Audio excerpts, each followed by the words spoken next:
Good afternoon, everybody, and welcome back to the Big Buck Hunter World Championships. This is the 16th annual live from Chicago, Illinois. My name is John Kefalukas, joined alongside two wonderful gentlemen. Boys, day two, Championship Saturday. How are we feeling? We're feeling great.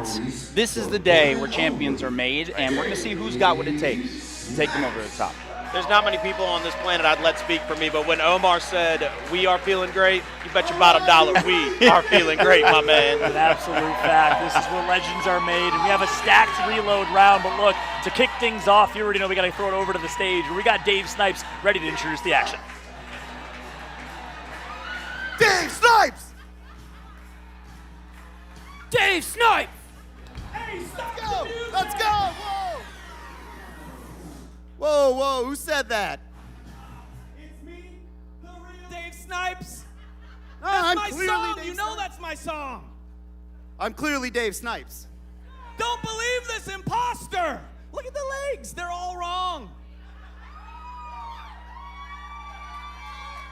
Hey, you may be a past champion, Yeah? and you may be a Big Buck Ninja Award recipient. Sure, yeah. But there's one thing you're not. You will never be Dave Snipes! That's fair. Hey, where'd you get this?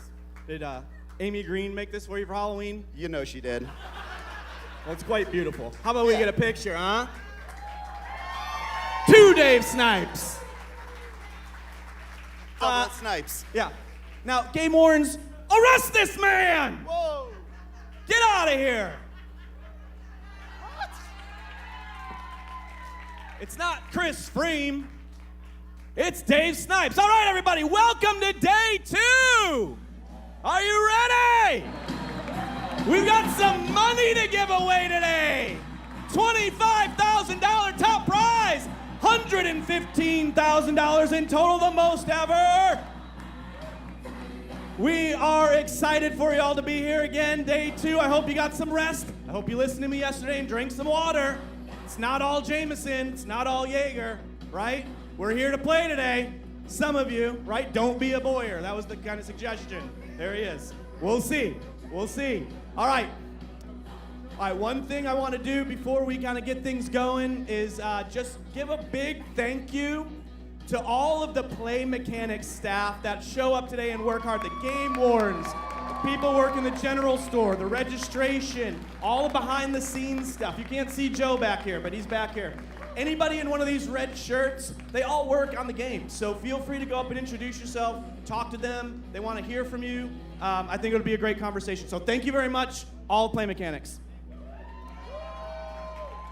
All right, now, before we get the festivities going, we have to reflect on last year, right? We have to remember the past. So let's bring up on stage last year's champion from Australia, Will Bromley.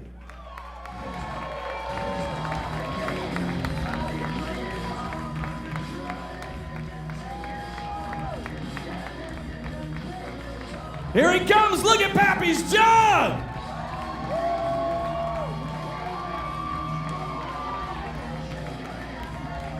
This might be the last time he touches it.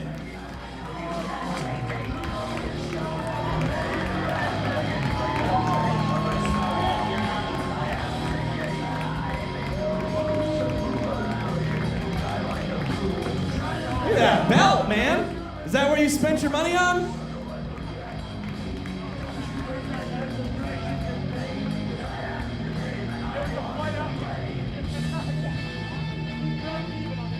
Here he is, Will Bromley!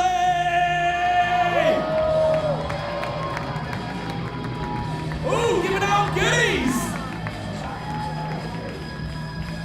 Those dead mice?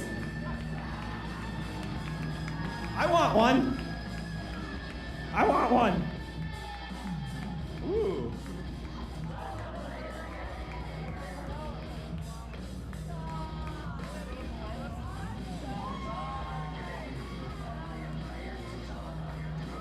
He's backwards.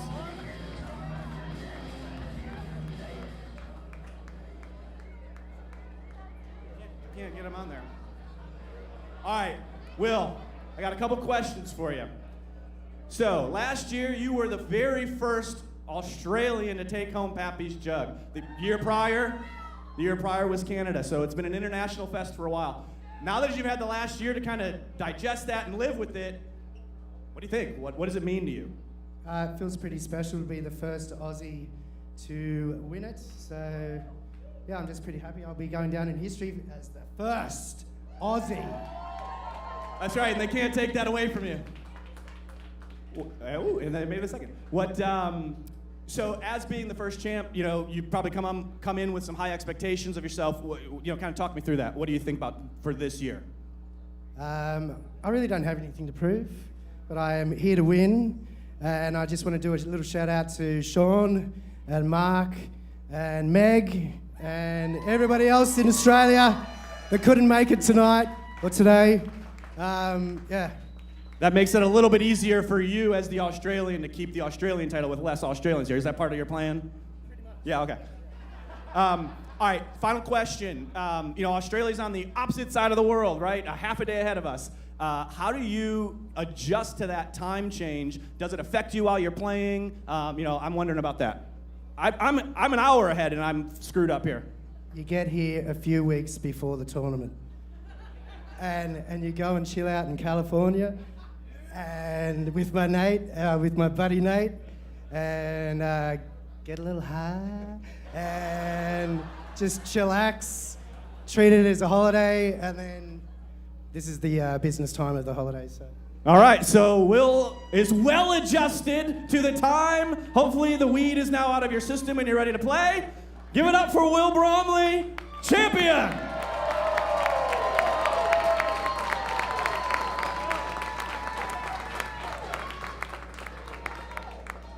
All right, we've got the game wardens on the stage. We've got the game set up. We've got names on the screen. Remember, this is where it gets real. This is the elimination round. One of these people on each screen will be done for the day in the next 5 to 7 minutes. All right, let's get up here and get this going, everybody! Woo! Thank you to Dave Snipes. That is the real Dave Snipes. Although I'm not going to lie, Chris Freem, I was tricked. I was fooled myself. He can easily pass. He really could. I mean, we're close to Halloween, so I guess you should have expected something like that. But look, I'm excited to see. We're going to find out. I'll put it this way. We're going to tie it back. We're going to find out who the real imposters are today. There's champions out there. There are people who can play, but not quite championship caliber, and we're going to find out soon enough. Yeah, that's a great point. You want to talk about imposters, John, and talking about finding out imposters, and I don't want to call anybody out because it's supposed to be a good time here, but I like Game 5 coming up. Malia Bruce, last year's overall female division winner, could get eliminated in the first round of eliminations. That's my big concern for her. She's an incredible player. She's got a great shot, but she showed up late yesterday, and I think that affected her because she went down early in that winner's round too, so I'm looking to see if she can bounce back on a quick Saturday turnaround. I love that. That'll be one of our round 1 reload bracket matchups. We'll jump into Game 5 when games start. But with that said, we got some big predictions to make. Omar's going to actually do a quick prediction before we wrap up. I have a prediction, but I also have some concerns because some perennial top 10s like Lauren Hope, like Will Bromley, Federico are starting the day in the reload bracket. All of them coming into this in the top 10. I still got hope in my man, Benoit. All right? Look, he told me yesterday he wasn't sure how his nerves were going to be, and he almost got to the winner's side for today, and in that last round, he found himself in the reload. I think he's hungry to get back out there and take a bite of the action. That's a great point. This is the most stacked reload round we've ever had to start a championship Saturday. Trevor Gartner, the GOAT, former 4-time champion. Will Bromley, former champion, both in the reload round. You got Chris Freem, former champion in the reload round. Amy Green, Jacqueline Stafford's been looking phenomenal. She got knocked in the reload round in a close matchup. A lot of surprising names that have boosted through the winner's bracket. In the end now, it's going to be an absolute shark tank. It's going to be a shark tank, and there's blood in the water already. We heard the game wardens were rounding up all these big buck hunters, and I've got one more question for both of you. You asked us how we were feeling earlier, but we might be feeling bad, but the real question on deck is, Omar, are you ready? I'm ready. John, you ready? I'm ready. Oh, without a doubt, baby. So it doesn't matter what we think, what we feel, because we're ready for that action, and I'm thinking they're ready for that action. That's right, Omar. Thanks for joining us That's in the what opening, matters, as of always, course. my friend. I'll see you out on the floor. That's right. Looking forward to it. Interview's going. That's right. We're excited. We're going to have perhaps a little teaser. The Finance Bros, the rookies coming from Manitoba for an interview later on. Omar will be providing all that action. But let's jump right into gameplay here. And we talked about Malia Bruce, a massive upset getting eliminated in winner's bracket round 1, and she finds herself down early. Down early after sight 1, Malia Bruce now going up against Kayla Geary. No short order cook for her. Kayla Geary could come out here in sight number 2 and really try to put her opponent on the back foot, put her on the heels early in this one. Let's see how things start off. Malia picks up 1, Kayla picks up the second. It's going to be 1-1 now. Looking to pick up the second, but that's going to be Kayla doing out now. And this is where Malia can catch up. She's got to take her time on the bow round, find these last couple of bucks, try to put herself in a commanding lead, but it's only going to end up 4-1. She could not find that 5th and final buck, and that'll get her back into this one and get her in the lead, but by only, no, it's not going to get her in the lead. She's still down by 500. Yeah, wow. So that's a big round. She needed that, and that's what Malia we know and we saw last year, so dominant. And it showed right there in sight number 2, but she's going to have to keep that consistency up. So far, we have a 4-2 sweep for Kayla, a 4-1 sweep for Malia, but in the end, Kayla still has the lead. Look at the passion right there from my man with the animal fur. Both of them picking up a quick buck here. Now it's going to be a 2-2 sweep. The Kayla's going to find that third. Can Malia find the long range? No, that's going to go over to Kayla Geary as well. She will find herself up by 17, and John, this round will take us from 128 all the way down to about 72 players left, because we have those few players left in that winner's bracket that won out yesterday. So it was only down to, I believe, 4 to 6 players there. That's right. Kayla Geary showed up to play. She's looking phenomenal. Off to a good start here. Gonna be Malia who gets the first pick. This is a dangerous trophy round, keep in mind. And it looks like neither player will go out just yet. Neither player will get a pick. Finally they do. Malia, again, bounces back. It's like they're trading haymakers here, Colin. 4-1, that's going to be a big pickup for Kayla. Geary is going to get that dangerous trophy, but Malia, she crawled back into it. 1,200 point differential. We are going into a bonus round territory where she's got to be absolutely stout to try to overcome this. We have a couple of bonus rounds completed up on those other stations. I believe Abby Rutko started off hot in game 4 and comes out with a win. So I believe Abby, Miss Ruckus herself, will move on. Abby Ruckus Rucko advances to round 2. Meanwhile, on our main stage, main matchup on screen, we have one final sight in a neck-and-neck matchup. We started hot here, Colin. Kayla Geary and Malia neck and neck. Kayla Geary trying to answer back here. That's going to be Malia baby. picking up 2 other critters and 2 bucks. Now Kayla answers back with 2 bucks of her own. 2 more left up for grabs, and Kayla picks them up. They're both long range as well. The down and distance gets her almost 2,000 points ahead in the round, but 3,000 points overall. John, I hate to say it, but I think Malia Bruce will go out here in the first round of elimination. No one would have expected that after dominating last year, winning the ladies competition. Malia showed up so strong, but sometimes that's how the cookie crumbles. You got to give your hat off to Kayla Geary. That last and final sight, Malia started so strong. She got the first 2 bucks. She got the first 2 critters. You thought she was going to run away with it, but Kayla had ice in her veins, connected for the last 4 bucks, and just like that, Kayla Geary with the upset of the day to start. And it's hard to call it an upset. Kayla's obviously tremendously experienced, but nonetheless, given Malia's performance last year, you got to be shocked, Colin. I am very shocked by that, but a very gamey performance by Kayla Geary. Congratulations and hats off to her. But John, I'm going to go ahead and start to look forward. I picked up on that Malia Bruce first round, but if you look at the board right now, we are stacked. Chris Freem, former world champion, is on stage, possibly getting eliminated. We have got the one and the only Julianne Jones, the jelly from the peanut butter and jelly, on stage, could get eliminated, and she's going up against Kirsten, who, by the way, is from that Braj Mahal group.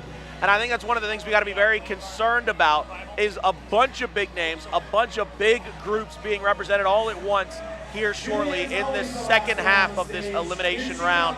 But I'm looking at Julianne Jones. I'm looking at the jelly from peanut butter and jelly. But game 3's already started there, so let's jump into game 3. I love it. We're jumping right into the action here. And this is what you can expect all day, by the way. Every single round will be loaded with so many stacked players, just like we've seen so far. Great matchup here. We got Chris Freem against Dave Cornell. I'd also love to jump between that and the Julianne Jones matchup against Kirsten. Both will be fantastic matchups. Chris Freem starts off hot and heavy in sight number 1. Chris the Dream Freem, he's Back always in going to be called uniform, the by the Dream by me, back in his regular street clothes, not impersonating Dave Snipes anymore, and he's certainly not shooting like it either. 1-1 here, sight number 2. Chris looking to pick up some critters and maybe even a second buck, but he's going to get 3. Now he's going to get 4, and Mr. Cormel from Raleigh, North Carolina, by the way, very close to you, boy. Just down I-85 if you're going south. He's from Raleigh, North Carolina, going up against the Dream. They're going into sight number 3 with the Dream having a 5,000-point lead. If the Dream picks up another few thousand points on him here in sight 3, I think we need to jump on over to game 1, maybe even game 5. See little Ray Upshaw over there. Let's see what Freem does here. Freem with 2 quicks. Freem picking up a critter. Now a secondary critter. Freem picking up that 3rd buck to the 1 buck there, Mr. Corwell. Will Freem be able to tie it up? No, Corwell's going to make it 3-3. Dangerous trophy on the prowl, on the hunt, and it's picked up by the Dream. And he is only going to continue his lead here in this game. Let's switch on over to game 4. Game 4 would be fantastic to watch here if we can. We got Adrian Billau versus Casey Penny. Adrian, the rookie from New South Wales, Australia. First time attending a Big Buck World Championship. Australia continues to show up. And right now he's in a close matchup, 4K apiece against Casey. That's 1. Here we go. It's going to be Casey picking up the first one. Tied up there now, 1-1. Now Casey picks up the second. That's going to be 2 now. On to the side of Adrian, and he's looking to try to pick up some more and keep his lead going. A rookie at the tournament going up against one of the vets of the tournament. She's played a bunch of times here before, but never having really any great finishes to her name, but she's still got some gamesmanship to her. It's only a 1,000-point differential. That's right. This is a big next sight. Adrian can run away with it. So Casey needs to win this sight. It's a dangerous trophy round. That'll come into effect here, certainly in these close matchups. And here we go. Casey off to a good start. Gets the first, gets the second as well. Can't just connect for a critter long range. There's 1. But no, Adrian bounces back for 2 in a row. Casey gets the 3rd. Can't get the 4th. No, they trade 3-3. So this dangerous trophy is massive here, Colin. This dangerous trophy could be the world, and it's going to go over to Casey Penny, picking up that dangerous trophy, and I believe crawling her way back into this one. 500-point differential. She's got to come away massive here in this next sight, in this bonus round section. She's going to find herself very close to what she's able to do. It's a 500-point differential going into the bonus round. It is those basketball zombie heads, John. That's right. Update. Julianne Jones dominating her matchup. Chris Freem dominating their matchup. They'll advance. Meanwhile, back to this one. It all comes down to this. Casey needs to win by at least 5-6 basketballs. And it's going to be Adrian to start strong. Adrian starting strong. Casey trying to answer back now. Tied up neck and neck, but that's going to be Adrian picking up a few extra there. And you see him up to 18-9 here, doubling up the score of Casey Penny. And Adrian's going to win this one. No way that Casey brings it back. Let's jump into game 2 if we can. We got a crazy finisher game 2. Samantha Giddens from Lakeland, Florida, Orlando, Florida. And it's right into game 2. They are neck and neck in score. Whoever wins this bonus round will likely win the match.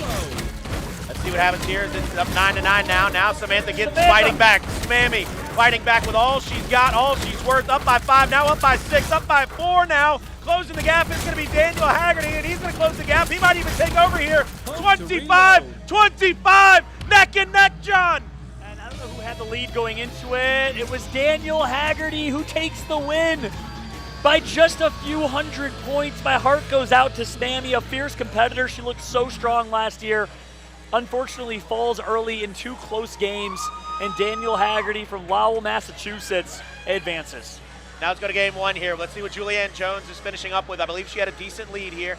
Let's jump on over to her. It is completed, so let's find out real quick who ended up winning between her and her opponent. Julianne Jones with a big victory for PB and J. The better half of the peanut butter and jelly sandwich, despite what I said yesterday about peanut butter being superior, which it still is, advances to round 2. Congratulations to Julianne Jones. So friendly. You love the smile. You love that couple and their participation since 2015 in the Big Buck Champs. Keep in mind, one of the big stories yesterday, the introduction of the Caribou Trek, the Caribou Hunt. Brand new, hasn't been around since Big Buck Hunter Pro, back when I was a wee lad in the movie theater arcade. I used to have every Hunter Hero high score. That's where my love for Big Buck began, Colin. I used to dominate that Caribou Trek. No wonder you mopped the floor with me yesterday. That's what it is. My man's 13-year-old crawling back. MLG Pro John. He's coming back. He's bringing it up from the gut. That furnace ain't burnt out yet, boy. That's right. So that was a big story, right? players have no experience in any of these treks. They're all brand new. There's 20 treks, I believe, that can be randomized into a site, or maybe it's 40. And all 40 brand new to these players. So that, of course, was a big, big difference. That's why players like Benoit had a chance to come in strong and perform like he did, but he finds himself in the lower bracket as well. Ray Upshaw from Texas. Texas shot taker, man, right there. And Machete Mr. Machete. Mr. Machete there going up against a gentleman that is, without a doubt, one of the more interesting characters in our game right now. That's right. Christopher yesterday was taking some pictures that Andy Lynn's set up over there at the booth, and let's just say they came out with some interesting ideas for some concepts and poses. They're in the bonus round, though, and I believe Ray Upshaw will find himself in the possible winning circle. As long as he doesn't get blown out here and as long as he keeps a lead, he will find himself up over Christopher Harper with a win and moving on. That's right. Nice job to Ray Upshaw, who's become kind of the villain, a notorious villain of the Big Buck community in many ways. Outspoken personality, comes from the fighting game community, which I love, which means he likes to talk some trash.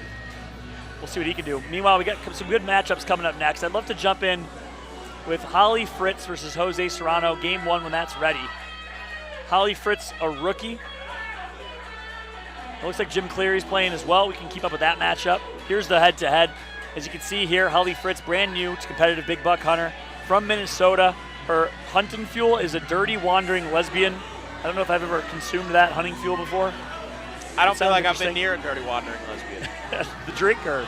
No, I mean the drink. The drink. Yeah, I don't drink, so I don't think I've ever been around one. Yeah, Colin doesn't drink. That's right. So all these hunting fuel references have gone way over his head throughout the entire If it's like water, Dr. Pepper, Coke, I got those. I can help you out and figure out what those are. I can work with you on them. That's right.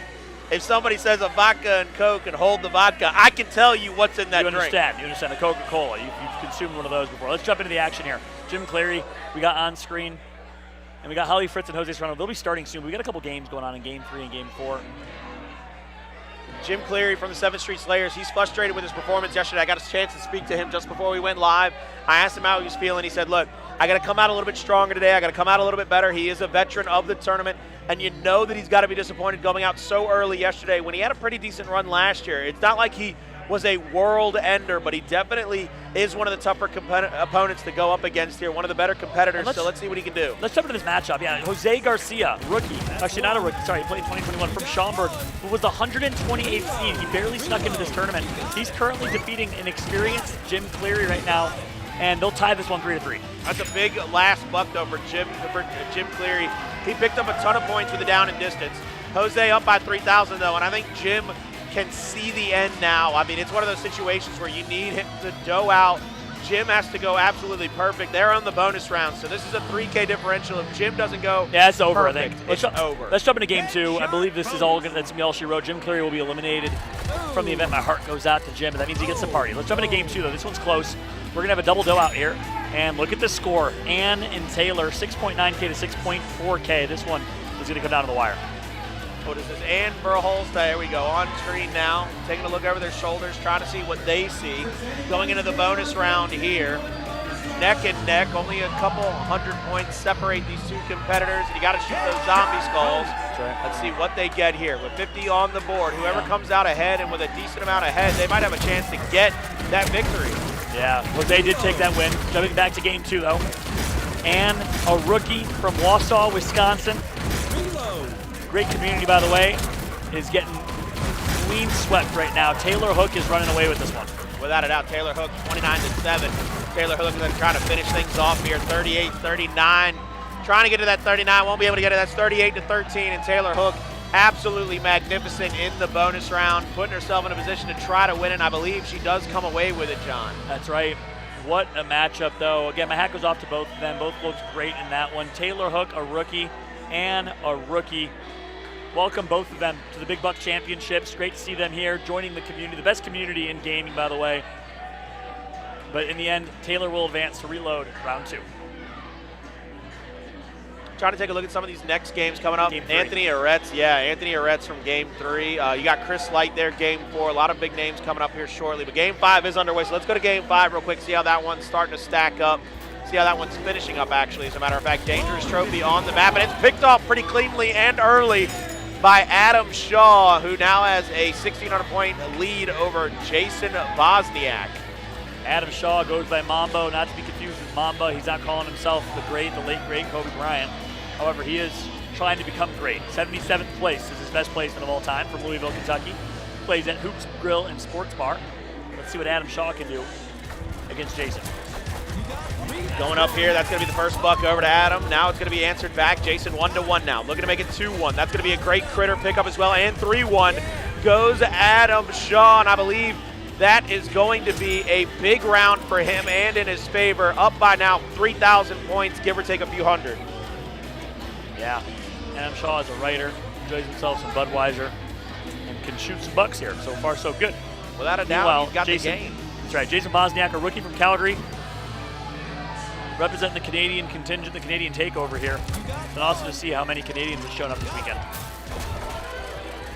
Shots on here coming into the situation. Going to find a couple of bucks there in the middle, but Jason Wozniak cleaning up this site now.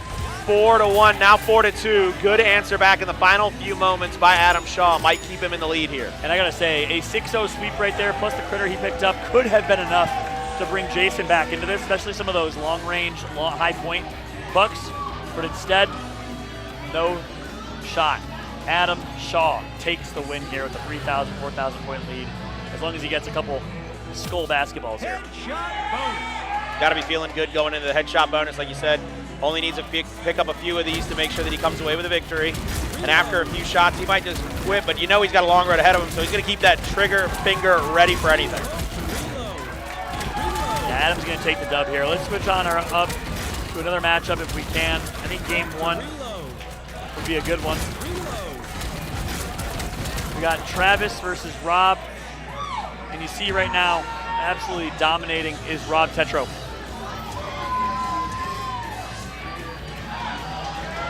Little head bounce there from that first game. Let's jump into that one.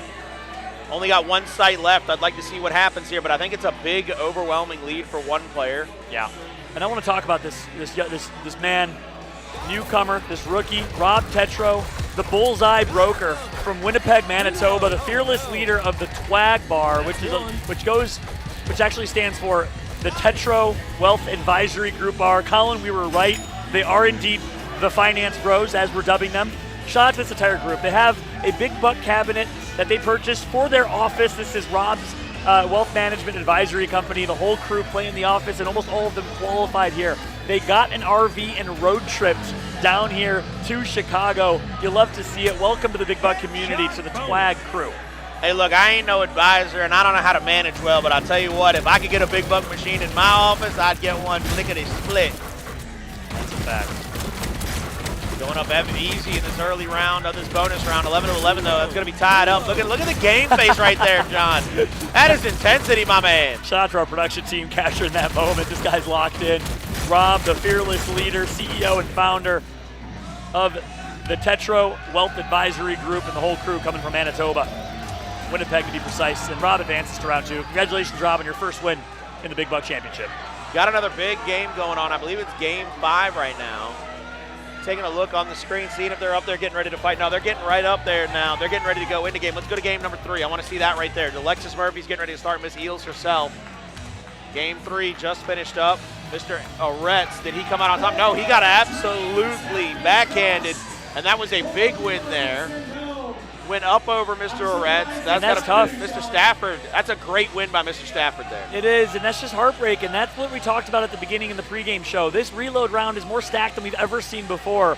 Anthony Aretz, longtime competitor, goes down in reload round 1 to Sean Stafford, another longtime competitor.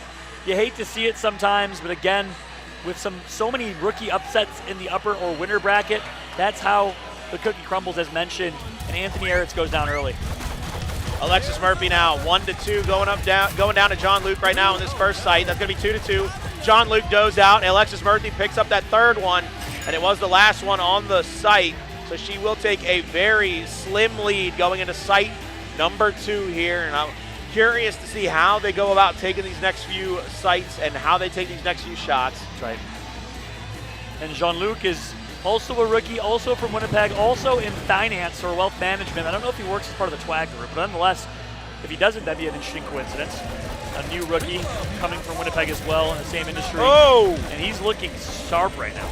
Jean-Luc picks up the first 2 zombie bucks, and now looking for the third one. Alexis is going to pick up that one. Jean-Luc picks up the fourth. One has already escaped, so that was the last one off to the left-hand side of your screen. Alexis Murphy with only one. Jean-Luc. It's big. Massive round for Jean-Luc right there in the zombie deer game.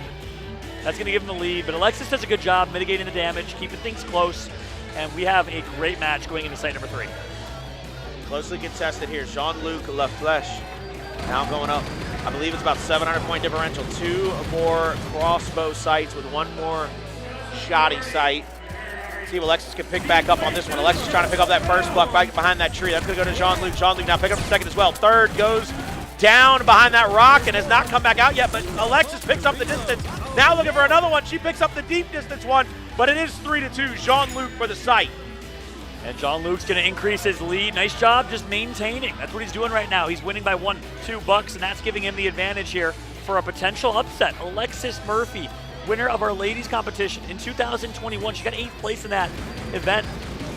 From Atlanta, used to be part of the New York contingent or the group that played, I believe, in Brooklyn at the Braj Mahal. Such a beloved member of this community, and what an upset it would be if she goes down early. She needs to go big in this site. That's a shot there to the first buck. Jean-Luc gets the first. Alexis gets the second and picks up a little critter there. Looking for one of these bucks in the mid side of the map, but Jean-Luc's going to go out.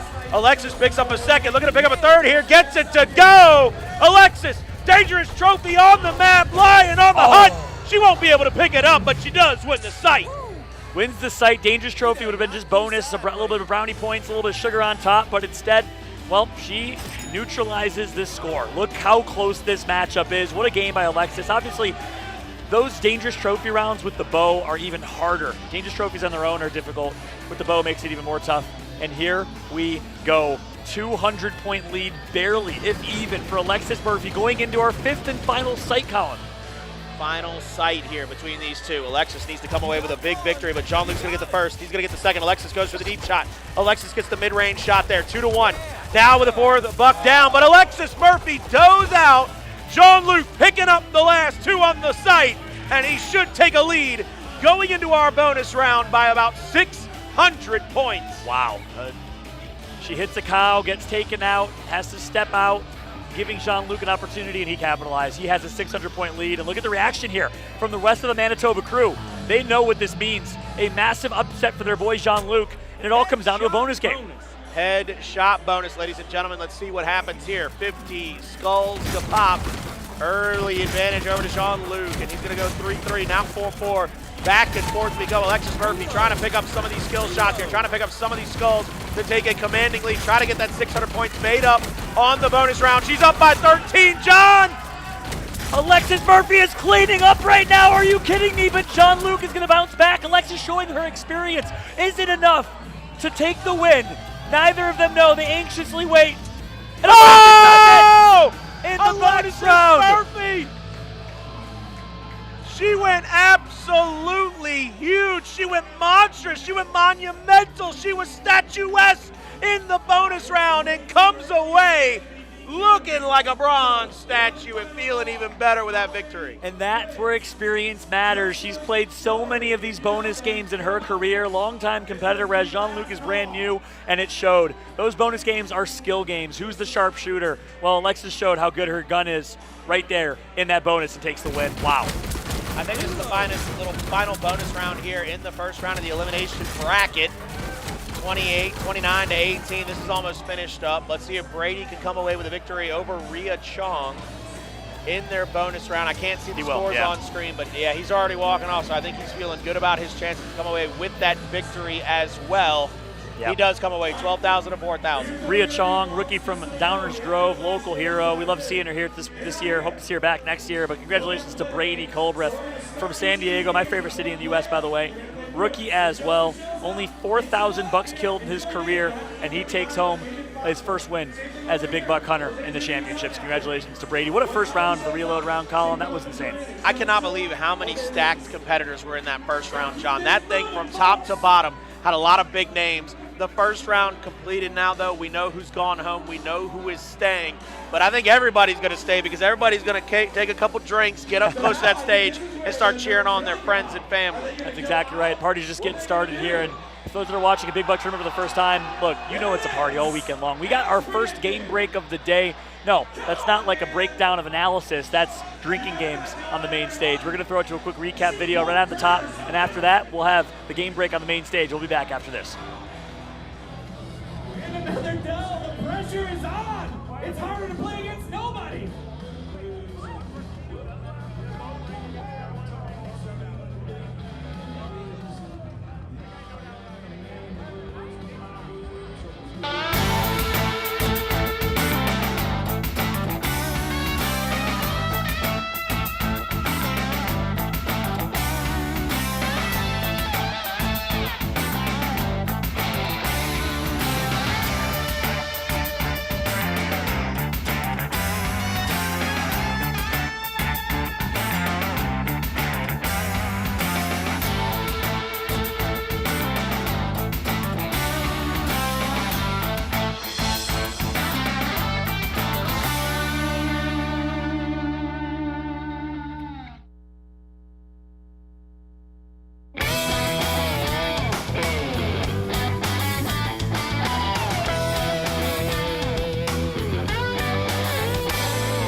Probably the best party weekend of the entire year here at Big Buck World Championships.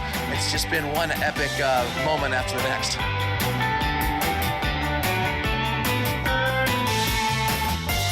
I love meeting all my friends at the World Championships. You see them online, but it's nice to meet them every year.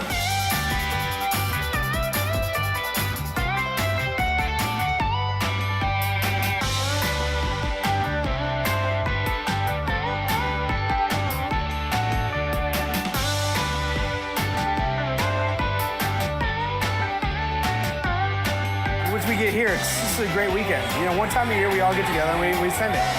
We're here to turn this entire party up.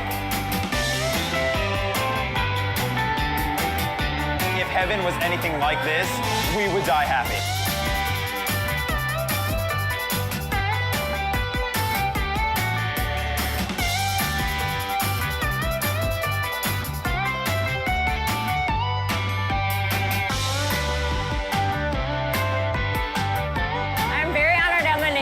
Jugs of Destiny. This is a wild and crazy group of people. I would not miss this for the world. Every one of us is down for a crazy adventure, and that's what this weekend is. Can't get any better than this. That's why it's the best game creation. And we will see you next year, I hope, at Big Buck World Championships.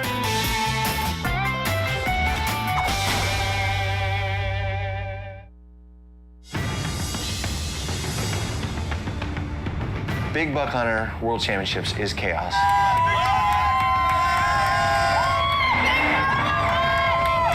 New York, first and foremost, just love this city. This year, it was like the big stage that it should be. We took an empty building, 10 or 15,000 square feet, and have transformed it into a buck hunter bar. left me speechless to walk into this place. They made it like we were actually inside the game with the birch trees, the animals.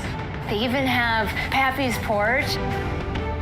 I mean, you got the Big Buck girls, you got just video games lined up for miles. It is the most fun that I really have all year. Big Buck HD, it's the sexiest thing I've ever seen. It feels like we're up at our cabin, like they had to be looking at Google Earth. It's very realistic. The atmosphere is incredible, like electric. I walked in tonight and saw all these eager faces of people just wanting to have fun, party, and play some Buck Hunter. We're feeling good. There's 3 new guys from New York. Michael Scott, swagger for days. I know that there's a lot of people gunning for me, and that's cool. This year is a ladies' year. Although we may be ladies and we look cute, we still can bring it. I've seen you ladies play. You're horrible at shootout. You're gonna get smoked by men for a whole day. Team Goodco got crushed by girls today. Andy lost to a girl, and I also lost to a girl. So the 3 best players from Goodco lost to girls. Oh, Pappy's mug, man. It would mean more than pretty much anything I've ever won. When we get into like the game mode, it was just no one was friends anymore. The intensity is ridiculous. It is out of control. When it's on, it's on. I mean, everybody is shot for shot. Having the crowd behind you, you want to play better so that they're cheering for you.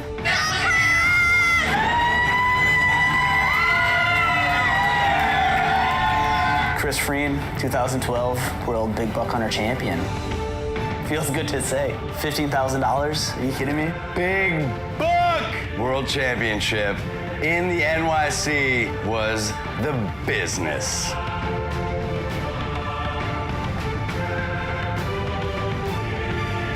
We'll see you guys all in 2013. Welcome back, everybody, to the Big Buck Hunter World Championships live from Joe's on Weed in Chicago. We're jumping right into the action here. We have Will Bromley, I believe, playing on Melinda game 4. Van Hoomesen. Melinda Van Hoomesen, though, live on screen.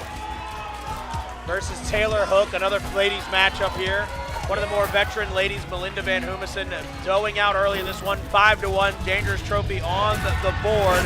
And that's going to be picked up as well by Miss Hook, and Melinda Van Hoomesen with a nice little rub on the back. I believe she's getting rooted for by Will Bromley, because he was up on the camera for a moment, John. I thought I saw Will. I said, I think that's Will Bromley. He's got a couple rounds before he's up. Yeah, Will is in the reload round, though. Taylor Hook, the rookie from North Carolina, against an absolute veteran, the veteran. Melinda Van Hoomesen, former ladies champion, has been competing for 10-plus years. She finds herself in a hole here against Taylor. Cary, North Carolina, a very beautiful city right outside of North Carolina State University, an absolutely statuesque, beautiful area of the Carolinas to be around. So I'm sure she got to see some pretty sights and sounds back home, but she's loving what she's seen on this screen right now going up against Melinda Van Hoomesen, because it is tightly contested, 300-point differential between her and one of the most veteran players we got here. And I apologize, we joined the game late. I thought that was sight 1 before, where Taylor won 5-1, so I thought Melinda was behind, but no, she has a decent lead, not a comfortable lead though. 1-1, they're tied up right now. Melinda showing her experience, but Taylor fights back, gets a second of her own, and this could be a dough out for Miss Hook. Opportunity for Melinda, she capitalizes. Yeah, that's going to be a great capitalization there, but 800 points now. 800 points. We saw a 600-point overwhelm by Alexis Murphy in that last Game 5 we covered. We come here to Game 4 on stage into a bonus round. My favorite thing about watching Melinda is the love she shows for her opponent during the match. That's her staple. That's her signature. Well, look, no love here, but no love lost. It all comes down to this last and final bonus round. Right after this, I'd like to jump in to see who the winner of Game 3 was. We get this one very closely knotted up. It's going to be 8-2. That cow comes flying across that screen, but Melinda Van Hoomesen are very well into the secondary stage of this bonus round and knotting up as many of these spaceships as she can. Yeah, Melinda dominating, much like Alexis Murphy, the vet. Melinda shows her experience as well, and Melinda will walk away with a win here. I love these new bonus games, by the way, the new Caribou Trek. For those that are watching from home and did not see the announcement yesterday, completely out of nowhere, Play Mechanics surprised us by releasing a new Trek Animal Adventure with the Caribou back from Big Buck Hunter Pro and featuring a big bad wolf. Awesome to see here. Melinda takes the win, but look, we got Omar standing by, and this time he can hear us. My man Omar live for an interview. How you doing, my friend? What's up, guys? Yeah, look, the reason you saw Will Bromley before is because he's right here. I got Will Bromley with me right now. And look, Will, look, you've been a champion before. You've been around this tournament a lot. You're coming from the reload side today. Maybe a little bit of an adjustment for you, but how are you feeling as we get things going today? I'm feeling all right. I'm feeling positive. You just got to keep positive. What happened yesterday. I can't really help that, but I was up against a good player. Maskovitz he's beaten me in the past. I did get him last year, so we're going tit for tat. Well, and then maybe you see him towards the end of this. We'll see. Now, I'll get my revenge, don't worry. That's a warning to Moskowitz. Now, one of the things we've been noticing is the strength of a lot of these rookies here today. And you were a rookie at one point, and you surprised a lot of people. Have you been surprised by the talent level we've seen from the rookies here so far? Absolutely, it's phenomenal. Like there's too many new names to keep up with. I'm like, where the fuck does everybody come from? But yeah, it's amazing. I love how the game is getting, evolving and attracting new players. That's what it's all about. We need to grow this game. And the last thing I'm going to ask before I let you go is, what's the one thing on your mind when you step up there to keep things going in the reload today? Just don't dough out. I was going to say don't fucking dough out, but yeah, don't dough out. Well, you said it anyway, but look, he's Australian. Sorry, I wasn't going to be able to stop him at all. So, it was happening. It was happening. Can I just do a shout out to Toby? Toby, I love you. Mom, Julian, I love you all. And I'll see you soon. He's repping for the Australians. Not a lot came here this year, but Will, of course, holding it down with the favorite letter of the Australian alphabet, the F word. That's exactly right. I love that. He goes, well, you said it anyway, Will, as he censored himself and then uncensored himself quickly. I'm just glad that Omar and Will let me keep you over here, because if I'd have sent you over there, all the good looking would have been in one part of the building, and I'd have been SOL over here all by myself. Melissa Romanek, though, up over Rob Treetolt. And this is going to be a very interesting situation because Melissa Romanek, another perennial competitor, who has got a storied history in this game. But John, I think a game warden just had to give somebody a little ace. Head back behind that line. I believe it's the younger of the Petro brothers. Had to walk out and say, hey, buddy, don't be on the tape now. Don't be on the tape now. Alex Petro does not mess around, I'll tell you that much.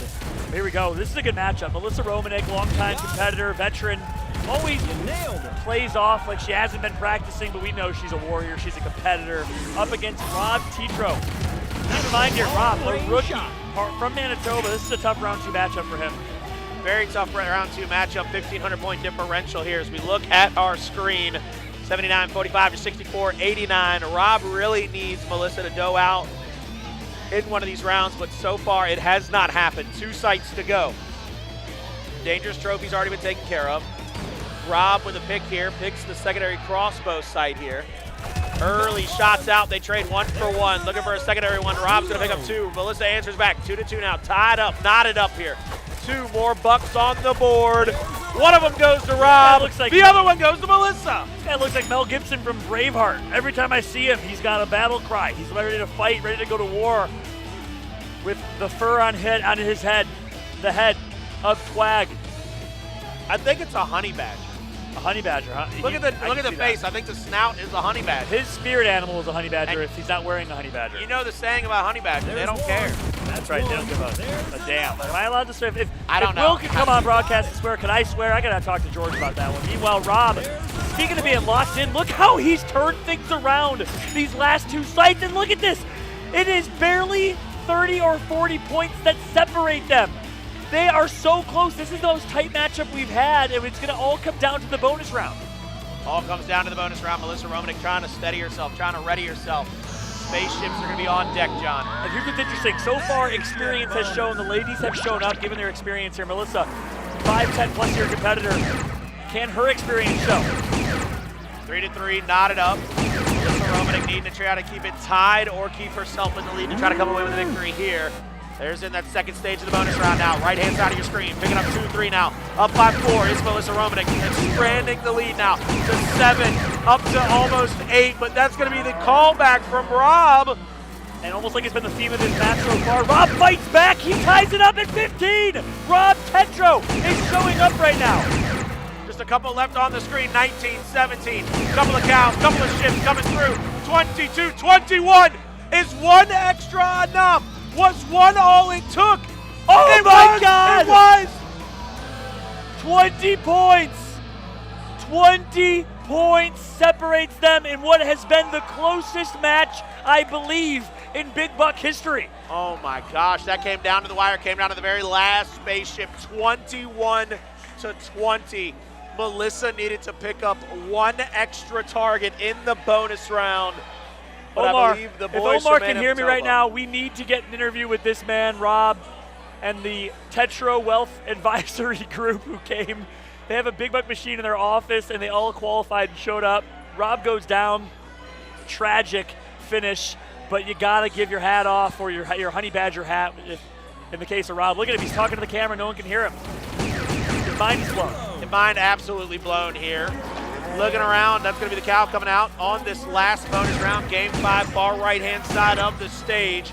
Tightly contested, 14-5, but it looks like we have a very stout player in Miss Lindsay Morris coming away cleanly with a lead going into the final stage of the bonus round. Yeah, we got to get Omar with an interview with Rob as soon as possible if we can.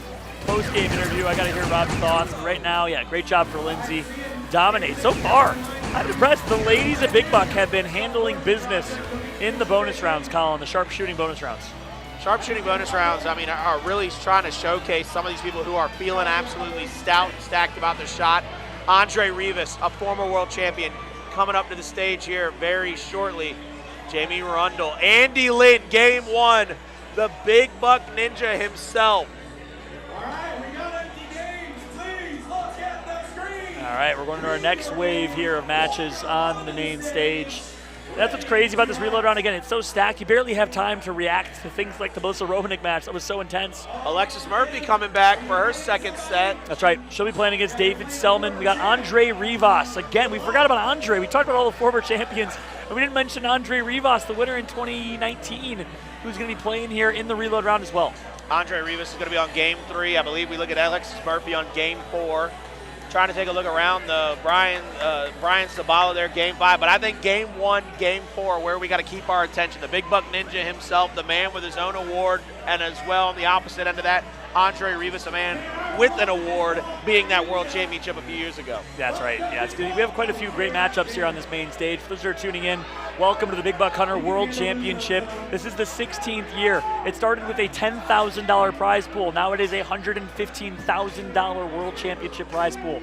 And it's truly a World Championship. Canada, 3 players all the way from Australia, and many, of course, Americans from all around the country qualifying through the game cabinet, either at a bar or their own cabinet at home to make it here in this tournament. Every year, hundreds of people descend upon Chicago for this championship. It's been an amazing event so far. Take a look at this prize pool here on screen. Shout out to our production team showcasing $25,000. Plus, there's a rookie prize. The best placing rookie first-year player gets $5,000. The best placing lady gets $5,000. It's truly a diverse and global affair.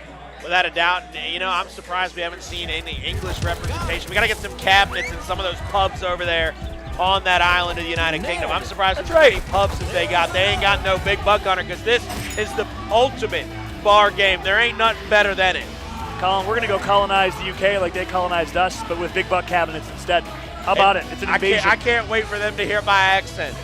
They're going to look at you so confused. That's going to be Colin and I's mission before the Big Buck Championship. Have a Brit qualify next year. We'll see how we'll do. Let's jump into the action We here. got to hit up one of the Brits from Gears. Let's get Jack Reaction out That's right, yeah, he would dominate.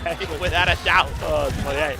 Take a look here. Andy Lynn needs For to those that catch up don't know, 3-1. That's right. For those that don't know the backstory, there's quite a backstory of this match. Oh, my goodness. Andy Lynn. 51-40.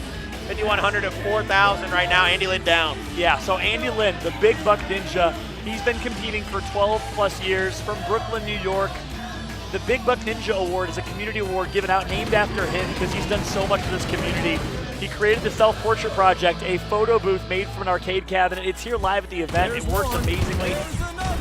You shoot a gun to take a picture, and then you can scan a QR code, get your pictures immediately. Shout out to him.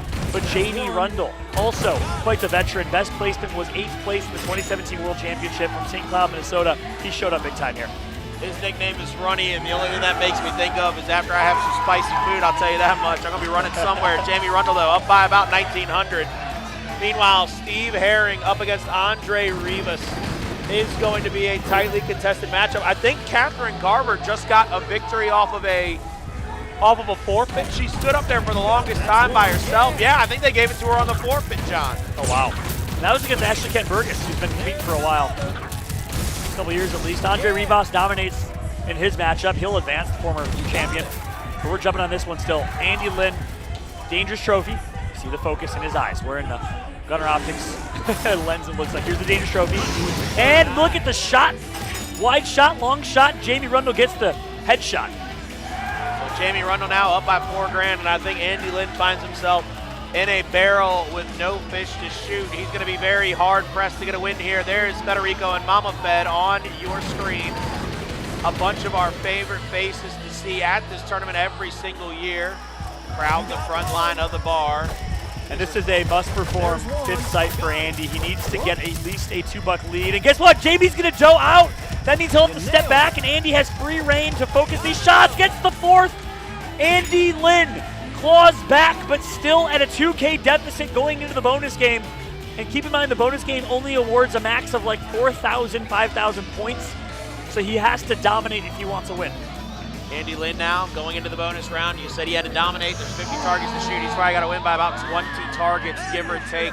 So if this is any kind of tie or just a few differential, Andy Lynn will be knocked out of this tournament. He's going to have to go absolutely massive. But Jamie Rundle not giving up any headway over to Andy Lynn. He's going to take a lead early in that first screen. Going into the second one now. Who will come out on top? And Jamie's off to a good start here. Given his already 2K lead, he's running away with it. Andy Lynn is looking like he'll be eliminated from this tournament here in the reload round number 2. Alexis Murphy wins her Game 4 matchup against David Selman. She continues after barely sneaking in from her last round matchup. Andre Rivas dominates. Brian Sabala wins a close one as well. You see the love given between these two. Again, longtime competitors. And Andy Lynn will fall to the hands of Jamie Rundle. Unbelievable run for him, and we'll get to see more of Andy Lynn later no matter what, because we have the presentation of the Big Buck Ninja Award later today. So even though his competing moments are over for this weekend, his trophy giving moments are not completed. Taking a look around the rest of the stage, I believe Lori Keller and Miss Kayla Geary are the only two competitors left on this stage that are in the middle of a game. So let's jump into there, see who's coming out on top of this one. Kayla Geary, dominant performance, up $9 to nothing. Lori Keller has yet to score a point. Wow. And goes out off the rip. You see the disappointment in her face, at least on our side screen here. Kayla Geary, who won a big upset matchup against Malia in round 1. And Malia doesn't get eliminated for nil. Kayla's looking really strong here, Colin. 6-0. Dangerous Trophy on the hunt, on the prowl. The dough out, and the Velociraptor will get to eat a little bit here on Miss Geary's corpse. Lori Keller, I mean, if she doesn't go perfect these last 2 sites and the bonus round, it's all over with the crime. That's an 11,000 point lead. Was that the correct dinosaur, or was that a Velociraptor? That was without a doubt a Velociraptor. Wow, I'm impressed. I just call everything a T-Rex. You have a daughter who's 4 years old, though, so you get practice. She's not into dinosaurs. Really? She's into princesses and horses. So you just know your dinosaurs. I was a dinosaur kid, I ain't gonna lie to you. What dinosaur would you be? That tells you a lot about a person. I don't know if you know that. I'd be a T-Rex 100%. Okay, John Kefalucos, a T-Rex 100%. Lori Keller toes out again, and I can't imagine. She was practicing earlier today. I thought she might have had a little bit of a better showing here in this round, but she's going down to Kayla. And Kayla Geary, she knows the end result already. It's a 14,000 point deficit, a 13,600 point deficit, so it's too overwhelming right now. Lori, 29 years old, a microbiologist, smart one. 55th place last year, had a good showing. Unfortunately, will fall here unless she does something crazy here, but she'll dough out again, and you can see it again on her face. She's so bummed out. A couple dough outs, and look, sometimes, I was talking to Amy earlier, that's how it happens. Sometimes you dough out because right when you're about to kill a buck, your opponent does, the buck falls, and then there's a dough immediately behind it. It's almost like a ghost dough. And there's nothing you can really do about that. Really, really unfortunate. And maybe that happened to Lori here a few times, but yeah, Kayla will take the win. No need to watch this bonus round here. I think it's all she wrote. Let's jump into game number 4. Tyler Sabala versus Eric Golf. Jumping into game number 4. Nice even spread thus far of the Bucks in game 4. On this site, dove out immediately by Tyler Sabala. Yeah, Tyler Sabs goes by Stingray. The sound effect is included in that one. He's going to dough out and give an opportunity for Eric to 3K sweep. That's tragic as he had a 2K lead. We had ourselves a good matchup. Tyler's from Mount Prospect, local hero, plays at Woody's and part of the Pimps and Doughs hunting party. Enjoys himself some high life as his hunting fuel. Him and his brother both here, Brian, competing today. Officially, we have Kayla Geary as a winner over Tyler Sabala, dominant in the map. Yeah, and if I'm Tyler, you just got to keep saying to yourself, keep playing your game. No change, no difference. He has outperformed his opponent so far. You see Amy Green in the green contingent. Her family's here in the audience as well. But yeah, Tyler's outperformed so far. Just that one dough out is what hurt him. But outside of that, he's been playing really, really well. But it's going to come down to this bonus game. See what happens here. First couple of spaceships on the map. You're going to pick them up right here, left, right, and center. Tied up, knotted up right now. Looking to make it 6-6 as they go into that next map. It's going to be 5-5 as a matter of fact. With 10 of those spaceships there. Each of them picking up one off rip there. Now picking up a few more. Just tit for tat, back and forth. This bonus game, John, extremely even. And if you're, unless you're lightning fast, I don't know how you could pick up an extra spaceship or two. Yeah, and as long as Tyler keeps it within 3-4 as a plus-minus range, he will win this. He had a 700 or 800 point lead going into this, and he's going to win by a lot more than that so far. 21-14, make it 23. Tyler Sabala running away with it. He'll advance. Congratulations to Tyler. Let's jump on over to game number 5. Miss Ruckus herself, Abby Rutko, over on game number 5 is in the middle of a heated match, it looks like. They are in their bonus round as well. 14-7, 15, now 16. Abby is up on top and has got to be feeling good about her shot. Looking at this final section, this final part of the bonus round. Just a few more spaceships to clean up, a few more spaceships to take down. 21-15, and I believe Abby will come away with a victory in this bonus round, but will she come away with the totality of the victory? Yeah, this is a really big matchup. Abby Rutko from the Regina crew. Yes, she does. She gets the win.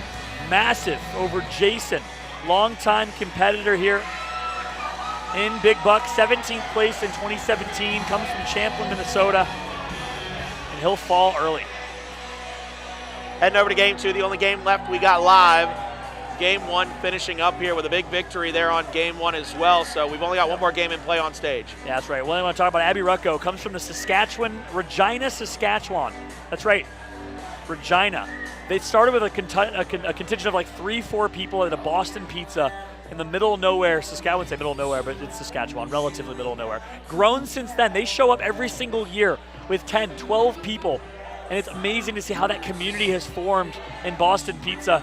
Shout out to that entire crew for flying out. Dangerous prey on the player close to doubling up, Mr. Robert. To continue making her run. Much like we saw another peer of hers from Maine just took a win moments ago. Emmy's about to do the same. If she can keep this up. Miss Emmy looking to finish this up. Right here, another buck goes in the favor of Robert Smith. Looking for 3, looking for 4 and more. Emmy Keenan picks up her first. Now trying to pick the second up. That's going to be 2 for 2.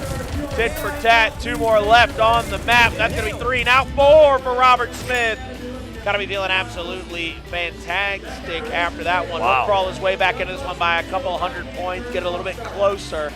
But John, I believe one of your good friends is about to make his appearance on the stage. Yeah, Nicholas Sinadinos, the Greek freak from Chicago, lives in Arizona. He'll be playing in game 1, but I'd love to jump into game 5 after this game if we can. Let's see if Robert can make a run. He's down by 3,000. Emmy stops the bleeding, but a nice long-range buck going to be picked up here for Robert. Emmy gets the second for her and the third. That'll keep Emmy in the lead by quite a bit here. 3,000 going into the bonus game. Let's jump into game 5. We have Lauren Hope, my prediction to upset and win this event, but she is in upset territory. See what you can do here as she goes down 3-1 and she does out in the round. 2 more left on, I believe it's Adrian is her opponent. Is he one of the gentlemen from the great continent of Australia? That's right, continent and country. Yeah. It's pretty cool. Geography. That's right. Lauren Hope, significant other of Drew Baldock, partners in Big Buck, partners in crime, partners in life.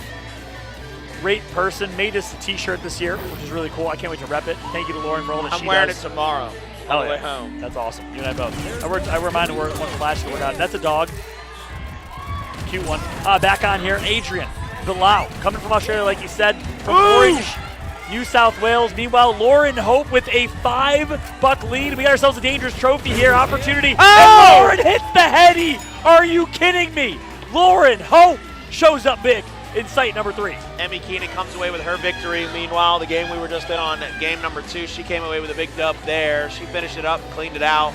Lauren Hope, though, needs to hold on here. A couple thousand in her pocket for the lead with 2 sights left, 1 bow, 1 gun. That's right. I feel like Lauren Hope was meant to be a Big Buck pro. She's got it in the name, Lauren Hope. It just sounds like an esports professional, you know? Well, she brings hope to all those that watch her, all the fans at home. She might as well be Superwoman because she might as well be Kal-El because she stands for hope. That's a fact. And she's going to take a nice 2.2K to 600-point win there in sight number 4.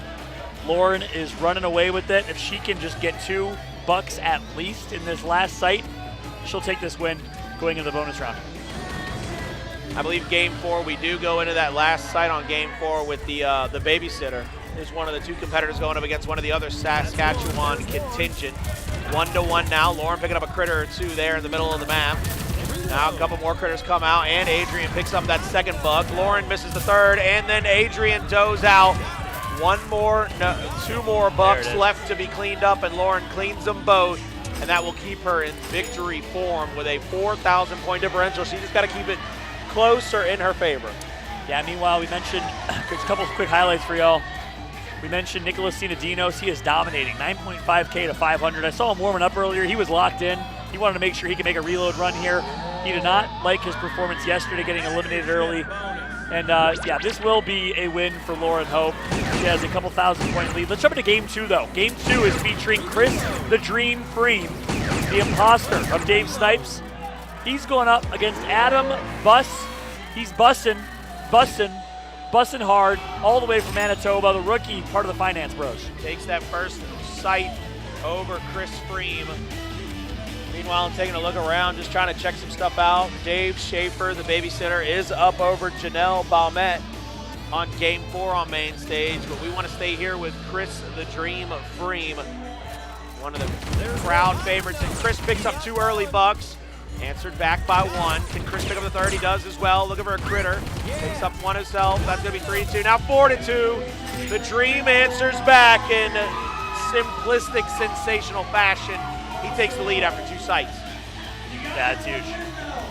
Nice shot for Chris. He lost to a rookie yesterday. These rookies have showed up big. He would be so upset with himself if he gets double eliminated in the hands of a rookie. This is Adam Buss, part of the TWAG group.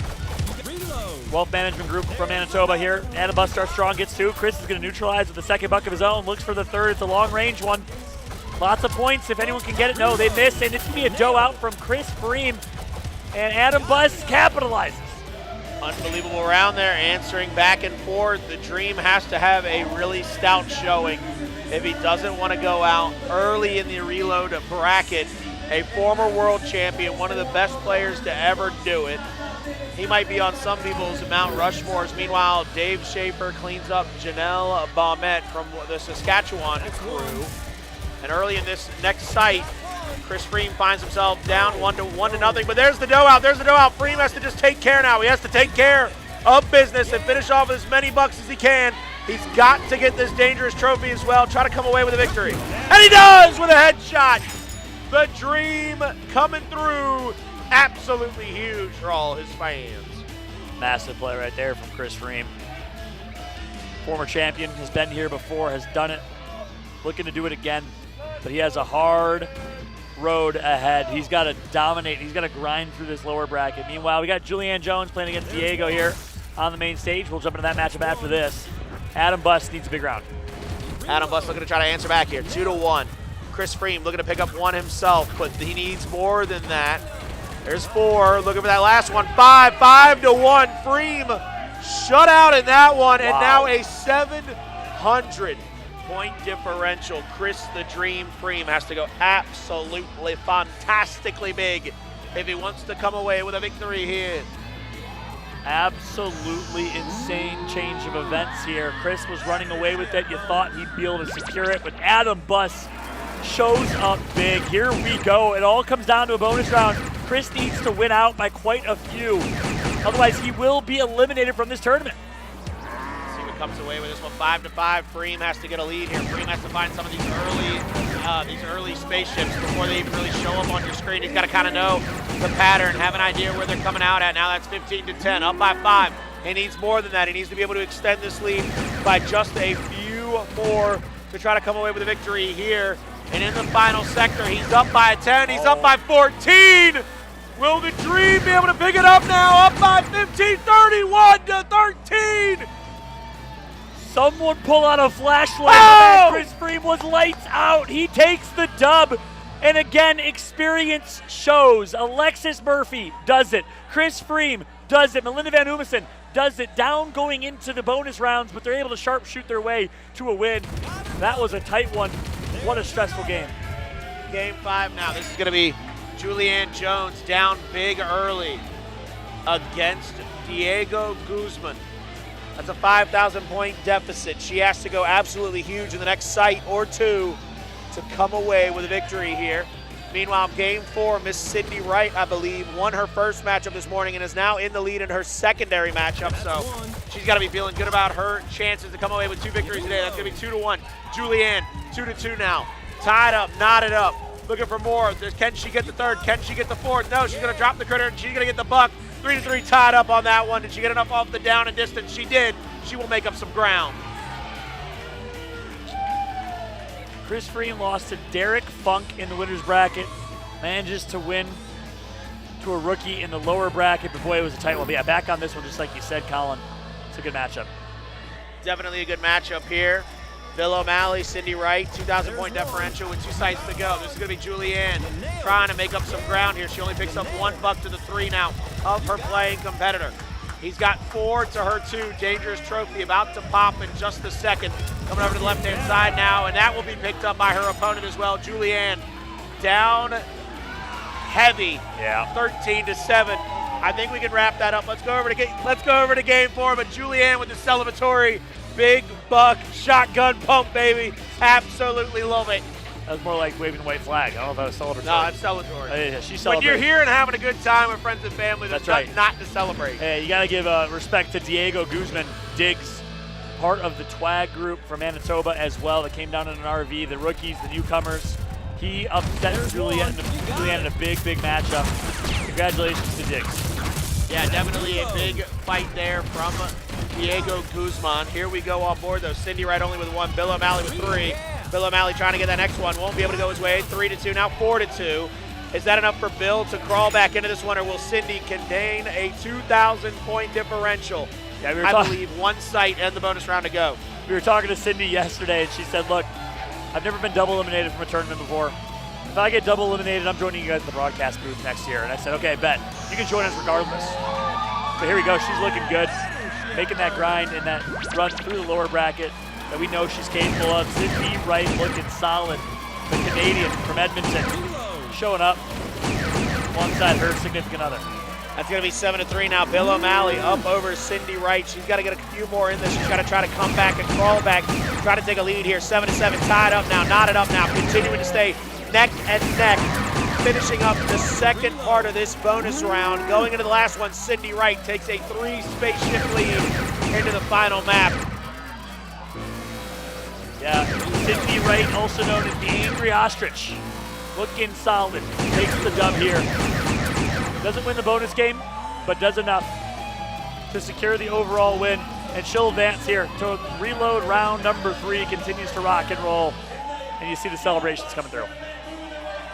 Meanwhile, on stage, we got Mr. Anubis Machete there in game 1 in her bonus round. Julianne Jones and Miss Ruckus herself trying to find some happiness in the darkness. And can he come away with it? Ray Upshaw with another victory. Ray, 2-0 on the day, making a run through the loser's bracket. Yeah. Big shot to Blake Ravitt, Bulk Bogan, the Bogan from Australia, the third Aussie. We haven't talked about him today on broadcast, but showing up all the way from across the world to compete. Welcome to the Big Buck community, Blake and Adrian. They will both be eliminated from the tournament, meaning Will is the last hope for Oz. That is a big last hope, though. You got Will Bromley, reigning defending champion. There's going to be a doe out there on your screen by Miss Beth Bollock, and that will be a 4-2 sight in favor of Jose El Chicano. Jose El Chicano Garcia going up against Miss Beth Bollock. And I like the way this is set up. Beth now with a 1,500-point advantage. Can she come away with a victory? Yeah, listen, Jose Garcia, 128th seed. Well, we had a no-show. He became the 127th seed. Beth took the spot of the no-show, I believe, as one of the eligible alternates. They changed the alternate rule this year, so you can't just show up. You have to earn a spot. A lot of players were just showing up and taking spots of people that earned it. And Beth is going to do a great job as a substitute. I believe she's a substitute, taking this win here so far over Jose from Schaumburg. Jose El Chicano Garcia in the bonus round, down by a couple thousand. He's got to go absolutely massive here. Miss Beth, she's looking to try to keep it either tied up or keep herself in a few spaceships ahead. Catherine Garver awaiting her opponent. Another one of the SAS Buck Hunters there on game 5. So we'll see how this one wraps up and then move over to game 5 quickly. 6-4. Beth just got to stay in close, got to stay in tight on this one. Yeah, Beth has taken this one. She has a couple 1,000-point lead, has the lead right now in the bonus game. Beth is looking really, really strong. Very impressed with what she's done so far. Meanwhile, a couple 1,000-point lead for game 5. Kat Garver. Kat Garver's better half, waiting to play against Ashley Kent Burgess, who hasn't shown up. And again, he will be no-showed, I believe. That is going to be Beth Bollock taking out Jose El Chicano G. 1,300 to 9,000, excuse me, 13,424 to 9,194. Game 5 very quickly, if we can jump in there. Take a look at what's going on over on that one. Because I believe they're in between sites right now, and I think we got a pretty big lead for Miss Janelle, the other Janelle from the Saskatchewan group. Remember, I told you, the only 2 Janelles on planet Earth both came from Saskatchewan. They're both part of the SAS Buck Hunters. Yeah, Janelle Farnden's a rookie. I mentioned yesterday, maybe she could be the first person to win the coveted, the impossible, out of reach seemingly. Rookie and ladies and championship, $35,000. But she's going to have to make a crazy lower bracket run. So far, so good. That's going to be 5-1. Jean Moquin will go down here, and the Dangerous Prey will go his way, but she will still come away with a sight victory. This is Canada on Canada action here. Friendly fire. Friendly fire ensuing between these 2 players, Janelle Farden and Jean Moquin. Yeah, Jean goes by the coveted nickname of Moxie Money Moose. I was once a Moxie Money Moose. I pulled a hip, though. Pulled a hip flexor. Is that a thing? Hip flexor, yeah, hip flexor. No, the Moxie Money Moose? No. I was like, is you serious right now? You've done a lot of crazy things that I wouldn't have guessed you've done, and things I've never heard of, so I thought maybe, just maybe. We'll try. John's doing a great job right here, winning this bonus game, but it's all for show. This is his victory lap as he'll say goodbye to this tournament. Janelle Farnden, this is rookie on rookie, Canada on Canada, and Janelle takes the win.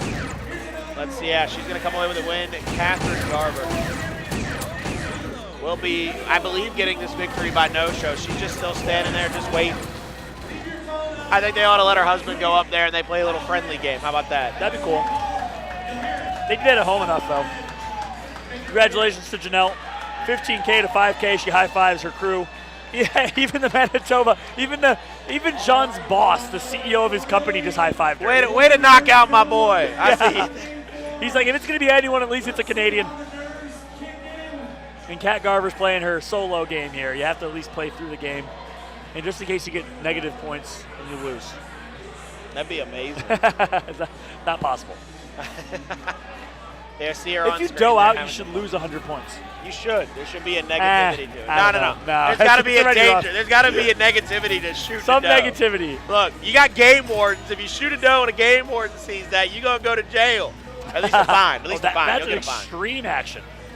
Hey, back home, I'm talking negative 100 points. You're talking jail time? There's some jail time back home. In the great state of Virginia, you get caught hunting what you shouldn't be hunting, boy, they're going to come after you. Yeah, look, this is the wrap-up, the end of our reload round. I don't think we got to watch her play no one. I think we can call it. We're going to go to a game break here. Let's take it back to us, and wrap up before we throw to a quick commercial break. We got a lot of Big Buck Hunter action ahead of us here. Reload round 2 complete. A couple more rounds here. We'll be jumping back into our winner's bracket as well. What a day it's been so far. John Kefalukas, Colin the Crow Clark here. Hope you're enjoying the action at home. If you have any feedback for us, please let us know. We appreciate y'all more than you know, just like we appreciate our sponsors. And one in particular has been here a long time. It's Betson Enterprises. We're going to give some love to Betson Enterprises. Let's roll a video before our game break.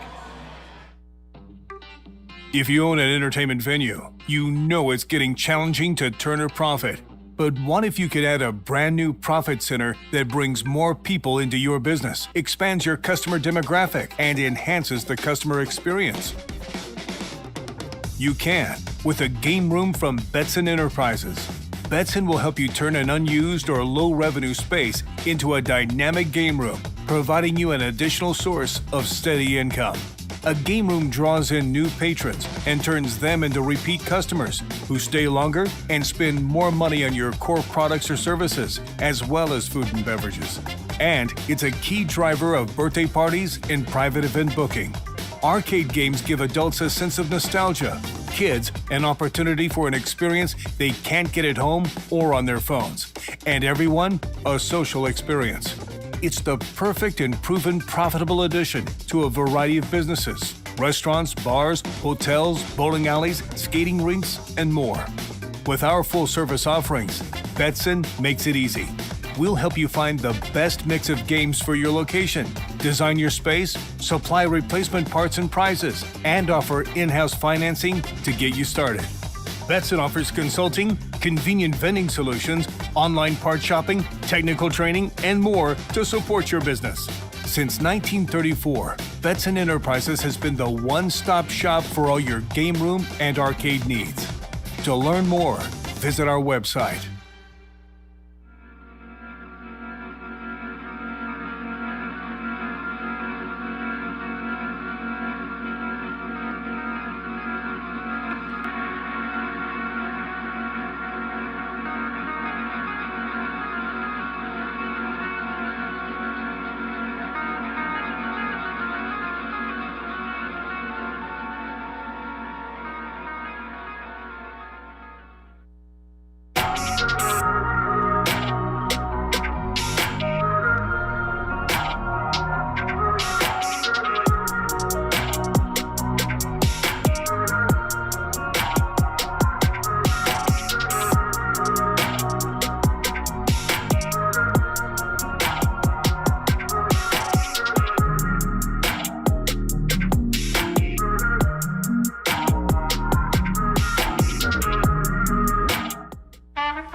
All right, just one more reminder about the raffle and the Marksman app giveaways of Arcade 1-Up games. Make sure you get signed up.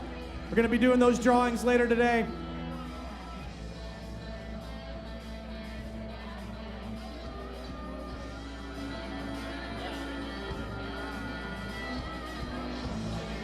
All right, y'all, that concludes round 2 of the Reload bracket. We are making our way through this thing. We've got the top 64 left.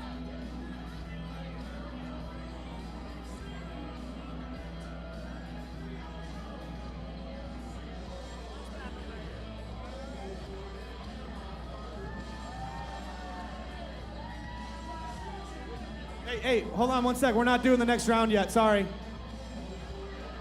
Sorry. You jumped the gun. Yeah. We're not moving to the next round. I appreciate the enthusiasm, I do, and you being here and ready to play. That's great. But we're not quite there yet. Gather round, y'all.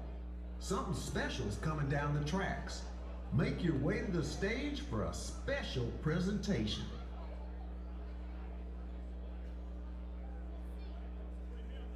The screens.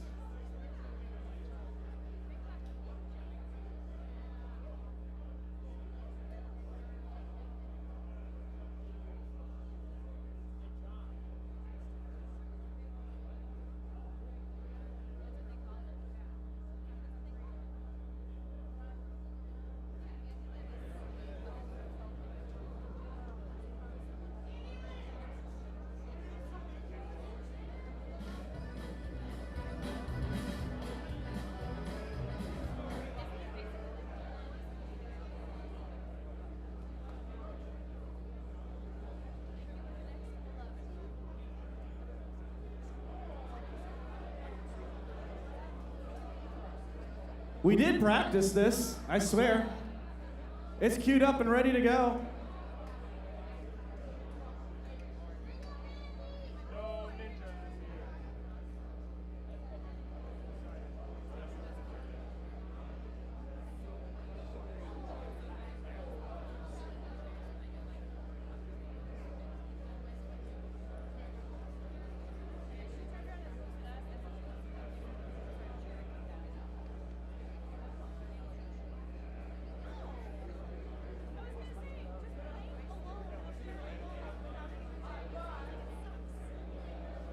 You want a high five from me? All right, here we go. Here we go. Was that worth it? Was that worth it? Anyone else? All right, here we go. Here we go. Here we go. That's it. 3, 4. All right, we got 4. This guy's got the hot hand right here. He's winning games by like 20. Gotta watch out for him. He's the one that sent Freeman to the reload bracket. There it is, Fed. Thank you. Here we go. Here we go. Here we go. Here we go. I'll do it soft. You look scared. You look scared. I got, look at these things. Got bone-crushing high-five hands. There it is. Two for one. Hey, we're ready. I got the thumbs up.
I'm talking now.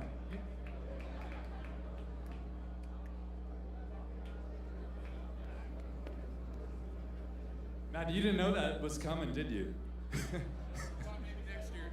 Yeah, I thought next year. Yeah, but I knew it was coming eventually, and I knew I wasn't quitting, so it was coming eventually. Fuck yeah, man. Congrats. I don't know what to say. You've been a stalwart. Explain this thing for the 44 rookies that are like, what the fuck is this? The Andy Lynn Award is a very narcissistic, egotistical award that I give out every year in my name, and I'm not even dead yet. So I'm doing pretty well.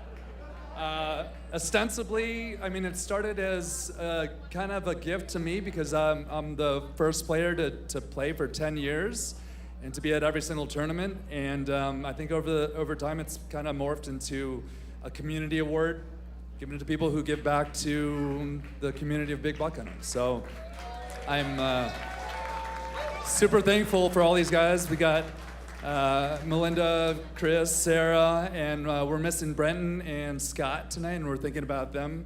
But happy to welcome Matt to our ranks. You've been a stalwart since the get-go, man. I'm honored. Yeah. One thing that really stood out about Matt was every year people overdo it with a little too much weed, a little too much alcohol. And this guy right here makes sure, I think Nate can attest to it from last night, he makes sure you get home safe. If there's anybody out on the street that's gonna mess with you, he's got your back. Thank you, Melinda. Yeah, man, you're a rock. I was not prepared to say anything. I wasn't. Other than you, yeah. Honestly, you deserve it through and through. It was a lot of fun having conversations with these guys about who in the community represents the community, and your name came up every day, every single time we did it, and every time we talked about it. At the end, it was a no-brainer. Awesome. Thank you. You are irreplaceable in this community. Thanks. So, cheers, buddy. Love you, man. Love you too.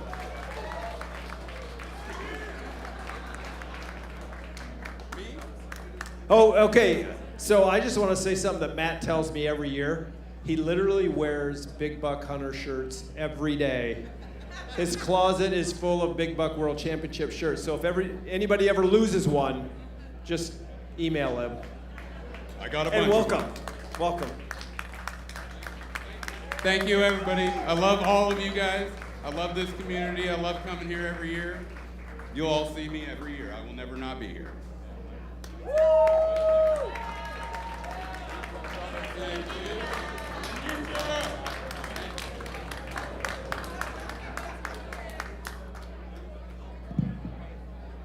Give him the award already, man. Come on, you can't leave empty-handed.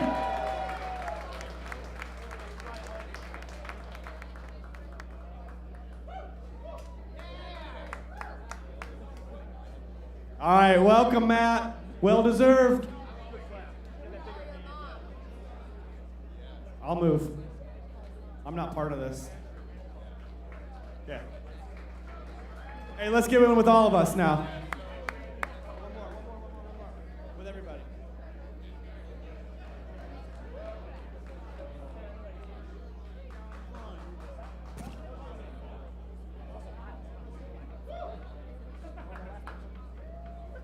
All right, everybody, that's the Ninja Award presented by Andy Lynn, our very first ninja. What are there now, Andy? 6? 6 ninjas? Yep. There will be a new one next year. Will it be you? Keep on coming, and it might be. All right, for all those anxious people that beat me up onto the stage earlier, welcome back. Come on. Melinda, you were one of them. You're ready to go. I love it. Sean, I'm surprised you're not up here already. Let's go.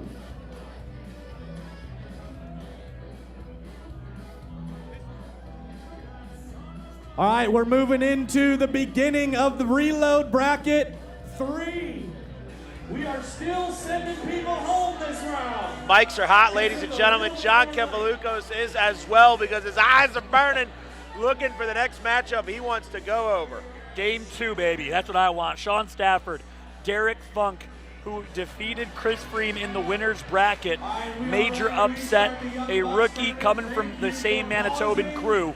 I don't know if Manitoban's a word, but I'm going to make it a word. I'm excited for this matchup. It's going to be a great one.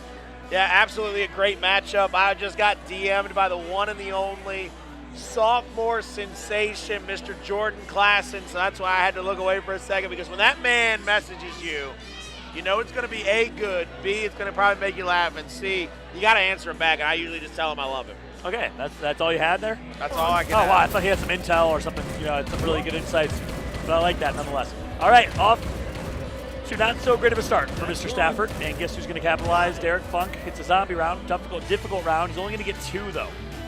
John, my question to you is when you're playing a guy with the last name Funk, if you're feeling the funk, is it better to feel the funk or to smell the funk?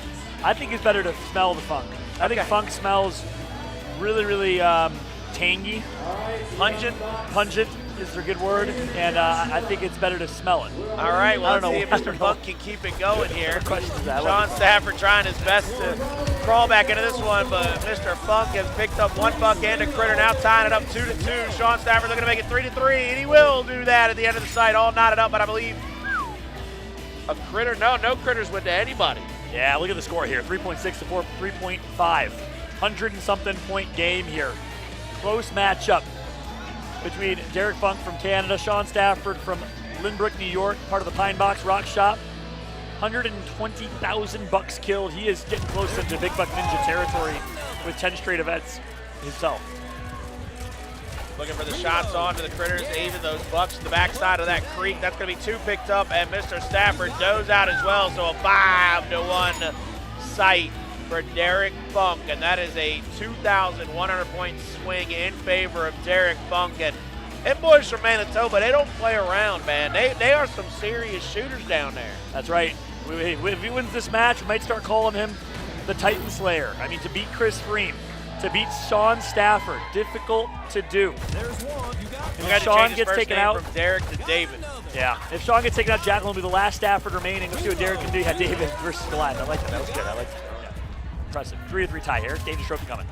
Dangerous trophy about to come out of the backwoods here, coming down that hill. And they both go out instantaneously. Dangerous trophy not going to be picked up there. That trophy will be missed. Let's see here who is. I mean, that's still going to be a pretty commanding lead. Yeah, Derek Funk with a huge lead. Meanwhile, Rob Tetra, Josh Mills, 6.2K to 5.8K. That's a close one in game 1. We'll keep an eye on that, but for now, let's stick with this game here, and we'll switch over if needed. Jose Serrano up against David Latuff. Some close games here. This is the closest round across the board comprehensively that we've had so far. Everybody fighting and vying for their position. That's going to be a buck going over to Derek Funk. Now one answer back. Sean Stafford making it 1-1. Oh my God, over the machine gun shots, but both of them doe out as well. Not able to take advantage of the doe out from Derek Funk is Sean Stafford, so he's still going to be down Holy cow. by about 1,900.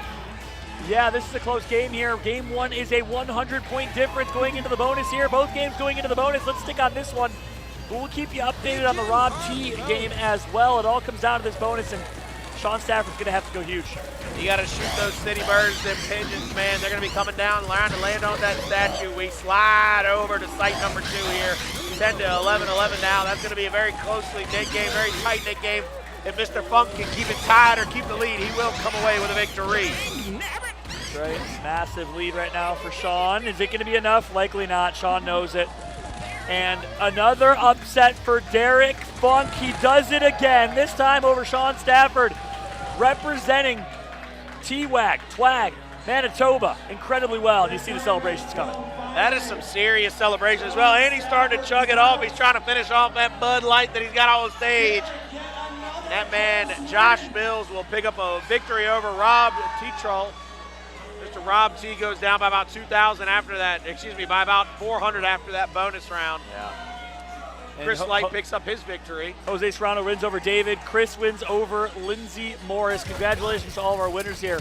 Melinda Van Umesen, last I checked, was in a close one. Let's jump into this. 3-3 right now. Dangerous trophy on the board. Melinda trying to pick it up. Won't be able to get it to go. Melinda Van Umesen will possibly have a chance for a lead here. Let's see what the point separation is at this moment after these sights. And she's going to have a nice 3K lead. Melinda looking good to advance here. I believe there's one more sight. One more sight to go over, I believe. I'm right there with you. No, No, it's it's a bonus round. round. Yeah. Straight up bonus round after this. So very tightly contested. A lot of point differentials going back and forth between these 5 sites. Pigeon Park coming up. This, I believe, I see a couple of big names coming up to the stage here shortly. I believe Alexis Murphy's coming back, going up against Jamie Rundle there on game 1. Taking a look around, Kat Garber's coming back. Miss Kayla Geary, I think, is coming up here. Yeah. And Tim Alim, the lone competitor from St. Louis, Missouri, home of Busch Light and the Cardinals. He'll get taken out here to the hands of Melinda. Hugs given. Shot to Tim. Best placement, 38th in 2021. Not going to get the same fortune here. Melinda advances. Big win there from Melinda, and everybody else is getting ready to start up their games. So I would hate to be in Catherine Garver's shoes. She gets a bye, so she doesn't really have to get ready. Her shot doesn't have to be tested. She's about to go up against Andre Rivas. Yeah, that's that big one. Meanwhile, we have a lot of good matchups here. Alexis Murphy and Jamie Rundle. Look how close they are so far. 2.8 to 1K after one sight. Yeah, 2,800 to 15 or 1,000, excuse me. Taking it into site number 2 here. Let's see who can come away with a victory. Getting ready to go into this secondary site. Loading it up. Here comes the shots on early. That's going to be one going over to Alexis Murphy. She's going to be careful. She picks up the second. Critter goes over there to Jamie Rundle. He picks up one. That's going to be Alexis now with 3. Looking for a bird Critter. She picks up 4 as well. 4-2 after that sight. And that might get her back into this one. It does, but the long-range buck at the end there for Jamie keeps him pretty well ahead, keeps him alive. Alexis could have tied it up otherwise. So nice job getting the long buck. Keep those that are watching, maybe new to Big Buck Hunter, the longer the shot, the more the points. Distance, headshots, heart shots worth more points. John, we're going into site number 3 here between Alexis Murphy and Jamie Rundle. This is a pretty good contested game here, pretty tightly contested. Zombie buck round here, zombie buck site. One going over Alexis Murphy. Alexis looking for a second or a third. Jamie Rundle's going to miss that one. He's going to pick up one of his own. That's going to be 1-1, now 2-1, 3-1. Wow. Alexis Murphy needs to find at least one more buck or the dangerous trophy. He won't be able to find it. There he goes! Alexis Murphy picks up the dangerous trophy, and that'll keep it decently close. Meanwhile, Kat Garver and Andre Rivas. Andre, his first round with a victory, will be right here on this site, so I want to see what his score is in just a moment. He's finally taking a lead in this one, 56-34, so Andre Rivas trying to come out, and his game was behind, now with a big round, comes out on top in that third site. A couple other updates. Ladies doing well so far. Kayla Geary with a lead in her matchup. Abby Rucko with a lead in her matchup. Significant leads for both of them. So let's jump back into this. Let's see if Alexis can find the same portion. She finds 3, gets a 4th, gets a 5th. What a shot for Alexis Murphy. Are you kidding me? That was a sexy cross-map, full swing, full body motion headshot for Alexis there to get the 4th and the 5th bucks. You trying to tell me she had a little flick on that snipe right there? She had a little flick to that, boy? That's right, a little flick of the wrist there if she was using a mouse and keyboard. Maybe like a cross-body, cross-field for Patrick Mahomes. That was the big buck equivalent. Little sidearm there, Alexis and Jamie. We'll pick up one. Jamie picks up the second. Now looking for the third. That's going to be going over to Alexis. 2-2. Not enough. 2 more bucks on stage. Bolt's going out. Alexis picks that one up. Oh, she picks up the final one. Was it enough to get her a lead going into the bonus? Indeed it was. Alexis Eels Murphy goes huge in sites 4 and 5. I am so impressed. She turned it way up, was down a couple thousand, and now has a comfortable lead, but needs to perform in this bonus round. Agent Mark getting ready to get shot up here. Jamie Rundle has to go absolutely huge. He wants to come away with a victory in this one. He's trying to keep that shotgun steady, trying to keep them shots on point, but as long as he stays close, I believe Alexis can come away with a victory here. Trying to get into this final sight, get a few more to her name. That's going to be 28-21. Oh, no. This is going to be a very close game. Will Alexis Murphy come out with a victory here over Jamie Rundle? We'll find out. No, Jamie Rundle does it. Barely. Performs in the bonus round and is rewarded. What a matchup. Hat goes off to both of these competitors. Remarkable showing. Meanwhile, Brian Sabala, Tyler Sabala both take losses to the hands of Abby Rutko and Kayla Geary. Congratulations to those ladies for advancing. Andre Rivas defeats Catherine Garver. Meanwhile, let's take a look here. We haven't talked about it much in the broadcast yet, but we have our Young Bucks competition. 13 to 17 years old, playing for their own glory, winning a Big Buck cabinet if they can win this tournament. Taking a look at their scores, that's going to be 14-28 on that site for the Young Bucks, trying to get a little closer, and maybe the camera guy can move off to a side. We got some handshakes, though, so I think we got another winner there. And now we're going to get that next game sighted up and ready to go, seeing who's in that next round of the Young Bucks Classic.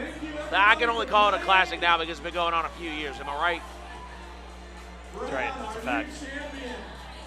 fact. We got Pat Heelan against Diego Guzman coming up. That'll be a good match. Diego, the rookie.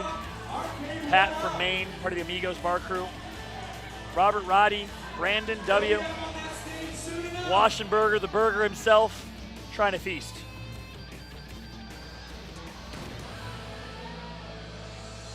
Oh man, your boy's got to go against the Dream. Will the dream end for the Greek Freak in Game 5? Yeah, Chris Freem versus Nicholas Sindinas will be coming up. Meanwhile, we got a big matchup here. Brandon Washburger. And he does Waschenberger takes a decisive win in that site and goes up. Meanwhile, we do have an interview actually, so as this match wraps up, let's go ahead and throw it over. We got Omar Jimenez, the one, the only, ready for an interview with the champion of the Young Bucks tournament. Omar, take it away. Yes, with the champion of the Young Bucks tournament, Brad Dewally. All right, Brad, tell me what was going through your mind, because it was a lot closer right there as things ended. Yeah, it was very close. I had a bad first round, but I'm glad I got the couple $4 I did, and it did really help. But it was really all down to the bonus game. If I did a little worse, I would have lost there. So I'm very thankful for this experience, and yeah. And you know, the differential for those watching at home was just a few hundred points, and it did come down to that bonus game. But I want to tell them something that they may not know about your experience here. He qualified for the big tournament. And I made it all the way through till I was here trying to find my dad. And then they were like, wait a second, how old are you? And then, yeah, so that's what happened. But I mean, 3 more years and I'll be on the big stage, so I'll wait till then. And yeah, I was thinking that you were maybe right on the edge. You're still 15. So he qualified, he gets here, he goes to register, and they literally ask, wait, how old are you? So, all right, you win this tournament. How many times, or what level do you think you're going to be ready to get over there? You think you're ready now? I thought I would be ready, but not nearly as ready as half the people here, and way more than half the people here. But I would have hopefully made it, get 1 win, but this just means that my rookie year is going to be a wicked year. Well, I'm excited for you. Congratulations. You earned it. You got to start somewhere. You started with Young Bucks, and maybe we'll see you up there very soon. All right, John Cullen, I'm going to throw it back to you guys. Thanks so much, Thank you so much. Thank you so much, Omar. And yeah, wow, what a story. I did not recognize or realize that story coming into it. Qualified for the main tournament, was told he was too young, has a couple years to go, but I cannot wait. The future is bright for that young competitor. That's the last thing anybody in a position of power needs to ask you, where your daddy at. The second they ask where your daddy at, you know you in trouble. You ain't done something right. I'm telling you that right now. Nicholas Sinadinos, though, up 5-0 over Chris the Dream Freem, and takes a 600-point lead over a former world champion. And John, you got to be pulling for your boy right now. Yeah, listen, I don't know. I like both of them, so I can't pick favorites here. Upset city, though. Nicholas Sinadinos, the third-year junior in this competition, was down by 2,000. Gets a dough out from Chris and capitalizes, but he needs to perform in this round. Chris has been outclassing him if he does not dough out, and it's showing here. That's that world championship experience, man. When things get tough, the tough get going, and he's going to get going right here. But he does out, and Nicholas Sinadinos picks up those last 3 and keeps the lead. Oh, my goodness. That's a huge round. Chris started strong, and I had to eat my words. Nicholas goes toe-to-toe and wins that round, extends his lead, and has an opportunity to upset Chris here if he can just hang on in this bonus round. Pigeon Park bonus is going to have to be a big round for Mr. Dream, Mr. Freem himself. Can he come away with a bunch of these pigeons? Can he come away with about it? I think he needs almost a 10-pigeon lead to win this, John. I think he needs about 10 extra pigeons if I'm doing the math right in my head. Yeah, well, it's 4 right now.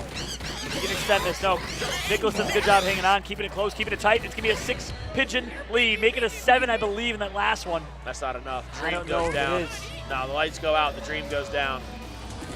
Oh my goodness! Nicholas Sinadinos upsets Chris Freem. The Greek Freak does it. Congratulations to him. He advances and defeats a Titan, a legend, a big buck ninja, a remarkable human being, and he falls. Lauren Hope wins her game there over on game number 2. So Lauren Hope's still in the tournament. She's still winning. Cindy Wright is down in her game. I'm not sure who she's playing. I think she's playing Pat Heelan. I know she's playing Mr. Upshaw. She's playing the Machete herself. So let's see who go on. I think we go to game 3 here with Cindy Wright. Yeah, let's jump right into it. Game 3. Congrats to Lauren Hope defeating Josh Dewally. Dave Schaefer defeats Emmy. And a 3-3 tie here in game 3. Dangerous trophy round. Dangerous trophy coming down the hill, looking to pick up that Snow Lion, and that won't be able to go in anybody's fit. No, it did. Who got it? Who got it? Oh, Cindy got it. 1,100 point differential right now. John, I don't know if they have any sights left or it's going straight into the bonus round here for Mr. Upshaw and Mrs. Wright. Yeah, there's a 1,000 point lead for Ray. No, they have one more sight left here, so this is big. Cindy needs it. She needs at least a 4-2 buck lead, at least, to try and claw her way back and give herself a chance in the bonus round. Taking her time here, selecting this 5th and final sight. And here we go, Colin. It all comes down to this. 5th and final sight here. Ray Upshaw looking for that first buck. Won't be able to get it. Goes over to Cindy. Cindy with 2 now. Ray Upshaw looking to answer back. Go over the down and distance. Won't be able to get that one either. Cindy fighting back with every single shot. Ray Upshaw gets one, but Cindy, she gets another, and the crowd goes absolutely wild. Canada goes crazy for Cindy. Her significant other, Adam Holm, behind watching as Cindy performs in that last sight over Ray Upshaw, and it all is going to come down to the bonus round. Pigeon Park bonus.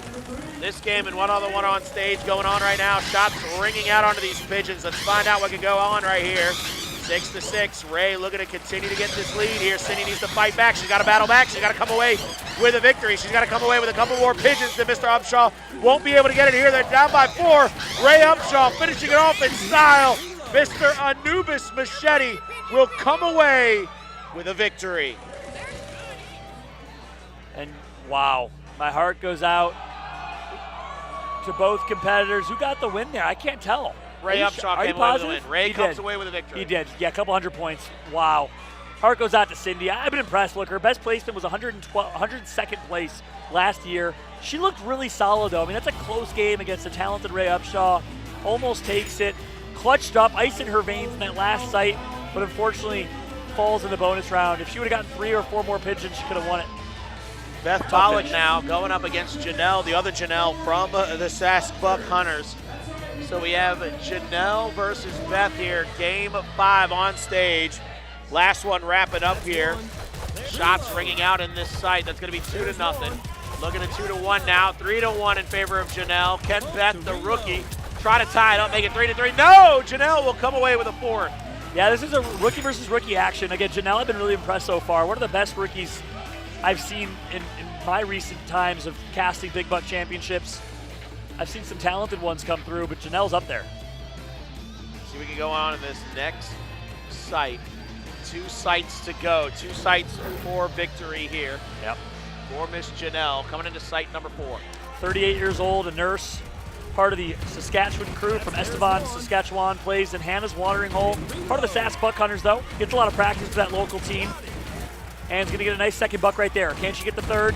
Yes, she does. Janelle Farndon looking great. Gets the 4th as well, and Canada reacts. But there's a dangerous trophy coming. Here comes the dangerous trophy behind those bucks. That's going to be a doe out, though, for Janelle, and it will be picked up by Beth. So 66-62, 500-point differential. Janelle needs to try to get her lead back going to this 5th and final sight. And because Beth got that dangerous trophy at distance, it was worth more points. That's what kept her ahead right there. So despite Janelle winning that round 4-2, Beth does a good job maintaining a lead. This last sight is everything. Janelle down a couple hundred points, needs to go big. Shots ringing out on the zombie deer. Janelle finds one. Janelle trying to find a secondary one. Won't be able to get it. Beth trying to get that headshot. That's 1-1. Now 2-1, 2-2. 3 more bucks to try to come across the map. There's going to be that next shot. 3-2. Nobody picks up that 6th and final buck, and that will be a big differential going into the bonus round, John. And keep in mind, for those that are new to Big Buck, that was a zombie deer round, which means you have to hit a headshot, only way to connect for a kill. That's why you saw them trying, but 5 bucks picked up was actually pretty big here. It all comes down to this. 500-point differential. Janelle down needs to win this bonus game. Janelle needs to not only win, she needs to be pretty dominant. She needs to win by about 10 to 15 pigeons in this bonus game. Shots ringing out. Beth Bollock now up and continuing to maintain a lead going into the very end of the second section of that map, up by about 6 now. Looking to extend that. Here we go. 29 points, 10-point lead. Beth Bollock does it with the victory over Janelle Farndon, who looks so strong as a rookie, but Beth takes the win. Congratulations to Beth Bollock. That's a great sign of a competitor. Beth has already played a couple times today and is continuing to play very well. And John, I think we're not done with the action yet. I think another round of the reload bracket is coming up very shortly for all of us to enjoy at home. That's right. There will be another reload round before we jump back into our winner's bracket, but that will conclude this reload round's action here in this wave. What a series and game it's been so far. What a tournament it's been so far. We hope you're enjoying the action at home. We're going to take a quick break here. Of course, we do have a little special treat live at the event. We have the Big Buck Pro cabinet, courtesy of Arcade 1UP. You can purchase it yourself, only a couple $1,000s. Let's go ahead and roll the tape, show you guys a little bit about the Big Buck Pro Arcade 1UP cabinet. This is Brian from Arcade 1UP, and I'm here to introduce the newest addition to our deluxe line, Big Buck Hunter Pro Deluxe. There's a certain level of quality you come to expect from us here at Arcade 1UP, and this machine is no different. You have a seamless one-piece design, 3D molded coin door, and our signature screw caps. What makes this so exciting is that we're introducing our first ever shooter into the deluxe line. We partnered with our developers at Raw Thrills to bring you Big Buck Hunter Pro, Big Buck Hunter Pro Open Season, Big Buck Safari, and Big Buck Safari Outback, providing you with a globe-trotting adventure in which you can hunt the prey you've been looking for. And we are bringing this into your home at the most affordable price.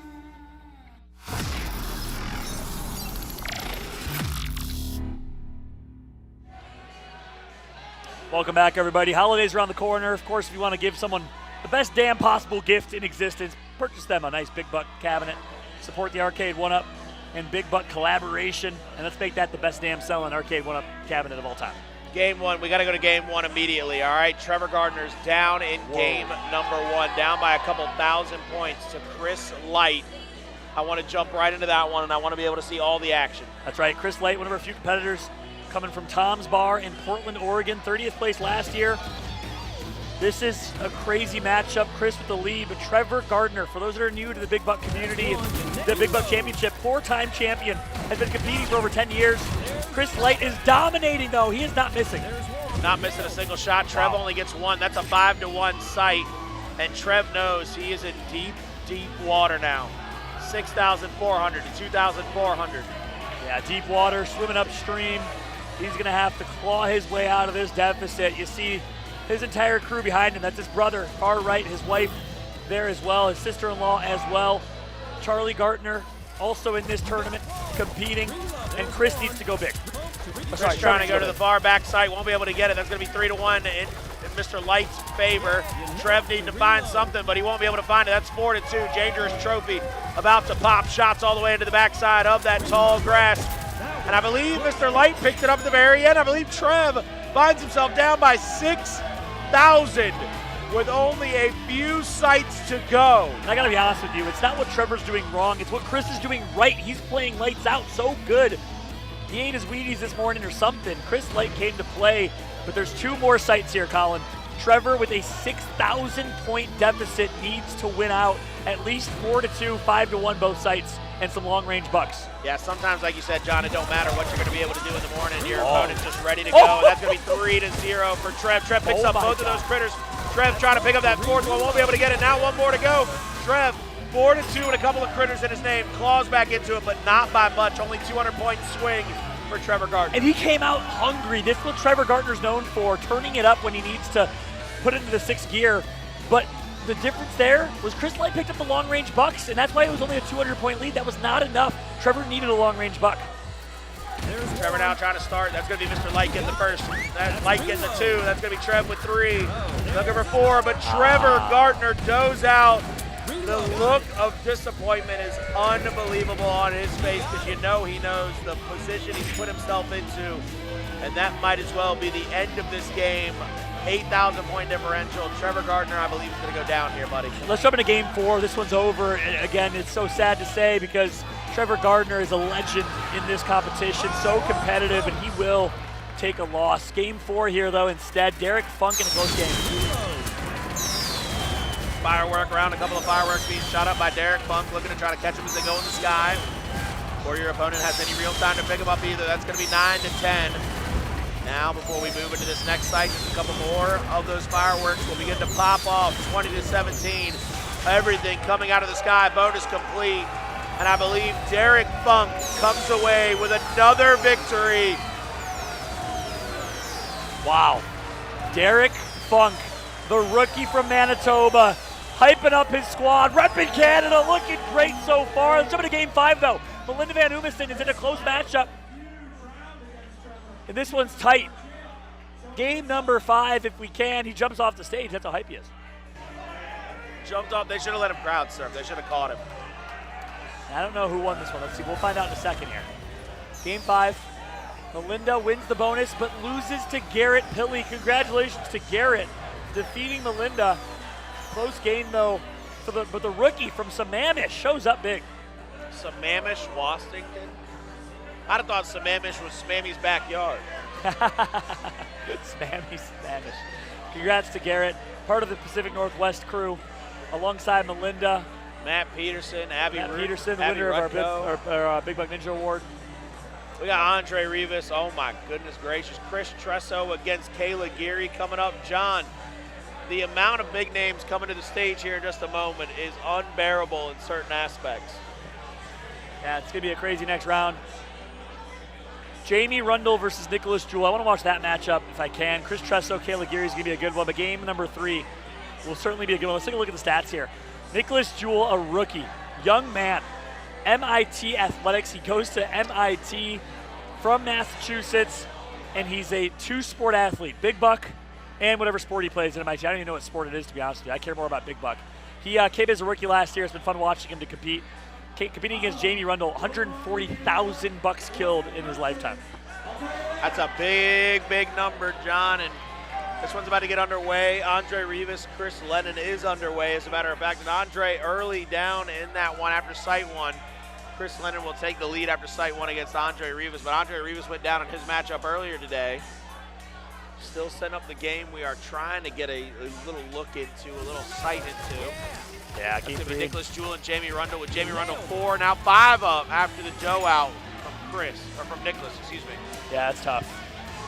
A quick dough out for Nicholas Jewell is going to hurt him. 3.5K, now he's going to claw his way back, needs a couple big sights here. We'll watch one more. If he wins this sight, we'll stick in this game. If not, there's so many other good games to watch. We'll switch over. Will Bromley is playing against Brandon Waschenberger, and Brandon has the lead in that matchup. We, of course, have to watch that. The former champ, Jamie Rundle, continuing the dominance here, 4-1, make it 4-2. Let's switch over to game 5, though. Will Bromley finds himself in a close one. Yeah, let's go to game 5 immediately. I want to see what my main man, Will Bromley, is up to. Will Bromley trying to answer back here, 1-1, now 2-1. Will with a deep shot there. Answered back by a little short range, a couple of critters coming in. That's going to be 3-2, but a dough out for Will Bromley. But he did get that deep shot early, so he will still come away with a lead from the site, but down in points. Yep, tight game here. Will Bromley, our reigning champion from last year, from Sydney, Australia, lives above a bar, has a chance to play quite a bit of Big Buck as a result. Massive, passionate fan of this community, amazing human being, brings so much personality to the scene. But right now, Brandon Waschenberger is clean sweeping. I mean, just an unbelievable sight from Brandon Waschenberger. That's going to be 4-2. Dangerous Prey coming out, dough out from Mr. Waschenberger, but Will Bromley can't come away with a trophy. Not happy with his performance in that sight. Just a few more sights to go, and Will's got to be dominant. He's got to come away with a couple of big long-range bucks if he wants to get a lead, if he wants to come back into this one. Andre Rivas, meanwhile, John, is down in his matchup by about 1,900 points to Chris Lennon. Yeah, Abby Rucko's beating Matt Peterson. That's a great matchup there as well, but so many good matches. We got to stick on more to this one. The reigning champ, the biggest story if he does fall. We're actually watching Andre Rivas instead. Chris Lennon, Andre, tied 2-2. Oh, look at that buck. Andre picks up a long one, another one too. That's going to help Andre significantly. He'll take a lead. Let's switch on over to Will Bromley's game, though. That's a really close one. 7,000 to 8,000, only about 800 points separating the two of them. Bonus round as well, so Will, but no, sight, one more sight to go. One more sight to go for Will to try to get it as close as he can before it goes into the bonus round. Shots on by both, 2-1. Will Bromley in the lead, 3-1. Now 4, looking for more, 3-2, 3-3. Oh, and Will needed that last buck.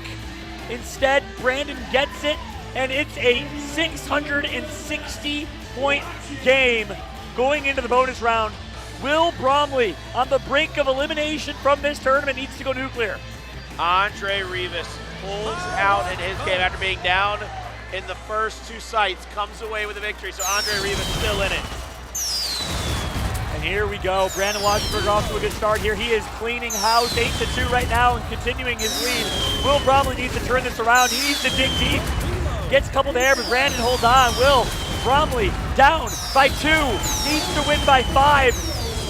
And Brandon's going to do it. Brandon holds on, and Will Bromley's been eliminated from this competition. Will Bromley, the reigning, defending, now defeated champion. Look at the love. With a lot of sportsmanship there. You absolutely love to see it. Our champion right now, Will Bromley, exits the tournament in this reload round, and Mr. Waschenberger, the burger himself, but not free burger, will continue on in his tournament. What a turn of events. And look at the love shown between these two. So much respect. He's raising his hand. He says, you're next up, man. I might be the champ from last year, but you're next. Brandon Waschenberger, a rookie from the JR Max crew in St. Paul, Minnesota. First time competing, upsets the king, the champion from last year. His future is so bright here for this rookie, Washi. You keep talking about that coveted rookie female world champion. We might not get all 3, but we might get 2 if Mr. Waschenberger continues to play like that, gets the rookie champion. Yeah, he's going to have to continue to turn up, but that's a good start, beating Will Bromley. Congratulations to Brandon. And that's tough for Will, right? He went up against a great rookie competitor who's part of the 7th Street Slayers. They get so much local practice against one another. That's a tough matchup. Sometimes, again, that's how the bracket plays out, and Will Bromley falls, much like Matt Peterson did in his matchup. Abby Rucko defeating Matt Peterson as well. You know, something I was thinking about, Will wasn't the undefeated last year. Will had to come through the reload bracket, did he not, against Andy Miko? I'm trying to remember. I don't know. Because I think Will last year went on a tear. I think Will's more of a momentum player. Yeah. If he gets that momentum, he can keep it running, keep it rocking. This is a late start for him. He probably needed to play a couple more competitive games early in the day, get himself ready for that. But nonetheless, don't take anything away from Waschenberger. Fantastic job by him. Great win. Yeah. But speaking of great players, John, we got a couple coming up. Let's jump into game 3 here. We got Lauren Hope, who went down early in her last matchup. Well, now she's going up against one of the many Mikos of this tournament, Nicholas Miko, here in this matchup. It's going to be Lauren versus Nicholas. Good start for Lauren Hope, part of the Sask Buck Hunters. And nice shot from Nick, going to neutralize. They'll trade 3-3, but the long-range Bucks went to Nick Miko, and he'll take the lead here. Yeah, taking a couple 100-point lead here. 260 to be exact. After sight 1, though, on that first sight, Nicholas Sinadinos is up over Phil Beaupre, my man, Mr. Peanut Butter from the Peanut Butter and Jelly contingent. So we got a lot of big names on the stage as well. We got Lauren, we got Phil, we got Nicholas Sinadinos. Man, we stacked up there. We stocked. Stacked like pancakes here on the main stage. Lauren Hope right now. Great matchup against Nicholas. The critters being picked up long range there. Lauren gets a couple critters and gets a long range buck, but Nick neutralizes. Lauren gets the last one, so she'll win the round by quite a bit. But look how close this is. 4.1 to 4K here. A great match. Very intense match. Very tight match indeed. Nicholas Sinadinos in game 1 is up big over Phil Beaupre. Lauren looking to keep her hopes alive and the hopes for the Saskatchewan crew to have a very tough showing in their back pocket. Lauren with 1, now a second one, now a third one, 3-1 up in her sight situation here. Ends up coming out with 4-2 and will have the point lead, I believe, because of the distance, the down and distance of those first 2 bucks. Yeah, but certainly can't rest on her laurels here. Even though that was a great sight, only a couple 100-point lead for Lauren Hope. She's looking really solid, but Nick Miko's playing really, really well. From Trenton, Michigan, alongside Madison Miko. He's looking to represent the Kings of the weekend at the Bronson Hall. Shots out early, trying to look for the reload. That's going to be Nicholas Miko. Will get those 3 in a row. And Lauren needing to pick back up, and she does indeed get 3 of her own. Dangerous trophy about to hop and drop. That's going to be shots into the back of the grass. Oh. Picked up by Mr. Miko. But Lauren has the sight lead. Look at that. Wait, no, hold on. Only a 100-point lead, so I take that back. Sorry. Miko must have won that one. This is the closest matchup we've seen throughout the entirety of the match. 100 points separates them. One of the best matches we've seen all week. Actually, sorry, the best match we've seen all weekend so far. Yeah, one of the most tightly contested matches. I absolutely love this. Back into the sight action here. 1-1 now. Lauren looking to pick up that deep buck back there. Will get it to go. Lauren trying to be hot as a $2 pistol on a misfire. Won't be able to get that third one. Needs the third one to tie up, but she goes out. 4-2. Mr. Miko taking a lead. And yeah, for the first time all series, or in a couple sites at least, Nick takes the lead. And it all comes down to this last and final bonus round. If Nick wins or loses by 2 or 3, he will win this matchup. Lauren has to go big. Shauna had to catch something from behind her. Miss Green threw that up there for us. That's going to be 6-4. Lauren Hope trying to take a lead here. Won't be able to find one, and she will get 3 up, 4 up now. Looking to make it 4. 18-15. Now 25-17. Wasn't enough. She shakes her head. She says no, it wasn't. 12-11. 12-11. Lauren Hope. Are you kidding me? Lauren Hope does it. The dream stays alive for her. The hope continues, keeps a flare, keeps a flicker. She's looked so good in these reload rounds. My prediction to win this tournament is the first female to do it, making history. Well, that dream is still alive. Nicholas Sinadinos takes out Wow. Phil Beaupre. PB and J all out of it. Ray Upshaw into his bonus round here on game 4. Jumping into that one. Let's see who can come out on top there, as it looks to be pretty tightly contested in the bonus round. It's pretty tight in the numbers of fireworks they're both getting. Yeah, this is a close one in this bonus round. 19-17, keeping it close here. 22-20. Ray Upshaw takes the lead in the bonus round and takes the win. Oh my goodness, that's a big win for Mr. Upshaw. He comes away with another victory on the day. I believe that's 3 already for him. Ray, I believe, has won 3 games in the reload bracket, but John, one of the most legendary players we got, about to take on a rookie sensation, a diaper dandy, Federico Reed versus Beth Bollock on game 3. Yeah, that'll be a fun matchup to watch here. Fed, 5th place at the World Championship in 2021. One of the most beloved members of this community alongside his mother. That woman right there, Mama Fed, coming to support, the loudest fan, the loudest cheer. And Fed told me he listens to Phineas and Ferb, so that's what he's queuing up right now. He listens to Phineas and Ferb to calm himself down on that main stage. Such an amazing person. What is a Phineas and a Ferb? What is it? Yeah. Disney show. You know, All right. Yeah. Soundtrack. Yeah, good, great Disney show. You're too old. As long as he's happy. That's what matters. That's what matters to me. Early in this one, Federico Reed finds one. Finds a critter. Tied up now by Beth. 2-1. Beth takes the lead. 3-1. Federico Reed finds himself down after sight 1, 4-2. And it's about a 700-point differential. Yeah, great job by Beth Bollock. I've been so impressed by her. We don't even have a bio on her. I think she was one of the late additions to the tournament. I don't know much about her. I got to learn more. But she starts off strong against Federico. Sight number 2 about to pop off here. Federico Reed, early action there. Gets that first one, but she's going to answer back immediately. 1-1. Looking for that one coming across that trek, trying to get behind that tree. Federico Reed finds 2, finds 3. Miss Reed, big smiles out of her as Federico goes absolutely huge and comes away with a big lead, and Mama Reed very happy. And he does the signature turnaround, fist to the air, looks at his mom who's celebrating alongside him. Big round for Feds, 4-1. Dangerous trophy round coming up though. Dangerous trophy about to pop off. Early shot on by Beth, and that's going to be tied up 1-1 now. Federico finds the deep shot there on that buck. Now finds the one coming across, and she does out. Beth Bollock does out. Federico Reed picking up 5-1. Dangerous trophy on the hunt, but Federico will doe out there. But still a gamey enough sight that I believe it will put Beth in an extremely tough situation. He's got a sharp gun and a sharp shot. You saw it right there. Picks up the critters quick, immediately turns, gets a buck. Keeps the shots on a whistle. But he's a high-risk, high-reward player. His gun is sharp, but he puts himself at risk for a lot of doe-outs. That's been his controversy. That's been his downfall past tournaments. We'll see if it comes to bite him here. See what happens in this next sight here. It starts off quickly. Beth Bollock 1-1. And she's really good at that first buck, but Fed, once he starts, he don't stop. Man's like a semi-truck coming downhill. He is hard to stop when he gets rolling, and there's that 7,000-point differential in favor of Federico Reed. Yeah, Federico looking to be running away with this one. Experience is showing. competes, I believe, from his home cabinet. She has a lot of experience against Beth Bollock, who's brand new to competing in Big Buck. So she's had a really, really remarkable run so far. Good opportunity here to try and bring it back, but she's going to go out, and that's going to be it. That's going to be all she wrote. Federico takes the win here. No way she'll be able to come back on.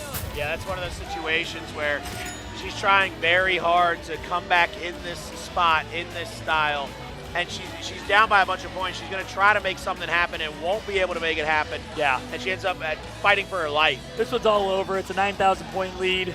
Fed's got the win. He'll advance through. Fireworks bonus just for good measure. Fed loves the firework bonus. It's one of his favorites that he was telling me the other day when I was asking him about bonus rounds. It's one of his favorite because he said he can basically pick a spot and he can just kind of shoot across the screen. And you can tell right here, look at him racking up these numbers very quickly and very efficiently. Again, that's his sharp shot. He's one of the best shooters I think pound for pound we have in Big Buck. But again, he puts himself at a little bit of a risk with the dough out. And if he can really catch fire here in this reload round, he has a chance to take this one. Federico Reed will move on. He will be happy. He's getting high fives from Andy Miko, from Mama Reed. He's got to be feeling good, feeling great, feeling fantastic about his shots. And another round down, John. That's right. We'll keep on rolling through this reload round. Congratulations to Federico Reed, everybody who qualified through. They will advance, but guess what? It's time for another game break. We got some games coming on the main stage. We're going to go ahead and throw it to a recap from one of our past videos. Enjoy that. Understand what it's been like across the years in the history of Big Buck Hunter Championships, and hopefully you'll be here next year. And then we got a drinking game coming on stage after this. Don't go anywhere.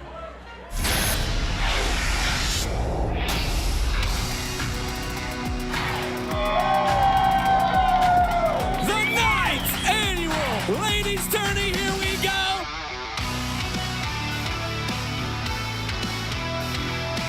Every year gets better and better and better.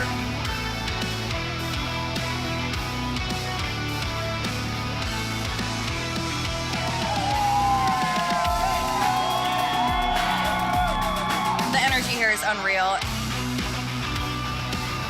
Let's hear it for Ladies Tourney champ, Lauren Hope! My favorite part about Buck Hunter is the community.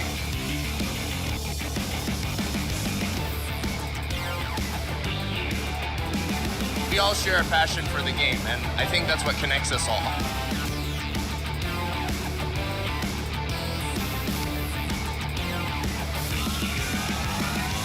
I just think that the level of competition has changed. Every year it's gotten better and better and better. The main event is this final match. And we only have 3 sites left. Ladies and gentlemen, you could not ask for a better finals. That's it! End of it all. Let's hear it for your champ, Andre Rivas!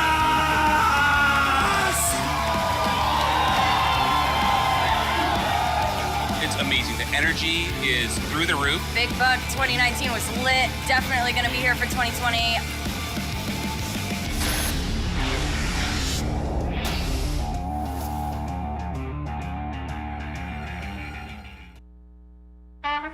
Ladies and gentlemen, it's time for a game break with your host, Prize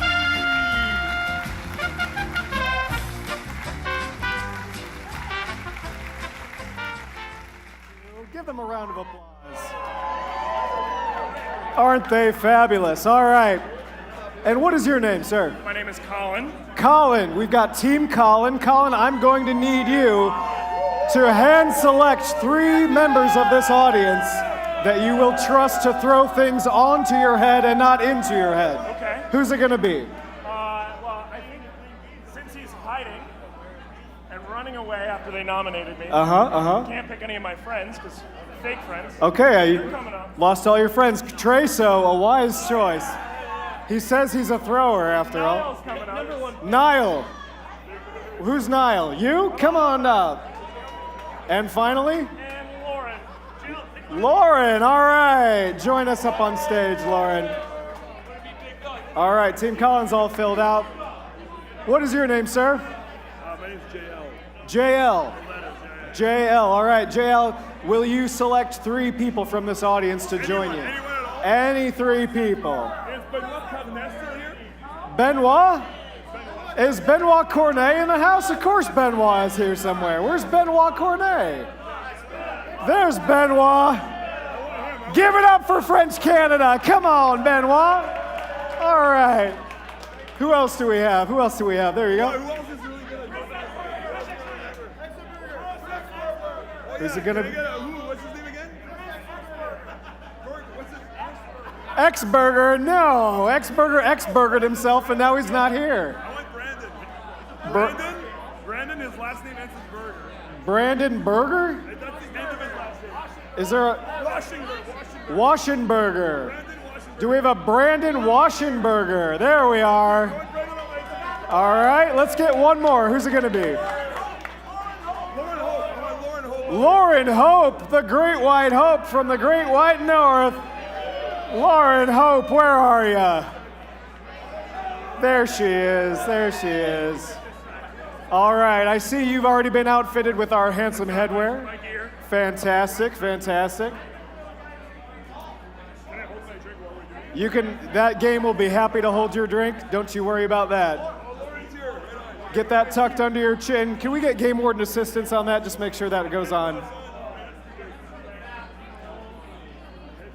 Has it been tied too tight? Oh dear. Which game warden did that, I wonder? We're gonna get familiar with the teams here. All right. Just as a refresher for anybody that wasn't up here last time or anybody that's new out there, our volunteers are gonna pop a squat right here at the middle firing line. Your teammates will be forced to shoot from behind the farthest firing line. You'll be able to throw all the rings in your possession, at which point you can crawl forward and retrieve the ones that missed, but be careful. Don't block shots coming from behind you. All right, we've got Lauren filling in. All right, a much more reasonably sized head. Yes, I agree. All right, so if we'll make a little room for our volunteers here, you're gonna be tossing from the far line here. All right, I think we finally are set up. You'll have a healthy supply of rings at your disposal. Get everybody their rings, get everyone their rings. All right, we got some missing rings here. Let's get him some rings. All right, we're gonna put 30 seconds on the clock. Ready, go!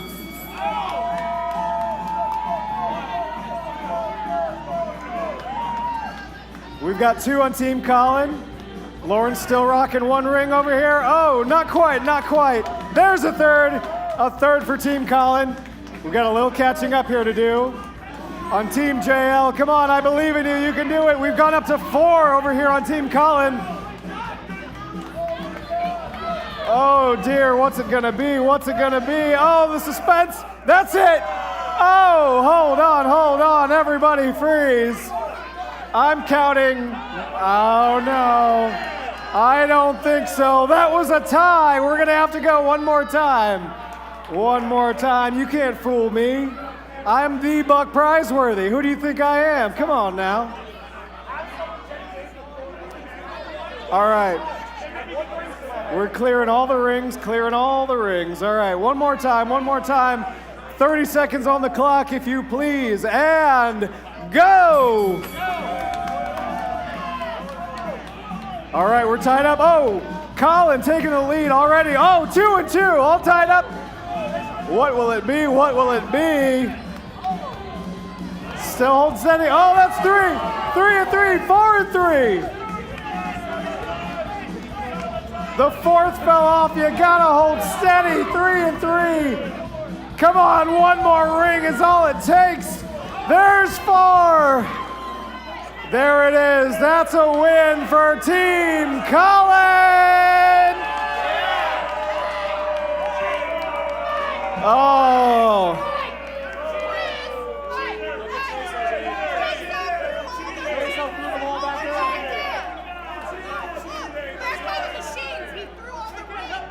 Are you kidding me? Are there shenanigans happening here? Is this about to turn into a wrestle match? Come on. All right. If you're going to force my hand, I guess we're just going to have to do it one more time.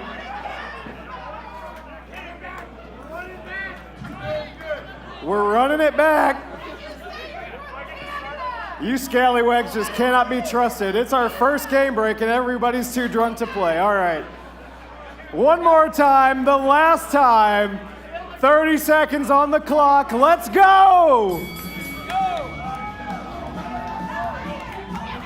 One for Team Colin, one for Team Lauren. Sorry, Team JL. Still tied up 1-1. That's 2 for Team Colin.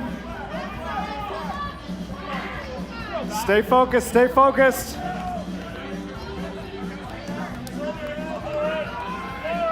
Oh, you're killing me. Keep throwing, I'm not stopping, keep throwing. There we go, all right. Team Colin won that one fair and square, fair and square. Oh, what a redemption, all right. Thank you, Team JL/Team Lauren Hope. Team Colin, congratulations. Stick around for just a moment because now you have to open one of our mystery chests. Lots of amazing things going on this championship Saturday, and among those things, redemption. It's been happening everywhere, including with my friend Nick Sinadinos here. All right, for those that weren't watching, Nick just took out Phil Beaupre, who's a perennial competitor, has been in the top echelon of players years and years. Tell me what just happened and why it means so much to you. So third time's a charm. Just went into it knowing I know how he plays now, so I had to have a different approach. I kind of let him take the lead, make the mistakes. You know, obviously in the third time, you got to learn something. Clearly it paid off, so it's good to get a dub, but still got more to go. And the thing is, right before that match, he and I were talking, and we were talking about last year because Phil beat you both times to send you home. It's a double elimination game, beat you both times. And ahead of it, you were thinking, all right, I don't know if I can let him do it again. Yeah, it was more so going into it and trying to just clear my mind, knowing and seeing his name up there every week, you know, getting beaten twice. Somehow the third time's a charm thing crept in my mind and it worked out, but yeah, no, I love Phil. Phil's been great to me so far, so, you know, it kind of sucks that I had to send him home, but, you know, good to finally get one. And you mentioned you got some more work to do, of course. We're not at the end of things here, but you've improved every year. What do you think has been the key to trying to do better than you have in prior years? Honestly, I think it's the experience, like, on the stage. Seeing guys, big names up top, leaderboard every week, and then seeing my names there, just to know that I could actually get up there and play with them. It's just getting up, seeing it, being in the moment, and, you know, nerves go away, a couple whiskey cokes, and it goes away real quick, so. I love it. Well, hey, let's see what work you can get done. Let's see if you can keep improving. Congrats to you. Lots of highlights happening this year. We're going to continue to see it over this Saturday, but let's take a look at some of the highlights from last year's tournament.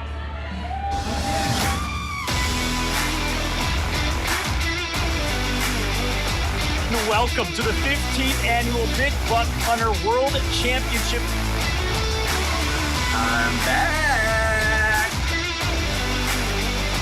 This is the place. This is the weekend that everybody wished they could have. It's kind of electric being up there, you know, being on stage in front of everybody. I was really looking forward to seeing everybody and kind of reconnecting and seeing what everyone's been up to. It's just a really good community of people who really love the game. You gotta be able to focus because they're gonna come at you real hard fast. And to walk in here to see 20 machines, the stage, the screens, the merch, everything was just the world that I didn't know existed.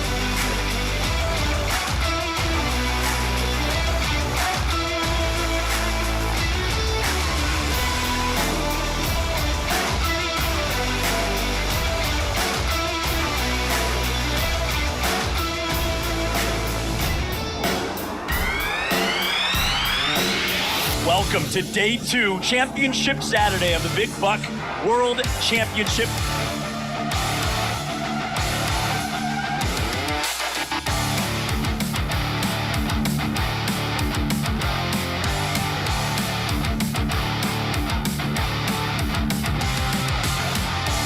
Hey, it's a world championship, not just a meet and greet. This is the matchup coming up next. Andy Miko has been one of the best shots all weekend long. Will Bromley is like a tank. Andy Miko goes out. Will Bromley, all he's got to do is tag him up. He's done it. Will Bromley has done it. I'm the new world champion.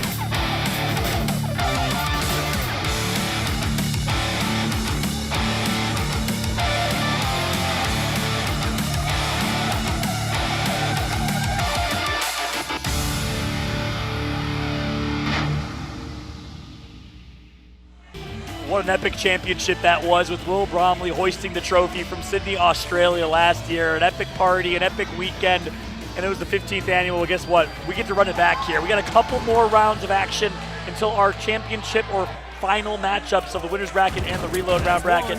We got a good one here. Brandon Washingberger against Abby Rucko. Abby Rucko looking to try to come back into this one. Washingberger already up with $2-0. Abby finally gets one. It was 3-0, now 4-1. My goodness gracious. Washingberger is trying to wash out the competition this weekend, but it is 18-8, 18. 6 points. My goodness. 6 points separate these two. Abby Rucko looking so strong, one of our early rookies and competitors last year. She's back again for more. Well, guess what? Washingberger's a rookie this year. Battle of the recents. It's a great one. Last bonus round here. Shooting out the gnomes as close as it could possibly get. He comes away with this one. It's going to be 5-4, now 8-9. Almost knotted up 10-8 here. Abby Rucko needs to get a couple more in her favor if she wants to try to come away with this victory. She can't leave it up to the last few. Washingberger, though, will not let go of his lead. And I believe, ladies and gentlemen, if he can come out on top, he will indeed come away with a win. Oh, my God. 1 point separate. It all comes down to these last few, and it's going to be Brandon who picks up the last couple gnomes. It was a 1 point differential. Brandon wins it with a 5-point ultimate lead. The rookie defeats the recent rookie. The head lady rookie from last year falls to a great new competitor. A new challenger has risen up. It's Brandon Washingberger. Without a doubt, Brandon Washingberger has arrived, and Abby Rucko high fives to everybody, but you can tell she wanted to have a little bit of a deeper run in this tournament. I believe we got another game too going on right there. Bonus just finished with that one. We can jump in to see who won that. Yeah, we'll keep an eye. A couple games of bonuses right now. That's going to be a win for Jamie Rundle. He continues his tear over Chris Light. Let's see game 4 if we can. Game 4 wrapped up. Battle of the Derricks. Derek Funk barely falls to Derek King. Wow. The Funk has no longer got that stench to him. He goes down and he goes out. Jamie Rundle with a win over Chris Light. Andre Rivas, I think, just finished up. Andre Rivas fell to Kayla Geary. What an upset. Kayla is dominating and defeats the former champion, Andre Rivas. That is an incredible win for Kayla Geary, taking out a former world champion. And we see here a couple more games are going to get started in just a second, but finishing up here in their bonus round. A couple more lights to flicker on and off here at the swing set, 25-20. One more set. He put the dang shotgun away. He didn't know it was another one to go. Wow. Joseph Gould, part of the Portland, Maine crew, against Garrett Pilley, and Garrett Pilley takes the win. Congratulations to Garrett. Huge win over Joseph. Garrett coming from, again, Sammamish, Washington. The rookie continues his tear, and he might be one of the best rookies so far. He's going to tie with Benoit in the next round. Speaking of which, we're going to have Kayla Geary versus Benoit Cornet in the next round, so just keep an eye on that. We got Dave Shaver versus Lauren Hope. That's going to be a good one as well. I'm looking right there, Federico Reed and Ray Upshaw. Federico, I just ran into him out in the crowd. I actually confirmed what you said. He said he listens to Phineas and Ferb or SpongeBob. I asked him which one he was listening to, and he said it was Phineas and Ferb's. It was like a robot song from the movie. I smiled and nodded my head. I said, baby, if it works for you, I'm going to go with it. I'm going to run with it. I'm going to let you be who you want to be. Ain't no judgment out here. Ray Upshaw already has 3 wins on the day, though. Let's jump into game 1 if we can, though. We got Lauren Hope against Dave Schaefer. We haven't shown Dave Schaefer on broadcast yet. We got to show him some love. He's our 6th place finisher from last year. Played very, very well. Also from Portland. but this not Portland, Maine, Portland, Oregon. See what he can do. Up by 1K over Lauren Hope. Yeah, a little bit of an early good start there for Dave Schaefer, but Lauren Hope looking to try to fight back into this one. She had a really tightly contested game just a few minutes ago. Yeah. In the last round, she's coming into sight 2. She needs to have a big sight here in the next couple, not to fall too far behind, because Dave Schaefer has had some big wins today, and he's looking to continue to roll just like that. Lauren with the orange gun. Doe out comes through from Dave Schaefer. Lauren Hope with an opportunity now. And can't get the last one. Can she connect for the 6th? Yes, she does, but it's not really long range. So a 4-1 victory, but only 1,000, maybe a 800, 700 point lead for Lauren Hope. Dave keeps it close. Lauren trying to keep herself in this matchup, trying to keep herself right in the nitty-gritty of this fight. Coming into sight 3 now. I think just one really good sight here could get her back into it, if not get her the lead, if she were to be able to go forward into this one. Lauren Hope is lights out right now, 3 in a row. It's the long range one. She gets the long one, she gets the critter, but Dave Schaefer finally connects. Lauren, though, is playing lights out. I'm loving what I'm seeing out of her. 6,600 to 3,300. Lauren Hope with a chance to defeat the player who placed just better than her last year. So now we see Lauren trying to recalibrate herself. She steps up, leans in. She's trying to get that gamer lean going on. I like this right here, John. I love the way that it's almost at 45 with the front hip flexor going up. Yeah, Lauren's catching fire in this reload round, but she's got to finish. Nice start for Lauren, 2-1 up. Dave Schaefer gets the long one, though. And the second long one. A Doe out comes from both. So Dave's not able to maximize the damage. Lauren still maintains a 2.3K lead. Lauren looking to try to keep this one in her favor, trying to stay on top of this fight. Trying to take a look over there at game 5 for just a second to see if Federico is in the lead. If you can see that for me, John, I'd appreciate that, because that's just a little bit too small a text for you, boy. Yeah, we'll try to keep an eye on that. Federico in game 5. We don't know the score yet. We'll keep Doe updated. Meanwhile, Lauren finds the first 2. That's going to be one back for Dave Schaefer here. It's going to be 2-1, now 3-1. Lauren looking for the 4th. She gets 4. 4-2. And that's another sight win for Lauren Hope. Yeah, Nicholas Sinadinos is handling business against Patrick Keelan. Dave Schaefer down by 3K. Federico's up by 3K against Ray Upshaw. They are in their 4th sight, whereas this is a bonus round, and I think this is all she wrote. We'll watch this, and we'll switch over to Federico. Coming into the bonus round, Dave Schaefer trying to come back and win this one. He's got to go pretty much perfect against Lauren in this bonus round and try to come away with a victory. See what it is now, 10-8. Now 13-11, 16-11. Lauren Hope has got to feel absolutely great about her chances to come away with a victory here. She goes up 20-16. 2 more sets of notes to go through. The flashlight will click off once, then a second time. Yeah, Lauren Hope takes a win here. Let's jump into our game 5, though. Congratulations to Lauren Hope. She's making a tear through the reload round. Game number 5, Federico against Ray Upshaw, up by quite a bit. And it looks like he'll lock that in. Who's on game 2? I think that was Nicholas Sinadinos. Yes, it is. He's winning his quite handily as well. So a lot of pretty one-sided matchups here in this reload round, Colin. A lot of one-sided matchups here going through this reload round. I'm taking a look here as you see Federico picks up the first. Ray answers back. Now Ray with 2. Federico trying to get the critter in the back. Now trying to get the distance shot, but Ray Upshaw's going to come away with both of those. 4-1, 4-2. Federico Reed way in the lead, but Ray trying to fight back in this one. Yeah, and that's the 5th sight. No way you can come back from a 6K deficit. Federico advances. Ray Upshaw falls in the reload round.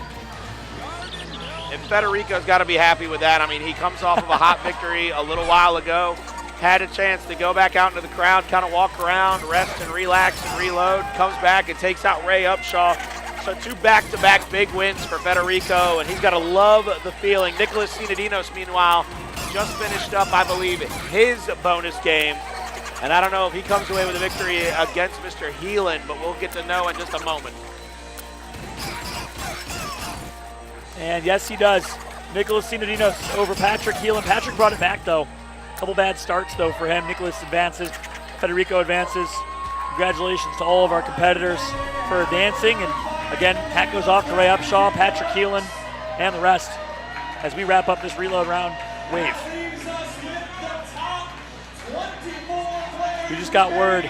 We are now at the top 20 of the tournament and of the competition. It's coming down to the wire here in our reload round. That means we're going to be starting up with winners bracket matches here soon.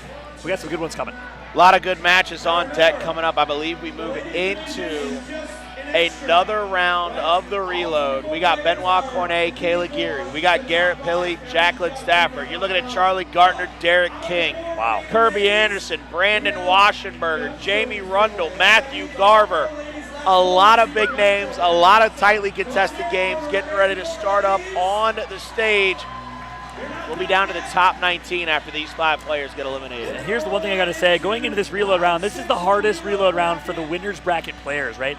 Benoit, Charlie Gardner, Jacqueline Stafford, Kirby Anderson. You are cold as ice. You have not been grinding all day long through this reload round. And these other players have been catching fire. If I think about someone like Kayla Geary, she's playing out of her mind right now for Portland, Maine. That is a tough out for anybody right now. Another name is Jamie Rundle. Jamie Rundle, Matthew Garver is a great player. He's a great veteran player. He's got a lot of good ability to kind of stay calm under the pressure. But Jamie Rundle has been nonstop from start to finish. He has been that 18-wheeler, that diesel engine. He got heated up. You can't stop one of them sunkers without some kind of sand trap. That's right. It'll be a hell of a next reload round here. Let's jump right into it. I want to watch all these matchups, to be honest with you, but the one I really want to watch, Benoit Cornet versus Kayla Geary, game number 2. If we could jump into game 2 to start, that'd be phenomenal. Kayla is on fire right now, but Benoit, the rookie from French Canada, Quebec, has been playing so incredibly well. One of the sharpest shooters we have in this tournament. 1-1 early in this one. Kayla Geary gets the burst, but Benoit answers back. Now Kayla with 2 and a critter. Benoit with 2 and a critter of his own now. Looking for those last 2 bucks. Benoit finds 1 out of the 2 and takes an early advantage. 2,700 to 1,100. 1,500 point differential right now. Benoit Cornet wearing the Zombie Slayer jersey. Back-to-back days. He said, if you go give me a free jersey, baby, I am going to come away with a victory. That's right. Benoit, Kayla Geary. Benoit gets the first long-range one. This is where he's so good, the bow rounds. His experience with the Zombie Challenge helped him significantly, but look at that. Kayla Geary fights back and ends up taking the round. That's a 600-point swing in Kayla Geary's favor, but it's only a 900-point differential now. So those 600 points make up some of that ground, but it's not enough to really make him start to feel that pressure. Elsewhere, Kirby Anderson, 4,000, tied with Brandon Waschenberger at 4,000. That matchup is great. We'll keep you updated on the scores, but keep in mind you can go to bigbbuckhunter.com and catch whichever match you want. Let's see right now. We're going into this next site. Benoit finds 1. Kayla finds 2. Now Benoit ties it up. This is the dangerous trophy round. Kayla Geary's got 4 to Benoit's 2. Benoit would like to find this dangerous trophy to try to keep himself in this game, try to keep his lead and maintain it. Here it comes out between the rocks. 1 shot and done. Benoit Cornet only gives up 600 points that round. So now, John, we are still at that 900-point differential. No, 1,100-point differential. Excuse me. Kayla down by 1,100. 2 sites and a bonus round to go. That's been a great one. Jacqueline Stafford tied, or close to tied, against Garrett Pilley in their matchup. But right now, it's all about Benoit Cornet and Kayla Geary. This insane matchup we have on our main stage. Kayla Geary gets 1, ties up with Benoit. But a go out from Kayla. That might be a nail in the coffin for her. Benoit picks up the critter, picks up the extra buck, picks up that one, sees one deep in the field, gets him to go as well, and that's a huge round for Benoit Cornet. And that's where he does so well. Again, remember, he never played multiplayer until just recently. He always played solo. It's from kind of his own little contingent up in French Canada, so he's very good in those solo situations where someone does out, he can take his time and play the game that he knows and loves. He represents the us against the world mentality without having a bad attitude about it. Right. He knows he came here, only French Canadian. He knows that there might not be a lot of people that know his name or might not cheer for him, but he's made a ton of friends inside the venue, me being one of them, and is without a doubt put on an absolute showcase for everybody. Only loses that site by 100 points, but maintains that 2,000, almost 3,000 point lead. Jamie Rundle, Matt Garver. Jamie's up by almost 3K. We got a bonus round here, and I think this might be it. I don't know if it'll be possible to come back after going out site number 4. That cost her. Kayla Geary has played so well this entire tournament. I've been so impressed. unfortunate dough out. It kills you, but I can't wait to see if she comes back stronger next year. 9-3, Benoit picking up those planes a little bit quicker than Kayla. Now Kayla trying to turn back. 12-11. This is going to be tied up, tit for tat. Kayla Geary finally takes the lead in this, but this will not be enough for her to overcome the deficit that she had been built into due to a dough out. And with Benoit coming away with a pretty perfect round, I believe he gets the victory. Yeah, Kirby Anderson defeats Brandon Waschenberger. Benoit defeats Kayla Geary and advances. Let's jump to game 3, though. We got a good matchup. Jacqueline Stafford against Garrett Pilley. And Jacqueline needs these 3. Gets it. And a little juke out. She gets it as well. Perfect 3 for 3 to end that round. And just like that, only down by 500. 500-point differential. Benoit Cornet with a 3K victory in his matchup. Jacqueline Stafford now. Let's get into this game, see how it goes. As they end up in the bonus round with a chance for a win, Jacqueline Stafford has to be pretty pristine here. Jacqueline, legend in Big Buck, 12th place in 2019, been competing for a long time. It all comes down to this. If she can win out by 3 or 4 helicopters, airplanes, so she's dominating so far. Those are prop planes. That's a 5-6 nothing start. Now 9-3, excuse me. After those last 2 planes, secondary position here, trying to get a few more shots on. She is up huge. Jacqueline Stafford has got a chance to win this if she can just get one more sight to be definitively in her favor. I think Jacqueline Stafford could pull it out here. Like shooting fish in a barrel for Jacqueline Stafford, and her skill shows big time. She says, give me that. What a showing from Jacqueline Stafford. She'll take the win. The dance comes through. The handshake right after. Wow, her skill was put on display there, Colin. Again, that's like the 4th time today that one of our veteran ladies has shown their experience in those bonus games. Yeah, that is an incredible comeback by Jacqueline Stafford in that bonus game. A couple of big names coming to the stage, but John, I know of an even bigger name out in the crowd that wants to talk to us. That's right. We got Omar Jimenez, the one, the only, and he's live with one of some of my favorite new rookies to this competition, the boys, the Finance Bros. Omar, take it away. Oh my gosh, look, they are notorious. They came here in force, and we got him here right now. I'm going to start with Rob Tatro. So, Rob, you got your whole crew here. Tell me how you guys all ended up right here. Well, I mean, it all started, so in university I played a ton of buck hunt, and I was half decent. I'd go to a tournament. I remember one time they sent me a check, and it was so awesome. It was just before the World Championships. Last year, I go with my kids to this arcade thing. I picked up a gun for the first time at a buck hunt machine, and I got re-energized. I was like, how unbelievable is this? I told the guys at the office, and we all said, why don't we chip in and get one for the office? So we chipped in, we bought a machine, we put it in the office, and we've been playing nonstop. Now, when we found out that there was the World Championships, we said, all right, guys, let's practice. Let's get our scores up. And let's qualify. Let's do this. And then here we are. We drove in an RV, 15 hours overnight. We didn't want to miss work because the boss would be upset. And we drove all night. We made it here. We beat world champions. 2 of us beat world champions. That's right. We're here to have a good time. We left our mark, and we're here to grow the sport. Phenomenal sport. What is this all about? Camaraderie, being with friends, having fun, doing something you like, while seeing a little bit of the world. So for us, it's been a phenomenal weekend, and we're thrilled to be here. And you guys have beaten a lot of the worlds here. All of this crew here, all competing here on this stage. They've gotten crucial wins throughout it all. Derek Funk, you just got eliminated, I know, but talk to me about this process. You guys are all rookies here. Is this what you thought it was going to be? It was actually way more than I expected. I gotta give props to all the competitors because they're way better than everybody expected. And once you go on stage, you know, your knees are shaking, your arms are moving, the trigger's not as happy as you're ready to be, but honestly, if you give it your best, you just go out and compete and hope you can get around to the next round, so it's pretty good. Now I'm gonna ask you guys to do something. I saw you do it after Derek got out. You got him on your shoulders, you started cheering. Let me see a little bit of that camaraderie right now. Can you do it? Can you do it? Yeah, there we go. This is what it's all about. This is what it's all about right here. The camaraderie, the competition, the support. This is the best company team I think I've seen. If you're looking to get a sale for them, I think they're gonna get it done. But I know we got more action coming up, so I'm gonna send it back to you guys. You gotta be kidding. I want to join that company. I want to work for them. Whatever they're doing, it's clearly working. That was awesome. One of the best interviews in Big Buck history. I have never watched John switch allegiances so quickly. I've never watched this man forsake all of his picks, all of his ethics, just to try to pick a team because they're the embodiment of his spirit. That energy, honey badger and that guy the is honey your spirit animal. badger, the energy, the hype. I love it. The entire crew, they have made their mark. They're growing the sport, which you love to see. Let's jump into Sarah Erlinson versus Nick Sinadino. Nick Sinadinos now trying to stay in the driver's seat against Miss Big Buck Hunter herself, Sarah Erlinson. He is up in his matchup. Federico Reed is down in his matchup. He's lost the first 2 sites, so he has to be cautious not to go down in his matchup. But we're going to stay here. This is going to be site number 4 for Sarah Erlinson and Nick Sinadinos. Sarah Erlinson, a bar owner up in Wisconsin, a Big Buck ninja, which means she's been competing for 10+ years, has done a lot for this community with her bar.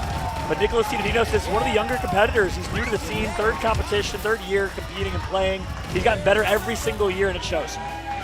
Continuing to stay on that trek, and on that track, he is up by about 4,000. Let's switch over to Fed. That's a 4K game. Let's see what we can get with Fed for just a moment. Game 5 here. What a sad matchup. It's tough. Fed versus Miko. 2 great competitors. Miko's dominated last year. Fed did really well the year before, and they're going to get faced against each other this time. Oh, he got it! Massive. Federico Reed with a big, dangerous trophy win right there. Absolutely love that for him. He's trying to crawl back into this one. It's a 3K difference. I believe there is 1 site left, if I read that correctly, their last screen correctly. Federico Reed, Andy Miko, will they go straight? No, they got 1 more site. Yeah. Fed has to go big here. He has to get himself in a position to come back in that bonus round. Let's see if Fed can pull it off. Fed now, Critter, double bluff. Critter goes over to Andy. Critter goes over to Andy. Fed though with 3. Fed with 4. Fed with 5. Can Fed finish off the sweep? Federico Reed from the depths gets all 6 and gets a victory and the lead. What a comeback for Federico Reed. He was down by 2,000, now up by 1,000. A 3K swing. He's jumping up and down literally for joy. And it's a bonus game, which he succeeds in. He excels. Can Fed close it out? Federico Reed now trying to close it out. He's got to shoot up some of these prop planes. Nicholas Sinadinos, meanwhile, is absolutely taking control of that bonus round on the other side of the stage. 3-3. Andy Miko's got to come away with a victory here if he wants to come back in this one, if he wants to get a win. But Fed is one of the fastest shooters on the planet. Doesn't have to worry about going out right here. He can shoot as many shots as he wants. He's going to come away with a victory. He's up big. Federico Reed has completed an amazing comeback. Last year's runner-up will fall to Federico Reed. And the love, the camaraderie, again, from these 2 long-lasting competitors. What a matchup. What a comeback. One of the best comebacks we've seen today and all tournament long. He celebrates with his friends, his family, his community, as Miko, who, of course, a beloved member of this community, will fall. And again, you just hate to see that reload round matchup. But we're in the top 20. This is when you're going to see those. The leader of the Braj Mahal has fallen to Federico Reed after a 6-0 Site 5 sweep. I have never seen a competitor go absolutely dynamite, explosive, like Fed just did, with 6 straight bucks. John, another round down. More players are out, and a game break is coming where they're going to have a little bit of fun on stage. So why don't you and I step away for a moment and let them have some fun. Let them celebrate as well. We're going to take a quick break, as you'll see Federico celebrating in the crowd here as we jump into a game break. We'll come back right after this. Don't go anywhere. The action is just heating up for the Big Buck Hunter World Championships 2023. Ladies and gentlemen, it's time for a game break with your host,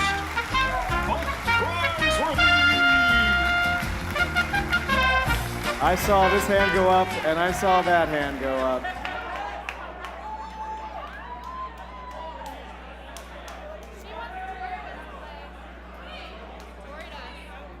You want to play? You got to win over these captains. You got to win over these captains. Welcome to the stage. How are you, young lady? I'm going to need you to choose 3 people who you can really trust to shake it right now. Oh yeah. Dave Snipes. Dave Snipes? Is this allowed? Dave Snipes? Whoa. I wasn't listening. I just heard my name. Did you mean Chris Freem, Dave Snipes? What the are we real, doing? the only Dave Snipes. You've been drafted to a balls up, bottoms up game. Okay. All right. Let's do this dodgeball style. I don't want to choose, you know, I don't want to, I want to keep it even. So who would you like on your team, sir? Sean, of course, of course. Now, next for you, who are we thinking? I picked George. George Petro. If I'm doing it, you're doing it. I'm beginning to see a theme here. I'm beginning to see a theme. We're talking strategy already. Who are you going to get next? Who's it going to be? We'll take both of them. Okay. Freeman Garver, come on up. This is a real all-star round, I got to say. Who's your final pick going to be? My husband has really good hips, so I'm going to choose Charlie Gardner. Charlie Gardner, get those hips up here, buddy. Matt Garver came with legs to play. All right, now, game wardens, if I could get my tarps up here, please. Thank you.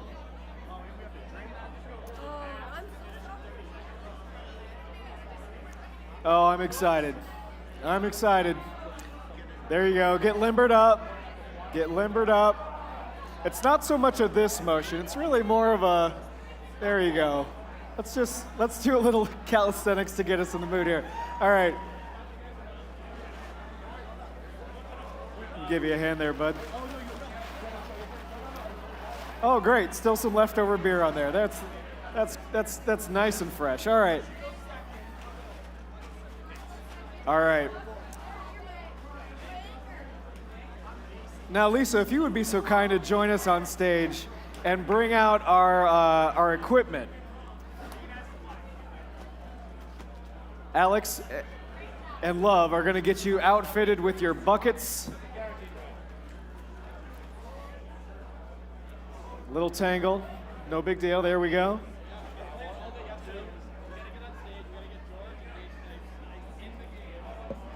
I can't believe you got George and Dave Snipes.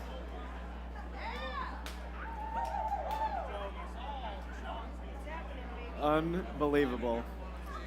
All right, now just a reminder, this is a relay style game, so each of you is going to get a cup of beer. So let's distribute some cups. Thank you. Cup for you there, boss man, all right. Dave's a natural. There's your cup. Snipes, oh, you already have a cup. Yep. Cups, gentlemen. I'll wait until I can't look away. You know, there's something happening. All right. I'm gonna pull my back out. All right. Is everyone feeling that? All right. Sean, there you go. Okay. Everyone's got their cup. You're gonna get about half a cup of beer.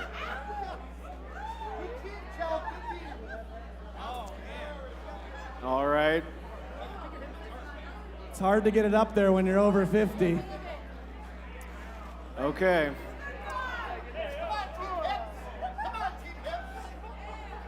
Now, last time we played, we went from the inside out. Are we doing inside out or outside in? What's it going to be? Inside out. Inside out. Okay, so we're going to start with our team captains right here in the middle of the stage. All right, everyone's ready? There's no time limit. Everyone's got their beer. As a reminder, you sink the ball, you drink the beer, then we move on to the next person. Ready? And go! There we are. It's not even moving, come Good on! rhythm, good rhythm, all right. Oh, so close, so close. Oh! And who's gonna be the first? Who's gonna move this on? Stay calm, work the hips, work the hips. A little step forward, never hurt anyone. All right. Hup. There's one, all right. Got a chug, down it goes, and Sean is off to the races. Right away. Is there anything this man can't do? Right away for Freem.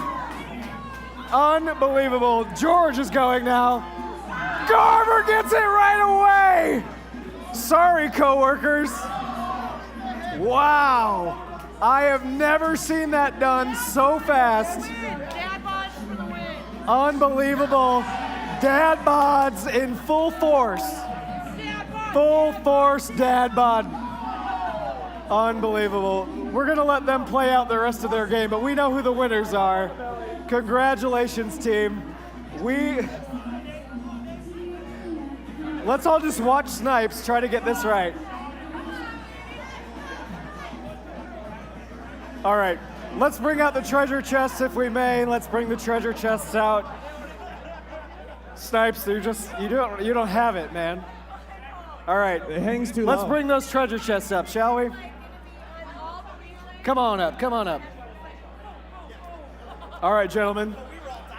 Need you to put your heads together, and you're going to choose which of these chests are you going to open. What's it going to be?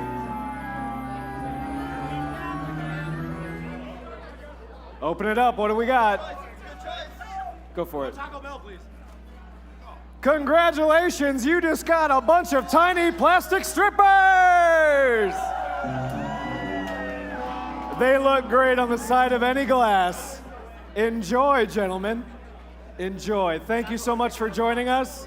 Congratulations to both teams, but congratulations mostly to you, if we're being honest. Enjoy. Pop those open, get them on the side of your can. You're off to the races. We might have to disqualify those guys.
Welcome back, everybody, to the Big Buck Hunter World Championship 2023 Fallout here alongside Colin and our first pro player special guest here, Will Bromley, your champion from last year. Fell in the lower bracket, though, unfortunately. What went wrong, man? I want to get your take on it. It was just a tough setup. He's the guy that I've played against. I've been practicing with back in St. Paul. So I knew he was tough. That'd be your fault. You helped him get ready for this moment. moment. And maybe he got into my head a bit because I knew how good he was. So yeah, it is what it is. It's all good. That's right. Now you get to party and enjoy yourself. I'm partying. Don't worry about that. Amen, and cheers to that. Good to have him on the desk with us, giving all types of pro player insights. We're jumping into our next round. We are in our final 16.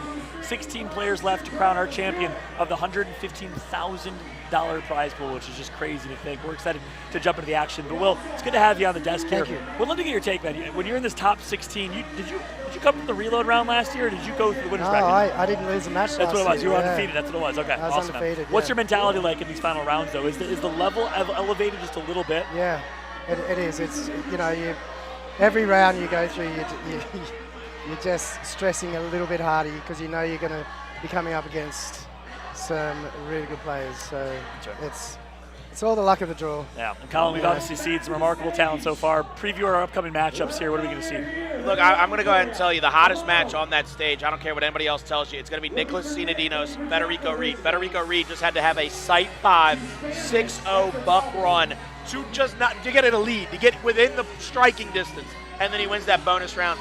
Federico Reed, Nicholas Sinadinos, one of the hottest players on the stage right now, and he's jacked to the gills. My man was doing like 150 push-ups, everyone. I don't care what you say. I just found out he was a D1 athlete. He ran track at Alabama, which is kind of cool. Also a fellow Greek, so I want to root for him, but I also love Federico Reed. It's going to be a tough matchup in terms of picking who to cheer for. And in general, they're both really sharp shooters. You've competed against them for many years here. Talking about Federico's aim and his gun, it's really sharp. He's unbelievably fast. Yeah. So you saw him in that last round, or the last side of that last round. He just went into overdrive. He went into beast mode. Yeah. It was unbelievable. Like, and then you know in the bonus rounds he is out of this world good. Especially when he doesn't have to worry about doing out or hitting a dough and having to set back. And it shows here. He starts really, really strong. 4-2 lead over Nicholas. But Nicholas is fast as well. I mean, he's a newer player. So yeah, Nick's my boy. He's really we've been talking a lot over the last year.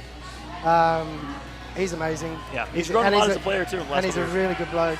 You know, just down to earth. Awesome. Lovely fella.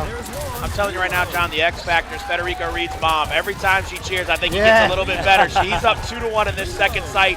2-2 now, tied up with Nicholas Sinadinos. Look at the cheer from her. She wants him to come out on top every single sight. Yeah. She don't care if it's about 1 point or 100,000 points. Yeah. Fed's mom just wants him on top. She brings it. Yeah. Brings the noise absolutely in the crowd here, but it's a close matchup. Fed currently has a few thousand-point lead. The Lauren Hope Kirby Anderson matchup, also a great one. Lauren coming from Saskatchewan, Kirby Anderson from the Pacific Northwest. It's a great one indeed. But here we go. Site number 3. Nicholas off to start strong here. Will, that's a great start for Nicholas. Those 3 straight down the middle, especially that long range. Yeah, the long range. Yeah. Oh, there's another one. That's a great round by him. 5-1. Will, when you have a round like that, do you just have to brush that off if you take a 5-1 beat? Yeah. You're just like, I got to get the next one. So yeah, Andy Miko was like streaming ahead in the final last year, and I just had to keep my head together, just go, it's not over yet, it's not over yet. You brought it back? It's never over until the last shot's taken, so. That's a great one. There we go. 4 site. Nicholas Sinadinos brings it back. Last one. This is a crucial site, though. Whoever wins this can take quite a bit of lead here. 2-2 right now. They are tied even. Fed Doe. And the dangerous trophy coming out here down the middle. He's going to miss those shows coming through. The headshot as he comes to the middle of the screen. Yeah, Nick. Nicholas Sinadinos with a huge sight. Federico Reed barely clinging on to this game. 2,000 is a bit of a deficit going into these last few sights. Nick has I think I'm going for my boy Nick. I love love Fed. Yeah. I love Fed. Nick's your guy now. Nick's, And honestly, he's a new competitor. This is his 3rd year playing. Fed's been here for quite a few years. Yeah. It's good to see new blood coming through and growing. Every year he's gotten better. Here's a bow round, though. So instead of a gun, they're shooting a bow and arrow. And Nicholas is going to get one. Fed gets one. They're tied at 1 apiece. This is a big round for Fed. He needs to connect with these last 2. Can he get it? Yes, he does. And Nick gets the 4th. So Nick will maintain the lead by 2,000 points. I don't know if he's going to go that.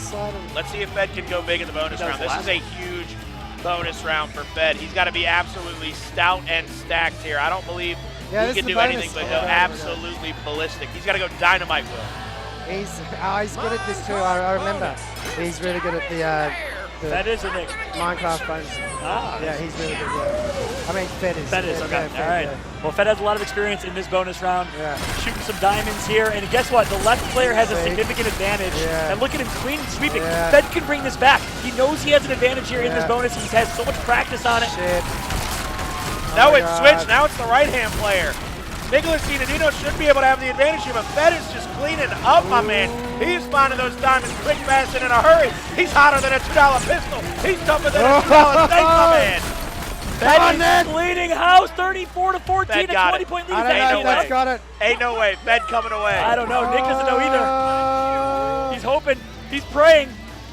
Oh, no! In the bonus round, down by 2,000, Federico Reed does it. 2 games in a row, he claws back and finds a way to win. Nicholas Sinadinos is sent home. Wow. Hey, Will, you can't go to the bonus round against Fed. You got to beat him before the bonus. You need to be at least 4,000 ahead of him. Jacqueline Stafford lost by 400 points to Derek King. She was looking great. Lauren Hope was in a close one. I don't know if she ended up winning. I'm not sure actually who won all those matchups. I'll try and find them on the bracket if I can. But we were so fixated on that crazy match. I mean, break that down for me. Going into that bonus round, you're up by 2,000 points. Yeah. What went wrong? He just wasn't fast enough. But he needed to be at least 4,000 ahead of Fed, because Fed just, he's the Fedinator. He's definitely. Can't be stopped. Nah, he can't be stopped. 23 years old from Massachusetts, Federico Reed, with the support of his family, advances to the top 8. What a performance from him. Thank you, everyone watching at home. Dina Franson, the whole family, Chris Soriano, Justin Robinson, so much love for every single one of y'all as we have ourselves quite the matchup here. It looks like we do have our ladies competition winner. Lauren Hope wins the ladies tournament. She's the furthest advancing female in this competition. Congratulations to Lauren. So, John, you know how much I take pride in my picks versus your picks. I told Lauren, I said, look, I don't care if you come in second. That's good enough, okay? Don't make John look like a genius. That's all I'm asking you to do now. Make him look smart. Don't make him look like a genius. Lauren was my prediction. Look, a Canadian won 2 years ago. An Aussie won last year. I'm like, a woman has to win this year. It has to happen. Yeah. Well, that's her second time. That's her second trophy, right? As lady champion, yeah. That's beyond impressive. Yeah, so that's consistency. And I think that's her third year competing as well. I mean, she's relatively new, maybe fourth year competing. She's been here for a while. A couple of years, okay. Yeah. Saskatchewan crew. About 4 or 5. So with all things considered, 2 championships in 4 or 5 years, she's making her mark absolutely here. Congratulations again to Lauren. Well, look, we're going to jump to a quick break here. Looks like we've wrapped up the reload round and the reload bracket round. Hi, everybody back home. Shout out to Will. We're going to wrap up. Any final shots or words you want to share? I just want to say hi to Rusty Hayes, all the guys back at Kelly's on King in Newtown. Thanks for watching. Sorry I couldn't bring it home, but there's always next year. They still love you. Now I can party. It's fine. I'm fine. It's all good. Don't worry. There's always next year. Was that for all the emotional texts you got and the support you got? I'm sure. Yeah, that did bring a tear to my eye. Thanks, guys. Awesome. But it's all good. Was there a lot of Australia's favorite word? Yeah. When you got all those texts after you lost, was there a lot of Australia's favorite word in those texts? Like, come on. For fuck's sake. Oh, sorry. Yeah, that one. Yeah. Sorry. Absolutely. Well, thanks so much for joining us, man. We appreciate it, brother. Thank you, guys. Awesome job in the cast, as always. Pleasure having you up here, sir. And good to see you as always. We'll talk to you later. All right. Thanks, guys. Thanks so much, Thank mate. you. All right. Well, looks like our next few rounds, we'll be getting started here in just a moment. Shout out again, Will Bromley, everyone from Australia. We have Australia, Canada, U.S. represented. And we have our winners bracket matchups: Adam Holm, Cody McDonald, Andrew I think Moskowitz, Adam Holm is who we need to watch. I think we go game 3. Game Moskowitz 3, and Baldock. Moskowitz, yes, without a doubt. Yeah, you're right. You're 100%. You're 150% right about that. Andrew Moskowitz versus Drew Baldock. Look, my man Will is sitting right off stage. I don't know why he got to walk away. He can throw that headset right back on if he wants to. I don't care. I ain't going to mind it one bit, baby. Yeah, that's the big matchup. Drew Baldock, our champion from 2021, going up against Andrew Moskowitz, works at Reddit on the community team from Hoboken, New Jersey. Canada versus USA, cross-country matchup here. 3-3, and Moskowitz must have come away with the down and distance point advantage because he had a hefty point advantage. A couple hundred points there. Drew picking up 1, now 2. Andrew answers back with one of his own. Critters trying to be shot up by Drew. He's going to take out the 3rd and the 4th. 5-1. Drew Baldock goes massive in sight 2. And that last buck he picked up was a 756 pointer. And he did it so quick, flick of the wrist, if he was playing mouse and keyboard games. But quick turn, quick shot, quick win right there for Drew Baldock. That's the whole Gardner clan there rooting for, I believe, Mr. Andrew White, the Pope himself, over on game 1. But I want to stay here with Drew Baldock in his matchup. I need to see how he and Andrew Moskowitz go against one another. That's 2 and a doe out. Now if Andrew can just take his time and pick up the other 4, that'll put him back in the lead against Drew. Yeah, that's big. Right there. For those that are new to Big Buck, if you hit a doe and not a buck, it's called a doe out. You basically can no longer shoot. You're out of the round, which gives your opponent the opportunity to go big. It's exactly what happened right there. So as a result, look, a 100-point game. Andrew Moskowitz with the lead, but this is a close one. Yeah, this is definitively close right here, John. Going into that next site. Back and forth, Moskowitz with a Sight 1 win, Drew with a Sight 2, Moskowitz with a Sight 3, Zombie Deer now 1-1, going up for 2. Zombie round, you got to hit a headshot. The only way to kill a Zombie Deer is with a headshot, just like any name your favorite apocalyptic movie. 2-2 right now. Dangerous trophy to be picked up by Andrew. Night of the Living Dead. There you go. Thank you. Without a doubt. I mean, you got Tony Todd in there, an absolute legend in the horror community, playing a character that was one of the first. I loved listening to his story about it. One of the first African American characters in a horror movie that was a hero. He didn't die in the first 5 minutes. Yep. Love to see it. I'm a Zombieland fan myself. Hey, good. That's a great one as well. Tallahassee. Bill Murray cameo. Without a doubt, baby. Coming into this next site, though, shots ringing out back, forth, left, right, and center. Nobody able to pick anything up yet. Oh. Drew and Andrew both struggling, but Drew will pick up the first one. Andy picked up the second one. That had to be an incredibly difficult round of Zombie Bucks. 500-point lead for Drew Baldock going into what I believe is the bonus round. Listen, it's hard to get a buck kill in itself, let alone headshot-only buck kill with the zombie rounds, but it's the bonus round here. It all comes down to this. 500-point lead for the Canadian Drew Baldock. He needs to win this by at least one or not lose by 2 or 3, and he will be your champion. There it is. The moonshine bottle's getting shot up quicker than a hiccup right now. 15 to 12, 15 to 13, getting up to the 20. Drew makes it to 20 first, but Moskowitz fighting back as hard as he can go. 24-21, one last one on the board, and I believe Drew Baldock will wrap that one up like a Christmas present, baby. 99 to 92. That is a great win by Drew Baldock. Yeah, he was down early, fought back. The zombie round made the difference. Drew Baldock advances, and he does make it to our top 8. Congrats to him. Andrew Moskowitz still looking really strong here. I expect him to make some noise in the reload round. Adam Holm also comes away with a victory, and so Canadians 2 wins on the board out of that set of games there. Drew Baldock and Adam Holm. And I gotta say, Jorge Robertson has looked so good, and he just defeated your boy Jordan Klassen. So in another matchup of the Canadian versus USA contingent, the Minnesotan from St. Cloud, I believe, part of the 7th Street Slayers, he comes out on top. Congratulations to Jorge Robertson. Now Jordan has to come right back and play again. He's got to go up against Derek King in a very tough contestant who's been on fire in that reload bracket. If you just lost on stage, ladies and gentlemen, no rest for the weary, no rest for the wicked. They got to go right back to hunting big bucks and trying to come out with a big victory. As you can see on your screen, Derek King, Jordan Klassen, Jamie Rundle, Cody McDonald. 2 great games getting ready to pop off on stage in the reload bracket down there. And I think one of the things you got to be careful about is USA versus Canada is about to cannibalize itself. You've got Atlanta going up against Canada. You've got, I believe, on the opposite side, Jamie Rundle and Cody McDonald. I think you got Canada versus USA again. I can't remember where Cody McDonald's from. Yeah, and I can't log into my laptop here, so I'm actually right there with you. But nonetheless, it's going to be a good matchup here. We got some people having a good time live at the Big Buck Championship. If you didn't attend this year, whether or not you qualify or just want to come have a great time, play mini games on the main stage, party, enjoy yourself, highly recommend you make it out to Big Buck Championships 2024. We, of course, have all-you-can-play arcade games, courtesy of Play Mechanics. Betson Enterprises are the ones that distributed all of them here. Thank you to Betson. Thank you to all of our sponsors. Real Threads, the best T-shirts ever. Literally, I love these T-shirts that they make. The event T-shirts every year are fantastic. But guess what? It's time. Let's jump into our reload round quarterfinals. Lauren Hope. The Bull? That is Benny the Bull. Chicago Bulls represent. Let's do Lauren Hope versus Andrew White. That's going to be a good match. Definitely a good matchup. Let's stay right there with that one. Federico Reed's about to compete as well, but I think we need to keep all eyes on Lauren Hope, Miss Hope here.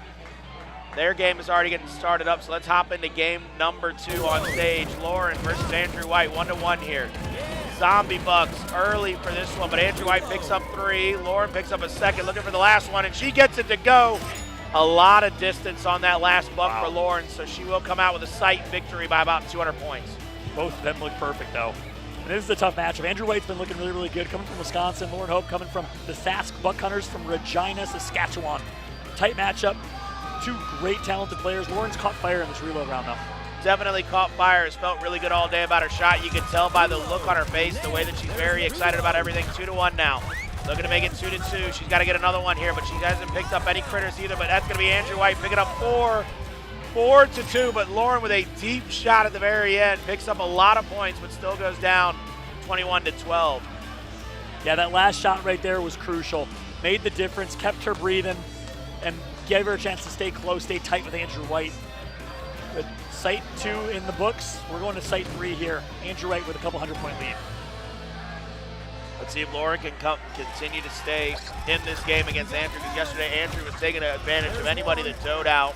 1-1 now on the shot. Lauren to the backside of that map, and you can hear the clicking going back towards the right and left. She wasn't able to get that reload off, but she was able to get $3. Now looking for the last one off the side of the map and gets it 4-2. That's big. And that's a 1,000-point swing in her favor, just about. Lauren Hope, the Canadians respond. You hear them cheering in the crowd here.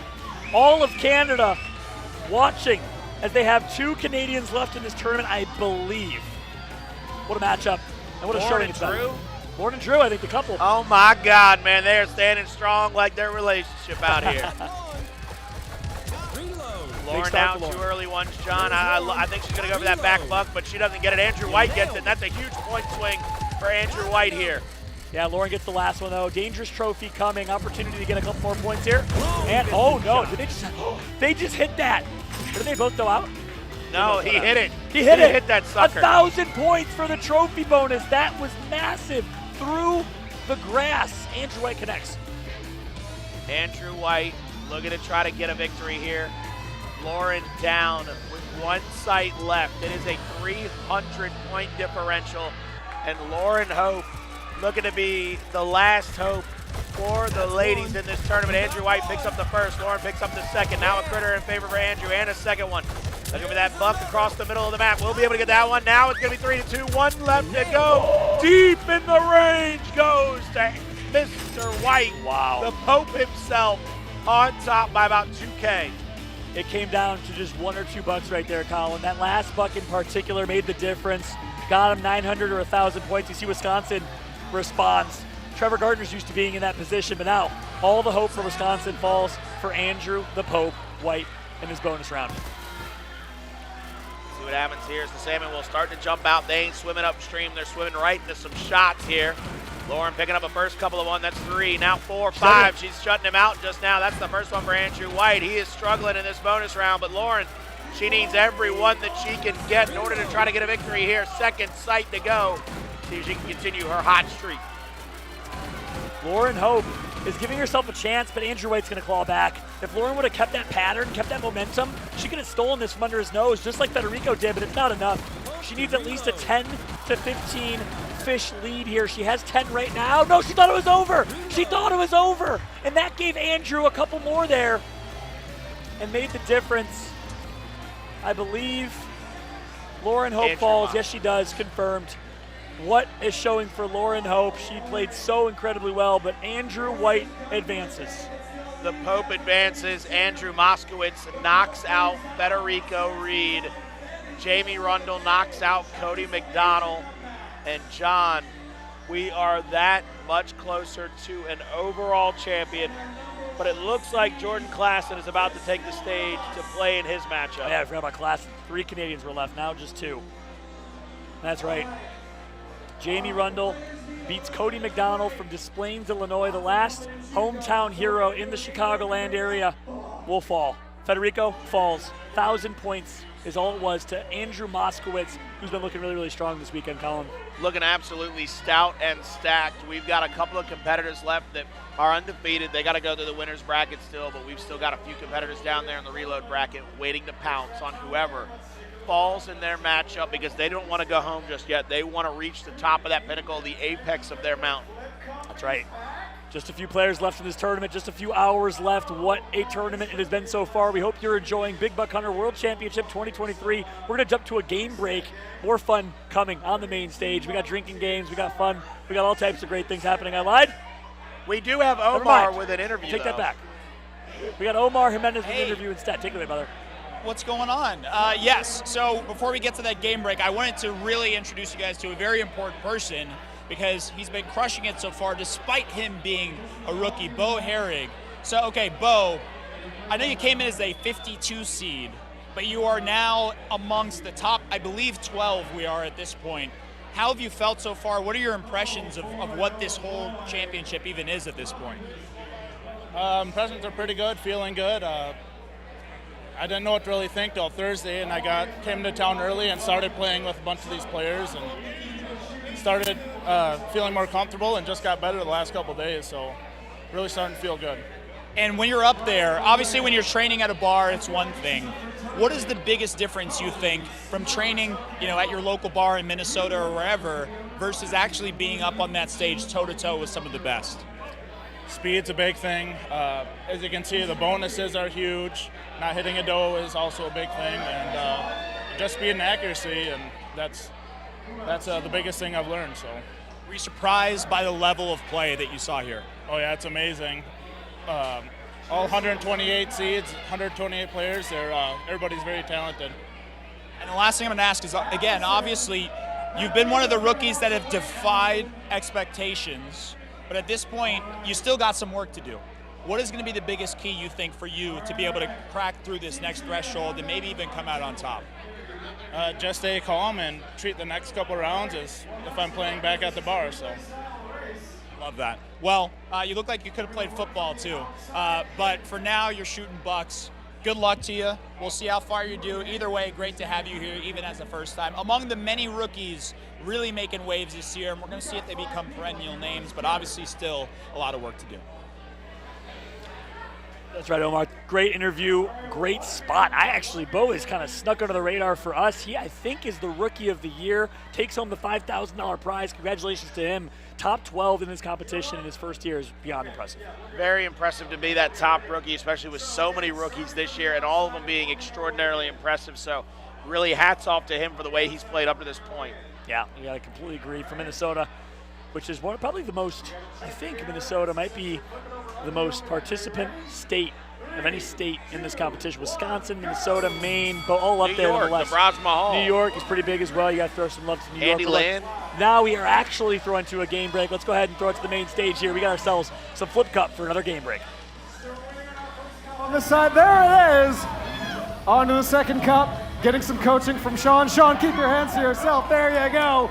2 and 2. It could not be any closer. Aussie, Aussie, Aussie. 3 down, 3 down. Keep it calm, keep it calm. There it is.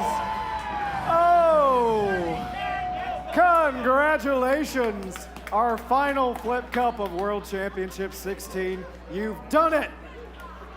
Thank you for your participation. I'm sorry I don't have a participation trophy. What's that? I don't think I've ever lost at this. It's never lost at this. Okay. Well, thank you. We are going to bring on our mystery chests for you to choose from. All right. Why don't you go ahead and stand here in the middle? All right.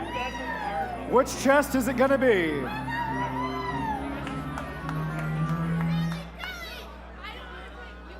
The right one. Here we go. Pop it open. What do we have? Kitty cat ears.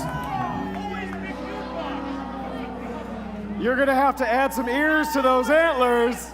Congratulations. And by that I mean I'm sorry you didn't win the cash, but maybe next time. There's one more game after all, and it's a brand new one, so stay tuned for that. Thank you all so much for joining me here on the stage. You can find your way off on this side here.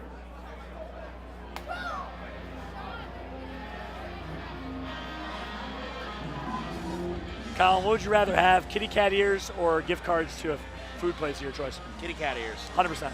Without a doubt, there's no shot that I would not take the kitty cat ears. You and I both. Listen, you can eat Chipotle whenever you want. You can only wear kitty cat ears one day of the year where it's maybe socially acceptable, and that's at the Big Buck World Championship. We're going to take a quick break. We got some highlights from, I believe, 2019. This has been going on for 15 years. This is the 16th annual. Let's take a look at one of our recaps from previous years, and we'll be back with our next reload round.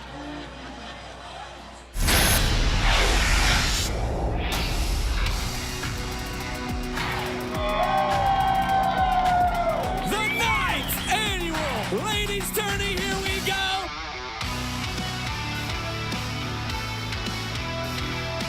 Every year gets better and better and better.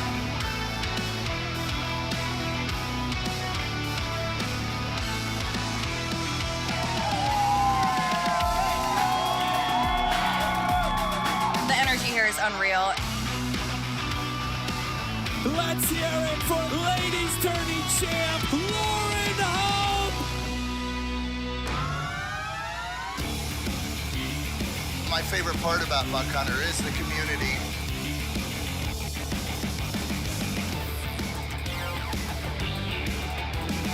We all share a passion for the game, and I think that's what connects us all.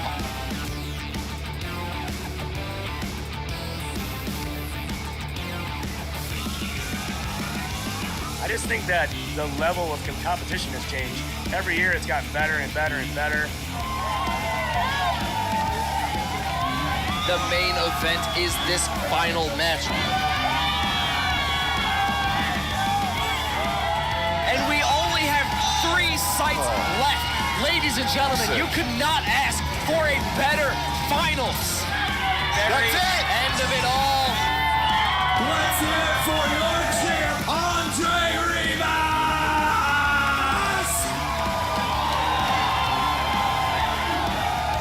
It's amazing. The energy is through the roof. Big Buck 2019 was lit. Definitely going to be here for 2020.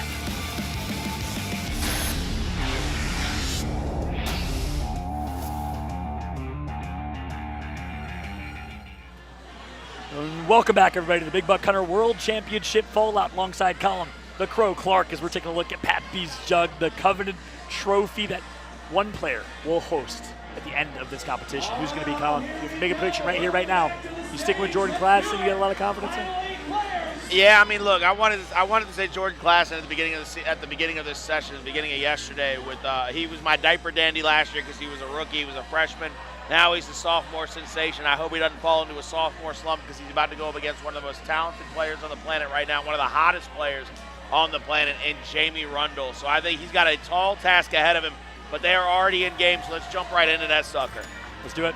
Bo Herrig against Drew Baldock in the winners. This is the losers or the reload round. It's a double elimination tournament. We got Andrew Moskowitz versus Andrew White. And we got Jamie Rundle versus Jordan Klassen. Can Jordan continue his run here as I believe officially now the last standing Canadian in this competition? No, we got Drew. Oh, Drew, Baldock. of course, Drew. I'm always doing N-1. Doing it, you are. You're doing it -1. Everybody's -1. It's been a long day. My head's hurting. It has been without a doubt. Jamie Rundle now picking up the first one and the second. Jordan picking up 2 of his own, so 2-2 now, 3-2 in favor of Jamie.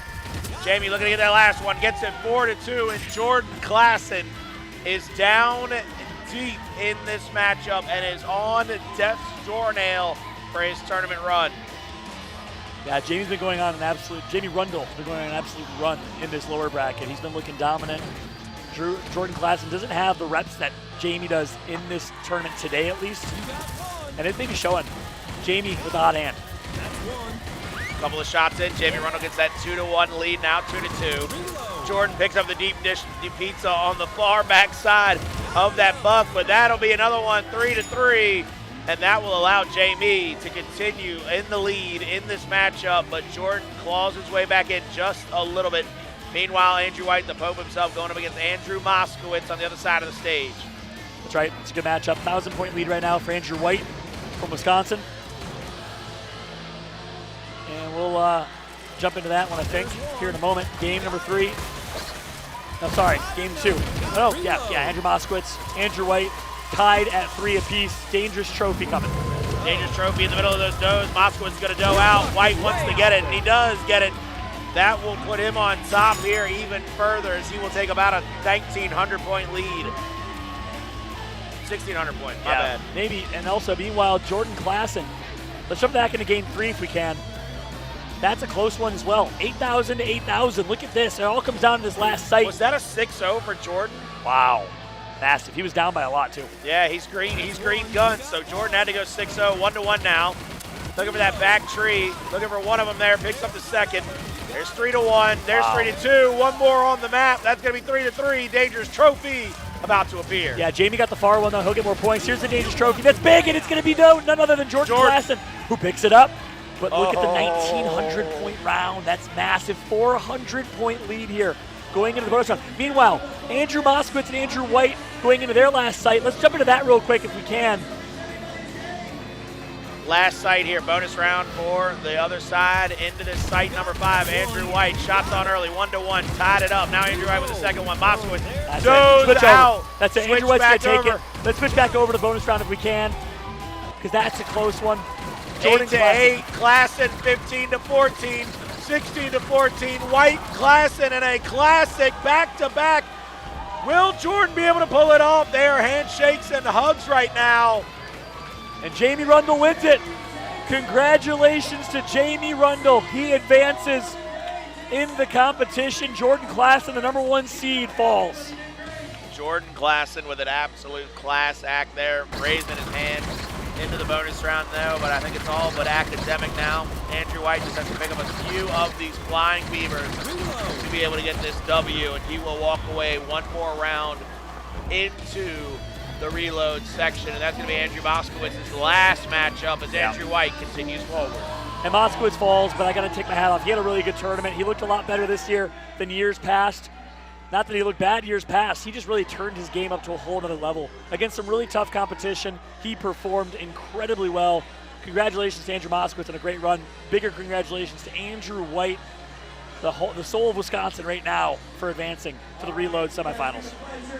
Right now, John, Adam Holm versus Jorge Robertson, Bo Herrig, Drew Baldock. The last 4 undefeated players are about to go at it to see who ends up in reload, who ends up into that winner's finals. This is a very big matchup because with Klassen out, now you are correct. We are at the final Canadian. I was previewing what's to come. No, I don't want to spoil knew where it, you though, were. so. I knew where you were. That's right. No, That's right. No, we're not, because Adam Holm is also in it, so both of Dang us it. are wrong. We forgot about Adam Holm. I'm sorry, Adam. A lot of love for the man from Edmonton. He hangs in the winner's bracket, by the way. He's going up against Jorge Robertson, who's been looking so strong, coming from Minnesota. Drew from Saskatchewan. Bo Herrig, the rookie. We got to watch that matchup. I want to see what Bo's made of. All right, well, let's get on board with Bo versus Drew Baldock as Jorge and Adam Holm start to set up their game. Let's go to game 2 here. Yeah, that's right. That one's actually starting. Yeah, we want to get on with Drew Baldock. They're in their first sight here. Baldock picking up the first one, answered back, and picking up 1-1 now. Looking for a secondary one here. Drew Baldock not able to pick it up. He goes out, and that gives the rookie all the sight to himself. 5-1. Wow. That's a huge lead. Great start for Bo Herrig. The best performing rookie that I've seen in recent times. He's going up against former champion Drew Baldock from 2021, the first Canadian to win a Big Buck World Hunter Championship. He's off to a good start. Sight 2 here. Answering out early. That's going to be Drew Baldock with the early strike, trying to make sure that he gets back into this one. That's going to be 2-0. Now looking for the 3-0, but it's not going to be answered back. Bo is going to pick up 2 of his own. Last couple of bucks onto the sight, both picked up by Bo. Bo up 4-2 on the sight, up by 4K in the stacks. 2 times in a row, Drew Baldock does out. There's something about Bo Herrig. Does out and gives Bo a chance to take this huge lead. Those are big misplays from Drew Baldock, something we're not used to seeing from his play. He needs to really dig deep here. He's got to be perfect, Colin, if he wants a chance at this winner bracket final. You got to be picture perfect like the Mona Lisa right here. Picks up the first one, a little aggressive. That's going to be answered back. Bo now answers with a secondary one. Now that's going to go over to Drew. 3-1 for Drew. Drew needs a couple, but Drew goes out again. 3 straight doe outs for Drew Baldock out of the 5 sights. And John, that's more than uncharacteristic. That's right, 100%. But that one's not nearly as costly. He got 4 bucks right before that. Won the sight. If he can have 2 more sights just like that, he'll have a chance going into that bonus round, but he's got to be perfect. Early one to Drew Baldock yet again. So quick on the trigger finger at the start of the sight. That's going to be a couple of critters and another buck in the favor of Bo. Bo picks up the second. Drew picks up the third. But now the fourth goes over. 4-2. Dangerous trophy on the hunt, on the prowl. Who will pick it up? And Bo Herrig gets the bonus trophy, gets the 1,500-point lead, making now 6,000 total points. Unless Bo Herrig does out early, Drew Baldock will be going to the lower bracket. I think we need to check into game. It's game 3 just as bad. Game 3 is just as bad with Adam Holm on top by 4,000. So pick your poison here. It's two different games that are very lopsided. That's right. 2 matchups of Canada versus Minnesota. 1 Canadian wins so far, 1 American wins so far, and it's the rookie Bo Herrick.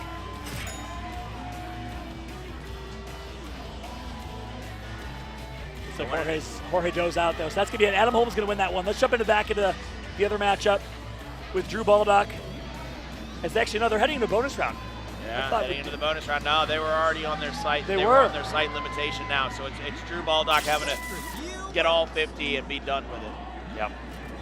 The other one is over as well. Jorge Robertson is going to have to go into the reload round to try to get a W here.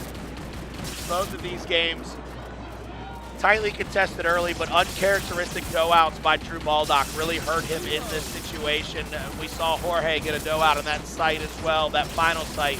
So both players, they doe out in some pretty precarious positions.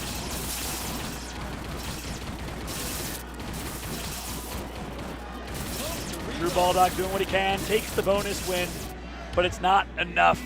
Bo Herrick, the first rookie to make it to a winner's bracket final in my recent memory, does it. First ever Big Buck Championship, and he'll be guaranteed top 3 in this tournament, Colin. Wow. That is a huge win for him. Adam Holm will be waiting for him in that winner's bracket semifinal, the winner's final. This is one of those situations where Adam Holm has to stay calm, cool, and collected. His buddy Drew just gets knocked down to the reload bracket. So now it's going to be Drew taking on one of our previous winners, Jorge taking on the other one, and then Adam Holm and my main man Bo will go at it for the undefeated spot in the grand final. What a turn of events. 2 names. Neither of us would have expected to be in the winner's bracket final. Neither of us predicted. Bo Herrick, a rookie, wasn't even on our radar going into the competition. Obviously, it's his first time competing. And Adam Holm has been competing for a long time, has really elevated his gameplay this weekend, looking so incredibly strong. Is Adam Holm, a musician from Edmonton. He's looking incredibly sharp. I don't even know who to predict here. It's hard to call. Jamie Rundle, Drew Baldock in one of our matchups, Jorge Robertson and Andrew White in our other matchup. So 2 very tough competitors for Drew and Jorge to drop down and take on. This is going to be one of those situations, John, where it's anybody's game from here on out. It's who's playing better in the moment. It's no longer about what you've done. It's what are you doing for me. Yeah, that's right. It's going to be a crazy finish to this tournament. A lot of upsets, a lot of twists and turns we certainly wouldn't have expected, but boy, oh boy, are we enjoying it. We hope you're enjoying the action at home. Thanks so much, everyone, for tuning into the Big Buck Championship. We have now made it to our top 6 in this competition.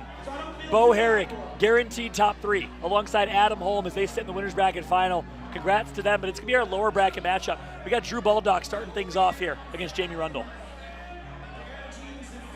Let's see what they do here, and that first site's about to pop off and see what's happening with these 2 competitors. First buck going over. Now Drew Baldock answering back. 2-1 situation here in favor of Jamie Rundle. Now the third one going in favor of Jamie Rundle, and Drew Baldock with another doe out, John. What is happening? You know, you would have hoped he learned from the mistakes and the shortfalls last series, but now he puts himself in another hole. Down by almost over 3,000 points. It's going to be really tough to come back from. Without a doubt, 38-83 to 485. That's a deep hole to climb out of. Taking a look here, site 2 getting ready to get picked up. Drew really needs to settle his tea kettle right here. That is 3 or 4 doe outs in the last 5 sites for him, which really puts them in a really bad spot, something that I don't think you want to see going forward. There it is, 3-1, Andrew. Jamie Rundle is on fire, but Drew answers back with the last few ones. And let's see what can happen here as he tries to knot it up a little bit, gets it within 2K.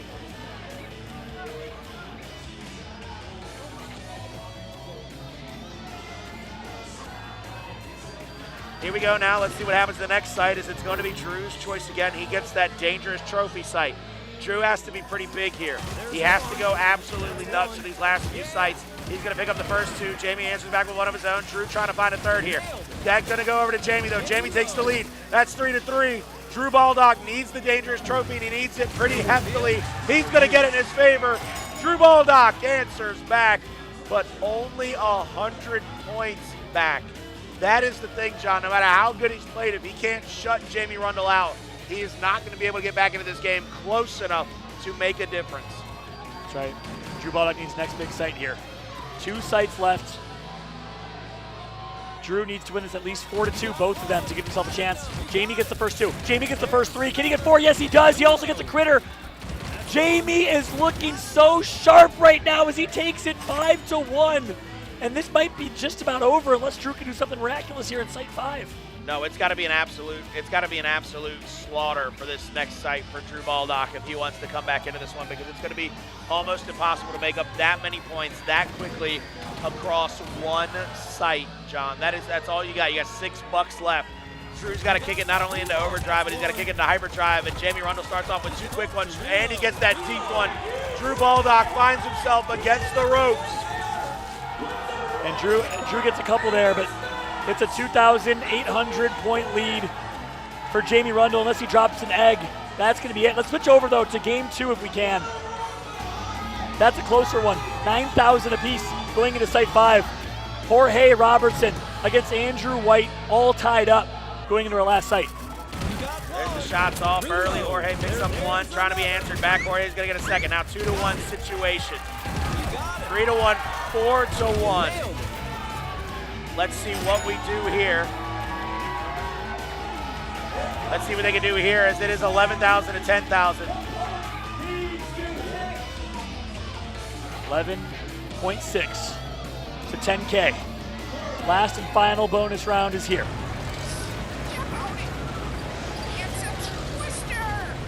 Bonus round here between Andrew White and Jorge. For their tournament life, Colin. This is it. It's anyone's game. Jorge versus Andrew White, Minnesota versus Wisconsin, Packers versus Vikings. Let's settle the score. Ladies and gentlemen, that's going to be 7-2 early. Andrew White is going to take the lead over Jorge Robinson.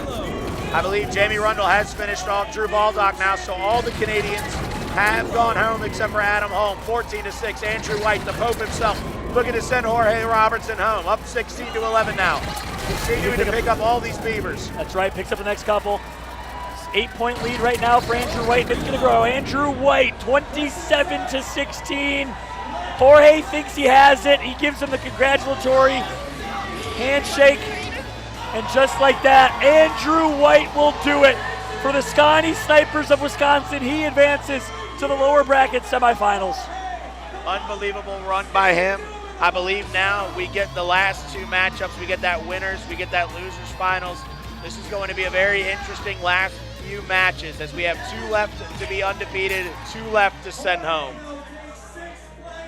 And we got one more game break as well, Colin, if what I heard from Mike on the main stage. So we got ourselves a couple more matches, a winner's bracket final, a lower bracket semifinal, a game break, and that's it for the Big Buck Championship here in 2023. We're going to give these players a chance to breathe, to recoup, because wow, I can't imagine how fast their hearts are racing right now, Colin. Without a doubt, this is going to be really intense action. Dave Snipes up there. He's getting the crowd ready. I think we have a chance to see what he's going to put up here, because Jamie Rundle has to play Andrew White. Adam Holm has to play, oh gracious, who won the other matchup? Bo Herrig, the rookie, excuse me. And we will do an official game break here. We're also going to hand out some awards that have been earned so far in the competition. So let's go ahead and throw it to Dave Snipes & Co. on the main stage for a game break followed by a commercial. We'll be right back. Our Young Bucks tournament. Remember, we had a Young Bucks tournament going earlier today. It was 13 through 17-year-old kids competing. And if he's still here, we want to bring him up on stage. Brad, are you here? Where are you? Ah, here he is. Come on. Let's hear it for Brad. Yeah. Congratulations, my friend. You're also going to be leaving with your very own arcade one-up game of Big Buck Hunter. And I'm sure in a couple years we'll see you up on stage. 3 more years? All right. Congratulations, buddy.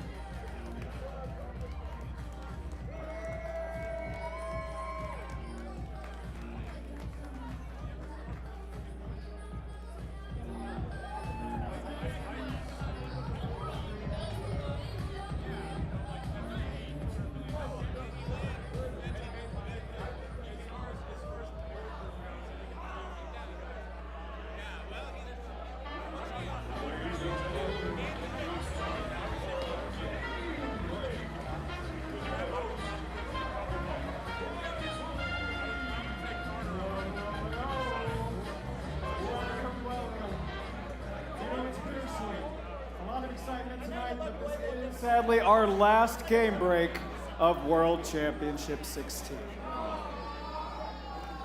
But it's all right because we're gonna go out on a bang. This is a brand new thing. We didn't even do it yesterday. We've never done this before. It's all new. In fact, it's not so much a game as it is a performance. I need to know who here at Joe's on Weed Street, home of country rock, truly came here to rock.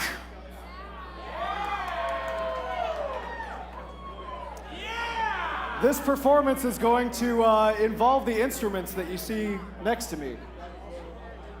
What's that? You don't see them?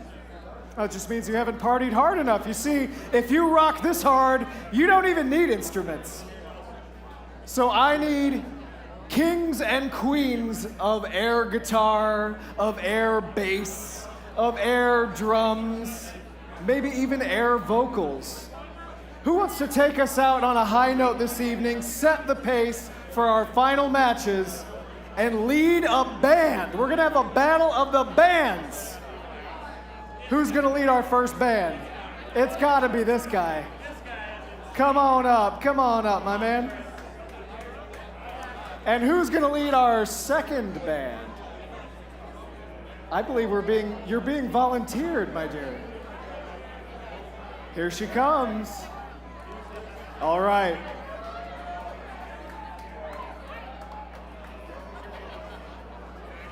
Now, I don't want you to be too intimidated, but just look at this individual. Holy smokes. It's a look, my man. All right. So, what would you say your specialty is? Would it be air guitar, air bass, air drums? What do you think? Air guitar? Okay. I'm gonna need you to bring up 3 people to join your band right now. Who's gonna join your band? White hat, come on up, come on up. Who else? Treso again, why not? Treso, why not? All right, and one last one.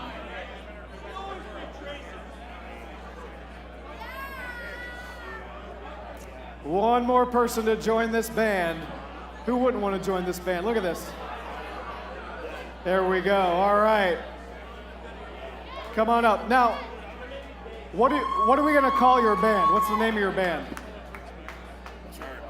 Turbs. Chirps? Chirps. Charps, all right. All right, band one. Band one, I'm gonna need you to go speak to our DJ. We have a selection of songs for you to choose from. Now then, you. Oh God! You need a band, you need a band. Let's get you a band, come on. Who's gonna join our band, huh? Volunteers, volunteers? How about, Ray? Will that count as 2? You can do 2. Come on up, all right. And Tori! Congratulations, you just joined a band. All right. We'll count the dog as a 4th member, why not? There's a dog here tonight, all right. And what's the name of your band? What are we gonna name this band?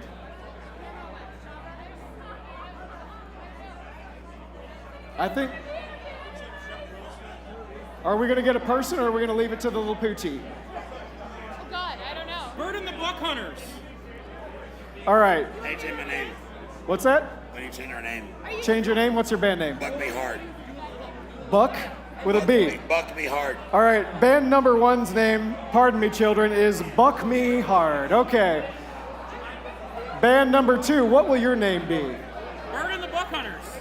Bird and the Buck Hunters, all right. Wait, Birds and the Buck Hunters. Birds and the Buck Hunters. Got it. Now I'm gonna need you to go over there and choose your song. Go talk to the DJ over here. You're gonna find out. All right. While they're selecting their song, what song have we landed on? Okay, all right. Ladies and gentlemen, please put your hands together. I can't believe we booked them tonight. This is Buck Me Hard. Take it away.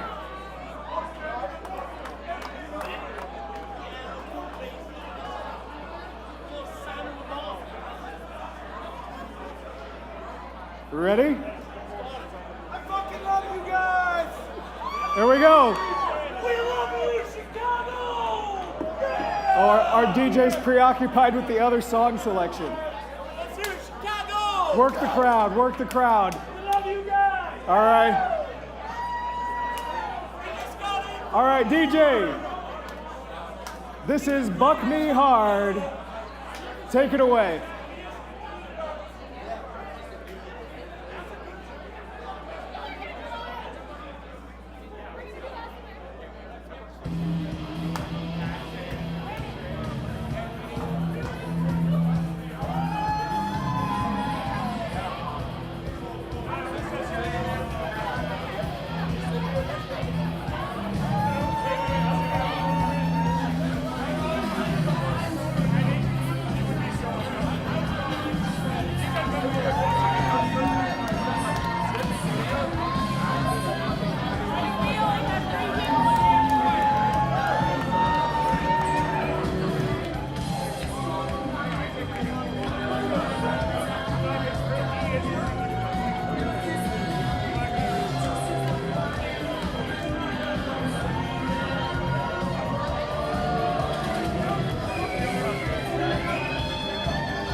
There you have it. An incredible performance. Hungry like the wolf. Melinda has been added to our second band. Don't go too far, don't go too far. You can stay just off to the side of the stage. We're gonna do the old applause-o-meter to find out if you can win. Ladies and gentlemen, please put your hands together for Bird of the Buck Hunters.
Wow, what a performance. A bit of a rocky start, but I gotta say, you won the crowd over when you got to the chorus. All right, now, all of the responsibility falls out here. You saw two incredible performances using my very, very great ears. We're gonna use the old applause-o-meter. If you thought that Buck Me Hard outperformed them, let me hear it.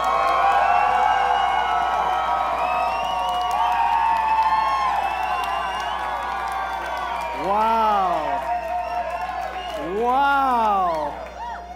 And if you thought that Bird and the Buck Hunters outperformed them, very respectable, but I don't think there's any contest here. This one goes to Buck Me Hard. Congratulations. Now, of course, you all have a very important decision to make. If I could get my treasure chests out here. Come on out. Thank you, Bird and the Buck Hunters.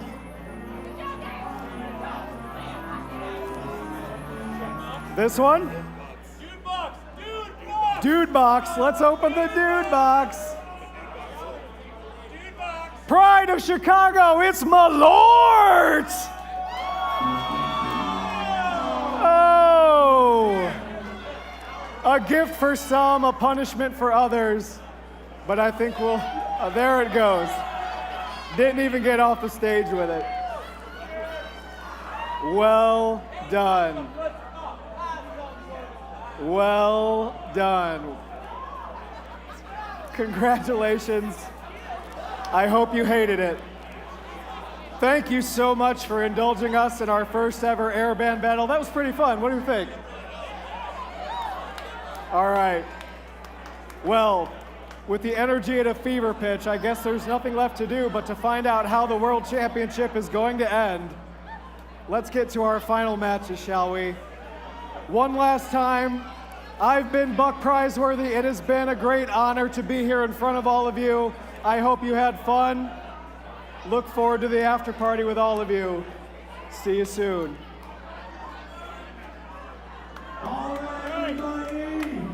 Back to why we're here, crowning a champion. Like I said, we will have a brand new champion. One of the 4 players remaining, whoever wins, has never done it before.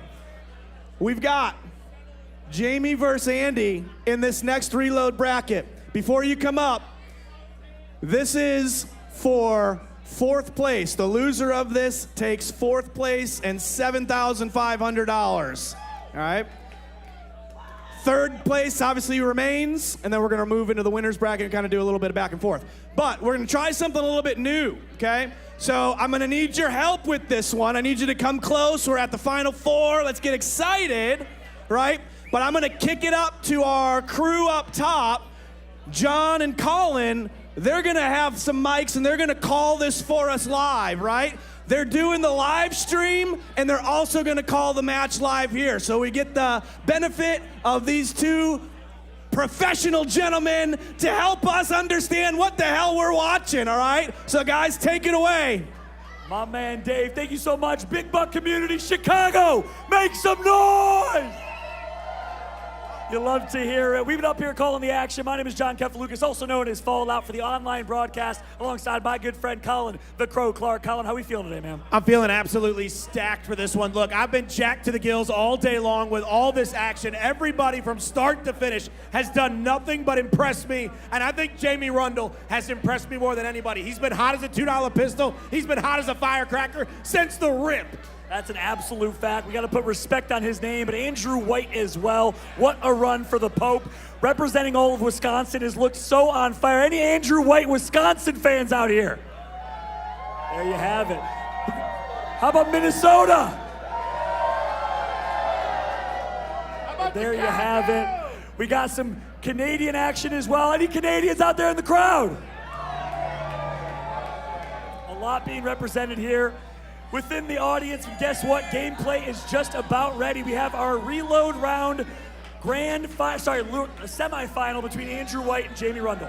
Yeah, this semifinal is stacked up to be one of the best ones all day. Jamie Rundle, Andrew White, like I've said, they've had a lot of hot moments all day long. They've been running like an 18-wheeler downhill. They have to win this to move on, though. As you heard Mr. Snipes talk about, loser goes home right now. 4th place, that's that trophy that you like, but it's not the one you want, my man. That's right. First time hardware for Jamie Rundle. He's won 11 straight matches in the reload round to get here. He lost his first match of the tournament, has been on fire ever since. And here we go. First one's going to be picked up by Andrew White. He connects for a second as well. Andrew White off to a good start. Andrew White up 2-0 here. Going to get that 3rd one on the board, but there's going to be an answer back from Jamie Rundle. 1 down in distance, way in the back.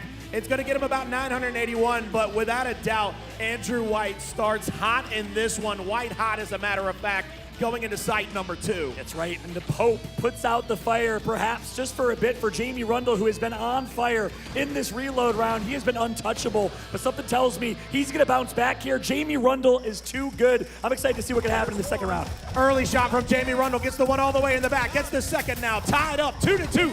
Well, 3 more bucks to go. Let's see what can happen here with the 3-2 lead for Andrew White.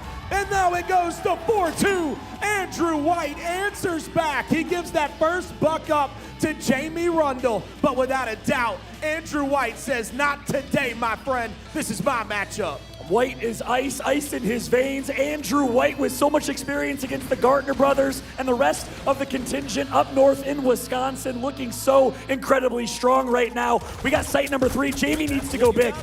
Jamie has to come away big with this one. All knotted up here, 1-1, but Andrew White back-to-back bucks, gets the 3rd, gets the 4th, 4-1. A couple of critters come through, but it's not enough. It is nowhere near enough.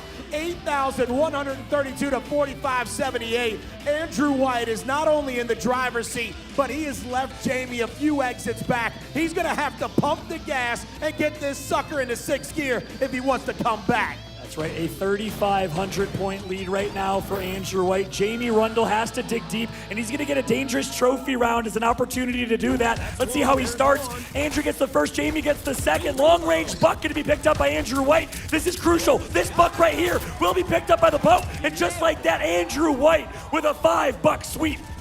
Andrew White like a power lifter, too strong right now. It looks like Jamie will pick up that dangerous trophy, but a 3,400 point sight differential for Andrew White. He's on top by 7K right now. And my man John, this is not looking good. This is it, do or die for Jamie Rundle. He's got to dig deep. Let's see what he's made of. This 5th and final sight, an opportunity to give himself a chance going into that bonus round. He's got to come out hot in this one. He's got to go almost 6-0 to try to get back into it. First couple of bolts come out, not able to find anybody, but now it's 2-1, favor of Andrew White. Just a few more bucks left on the map. Not able to find that one, but he will get it as it goes off the map. 3-1, Andrew White, looking like your favorite prom date. He's looked so fantastic in this matchup. My man is up big going into those final few moments. Jamie Rundle has had one hell of a run, but I think the marathon ends now. That's right, Colin. One of the best runs we've seen in the reload bracket in Big Buck history. Look, 11 straight matches here for Jamie Rundle. This is his best finish. His best finish before this was 8th place in 2017. He's been a long-time competitor in the Big Buck Championships. You gotta tip your hat to Jamie Rundle showing up big time this weekend. Chicken coop bonus is everything but academic right here. As you see, those eggs are about to come down the hatch. You got to take care of those bullseyes, baby. Let's see how many Jamie Rundle can rack up to try to make this a respectable finish. But Andrew White, he knows as long as he stays consistent in his gameplay, he's going to match up that next round. See who's going to come down to the reload bracket to have to go through the Pope himself to get into that grand final. To reload. Andrew White, a couple more targets here. Jamie Rundle trying to show what he's made of, 25 to 22, make it. And Andrew White loses the bonus round but wins the match. Nothing but love between these two as they exchange a hug on the main stage. Round of applause, everybody. Make some noise for Jamie Rundle, who has had the run of a lifetime here in this tournament. Tip your hat to Jamie Rundle from St. Cloud, Minnesota. Yeah, tip of a cap right here for Jamie Rundle. An unbelievable run for him. Make it loud, make it sound. But if you are a fan of Andrew White, if you want to see him keep going, keep it loud for him as well, because he's going to be waiting for the loser of our next matchup to come to the reload bracket. Like I said, they got to travel to the Holy City because the Pope himself, Andrew White, is going to be waiting in that reload bracket. That's right. Enter the Vatican for Andrew White in the reload ground finals, but he's going to wait and watch to see who's he going to be playing against. Will it be Adam Holm? Will it be the rookie Bo Herrig making it to the winner's bracket final? As far as I remember, this is the first time in a long time that a rookie has made it all the way to the winner's bracket final in top 3. That is going to be one heck of a matchup. Adam Holm versus Bo Herrig. I think Adam Holm has been playing fantastic. He's the final Canadian left standing for that contingent this weekend. I know he's not here with the SAS Buck Hunters, but I know he's going to have every one of them in their corner. He might have the finance bros from Edmonton in their corner. He's going to have the Great White North in his corner. There's no way, no how. If you're from north of the border, you ain't got a shirt on for Adam Holm right now. That's right, Canada, stand up.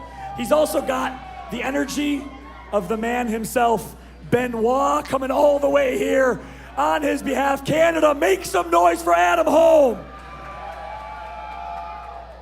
This one is about to pop off, John. This is going to be a tightly contested matchup. They're already into sight number 1. It looks like Adam has picked up the first buck, now picking up a second. Looking to make a commanding statement here with a 2-0 lead in this first sight, but it is those zombie bucks, so it's a much harder shot to make. You got to get those headies with the bow, baby. You got to call yourself Daryl Dixon. Only 2 bucks picked up, but both of them in favor of Adam Holm.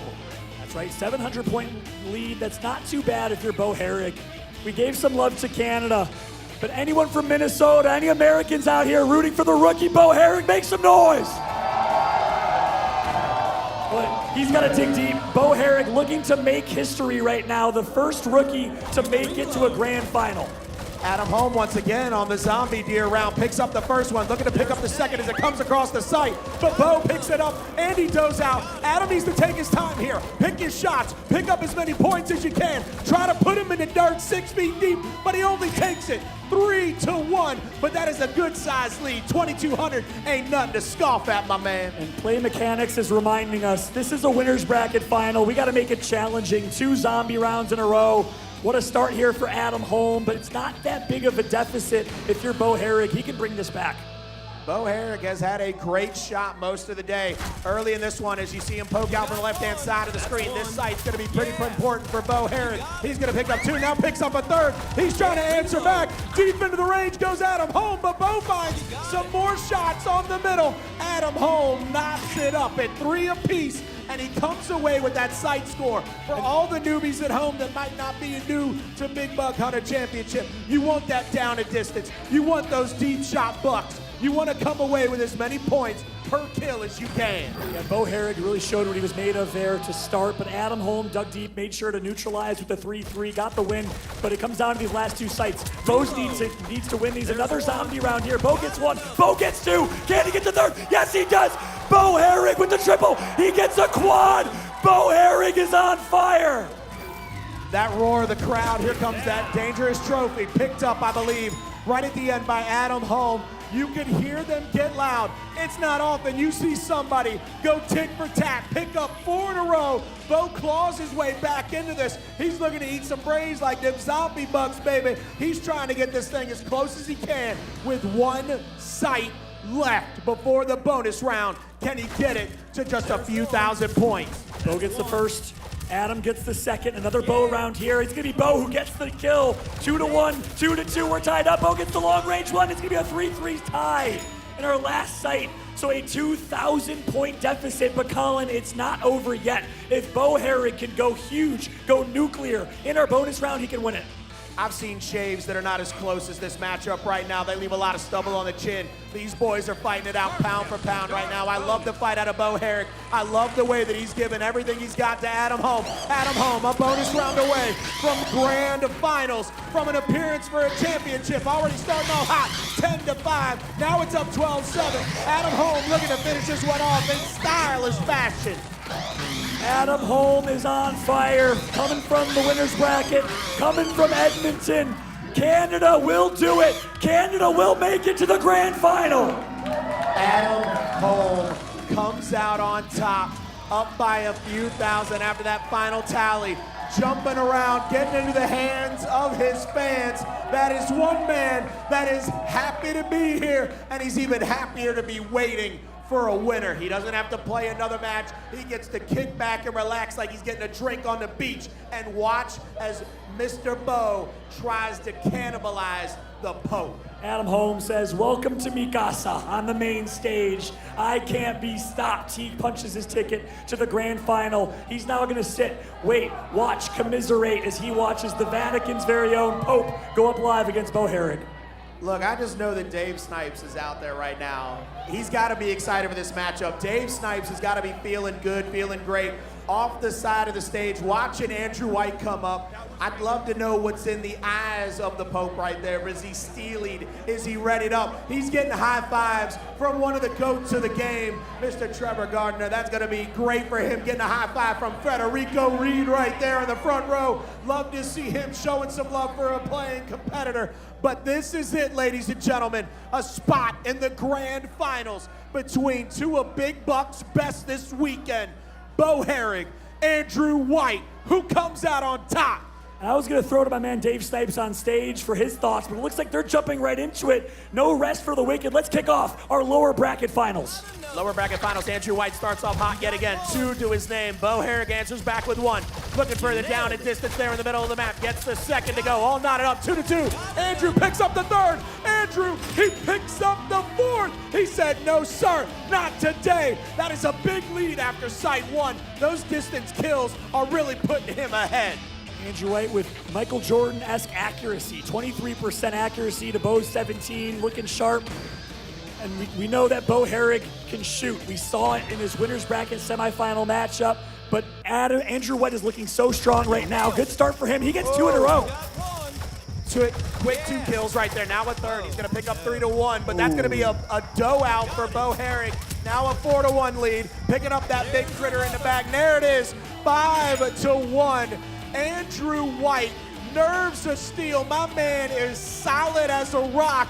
Bo Herrig finds himself backed up against that wall, and it might as well be the great wall of Andrew White, because that man ain't budging an inch right now. Andrew White wants his first trophy, wants his first place finish, representing Wisconsin. His buddy Trevor Gardner's watching in the crowd. He's picked up a couple of his own, but they're tied 2-1. Bo Herrig needs to dig deep right now, but Andrew White is running away with this, Colin. Andrew White has got Bo Herrig on a standing 8 count right now. I'm telling you, man, 94, 47, 17, 88. That is a big differential to overcome. Andrew White doesn't want to put it in cruise control just yet. He wants to make sure he finishes this off, because you got to remember, this is for everything. This is for that chance for grand finals. 2 sites remain. Dangerous trophy in play. Let's see if Bo can bring it back.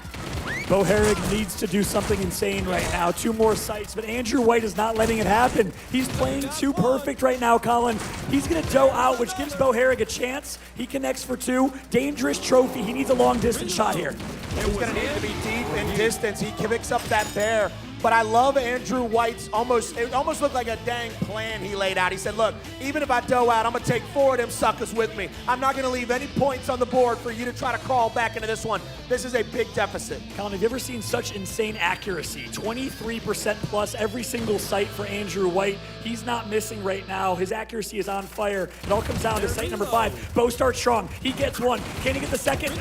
No, it's going to be Andrew White who shuts it down. Bo Herrig needs these last 2. This is looking like handshakes and hugs, John. This is a huge lead for Andrew White. They haven't shaken hands just yet, but you can tell 15K to 5K. The pressure ratcheted up. The sights ratcheted up. Bo Herrig gave it his all, gave it everything he had. He laid it on the line this weekend. But Andrew White standing on the other side of this line and said it's just 1 step too short. Yeah, I got to agree with you, Colin. Very few times in Big Buck history have we seen a rookie come, place top 3, get hardware in his first ever competition. Bo Herrig has looked great, representing the great state of Minnesota, the Gophers. I've been really impressed with what Bo's done so far.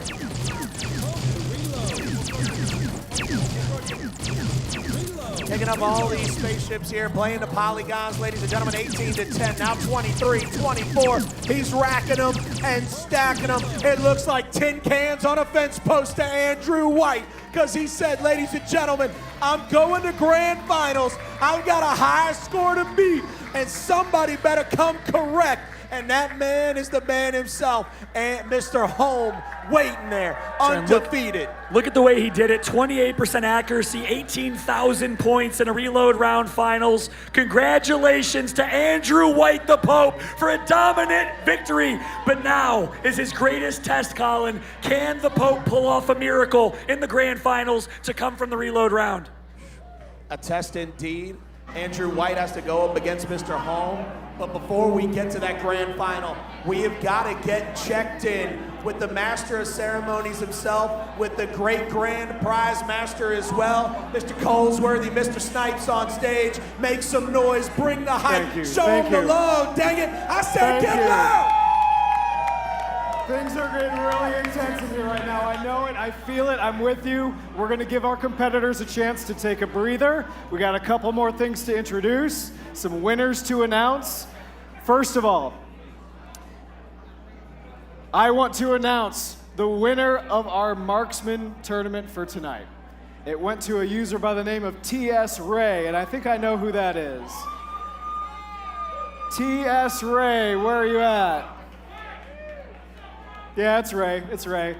Ray's gonna win an Arcade 1-Up Big Buck Hunter Pro Deluxe. Congratulations, Ray. Lastly, I'd like to welcome back our friends from Arcade 1-Up. Welcome back, welcome back. We are gonna do our final raffle with Arcade 1-Up to see who else is gonna win one. Can we make some room over here on this barrel? Thank you.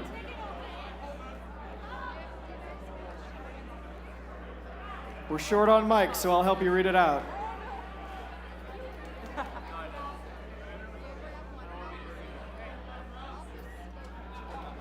All right. I'm looking for ticket 837923.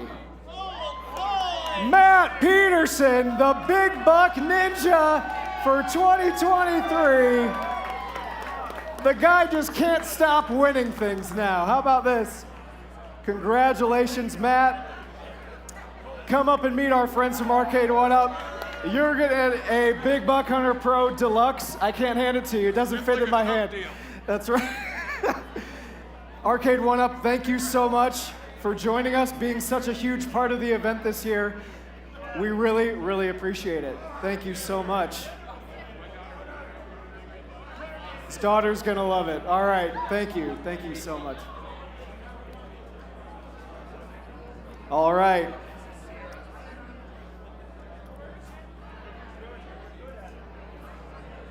I'm gonna pass it over to Dave. We're gonna move on to just sort of the I will warm-up. receive your pass. Thank you. All right, guys, we are at the moment we've all been waiting for, the championship match. On the winner's side, we've got Adam from the Great White North. Coming from the reload side, we've got the Pope. Again, just to kind of recap how this works. If Adam, we're playing a whole adventure. That's 3 times what we've been seeing all night long, right? 3 full treks. At the end of the adventure, if Adam wins, he's the champ. He wins. If Pope wins, we do it all again because he's coming from the reload bracket, all right? So just keep that in mind. Now, anybody that signed up for Super Buck Squares, those winning numbers are drawn on this match. Even if we go to a second one, doesn't matter. It's this first adventure how it works. And now the way it works is at the end of each trek, because there's gonna be 3 winners. The end of each trek, we take the last digit, orange gun, green gun, and if your number matches, you win $250. Trek 2, same deal at the very end. If your numbers match, you win $250. Trek 3, you win $500. Got it? All good? All good? All good? All right. So, what I want to do, what we like to do here is square off each of our hunting parties against each other. So if you're on Team Adam, please join us on the stage. Adam and your team, please join us on the stage.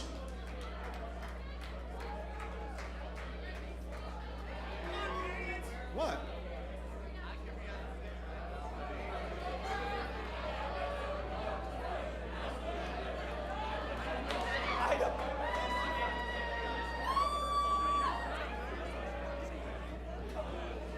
Calm down. Everybody calm down. Okay. Which gun are you going to choose? Just be on that side. Move on this side. Move on this side. All right, let's get the Pope and his crew up here. And as a reminder, mostly for Garver, the crews will leave the stage at the beginning of the tournament. They're just here for a little hype up. All right, here's the Pope. He's ready to play. The Pope is ready to play.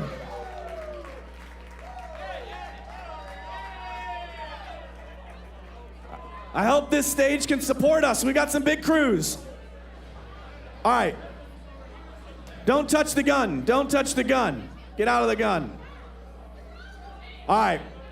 Here, let me get out of your way. All right. Here we go. So you guys do a little face-off, right? Show me your game face. Pope and Adam, here is your championship match. Let them hear you.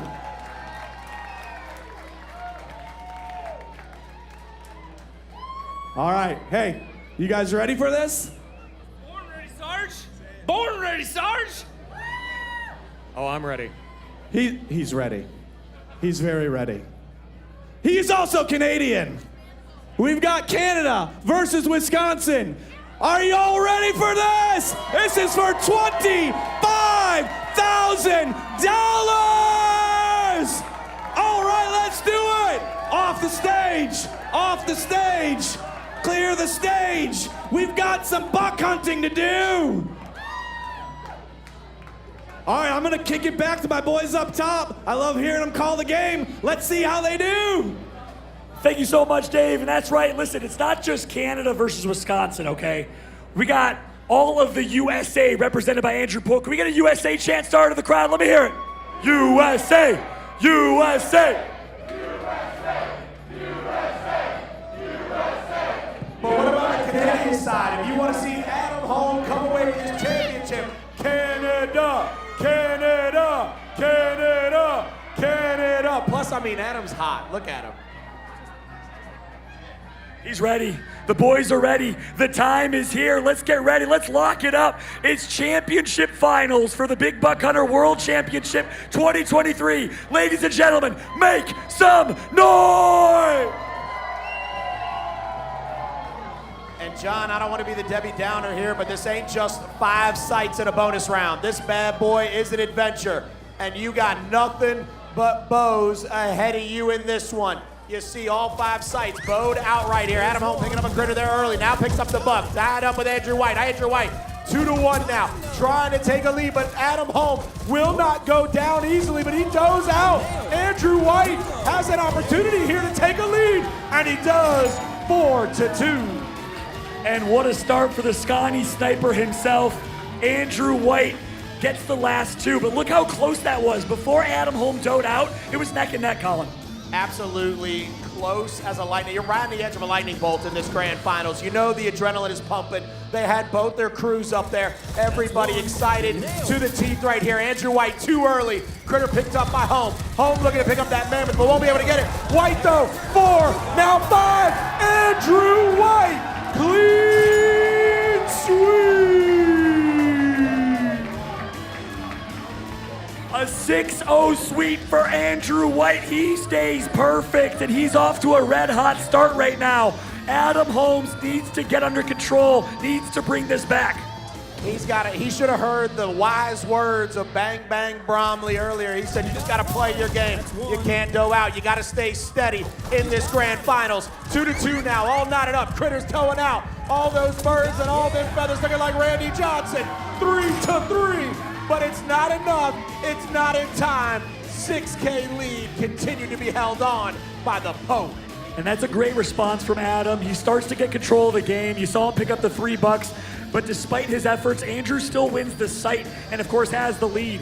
Adam Holmes right now needs to win a 5-1 sweep for these next 2 if he wants a chance to win this trek. He's going to have to go absolutely massive. He's going to be like Mount Everest here, 2-1 for Adam Holm and a critter or 2 on his side as well. And Andrew White knocks it up. They're going to be tied up so tight that a Boy Scout couldn't get that thing undone. Adam Holm comes away 4-2 in the sight, but he does out. Dangerous trophy on board, but the big bad wolf will have his prey.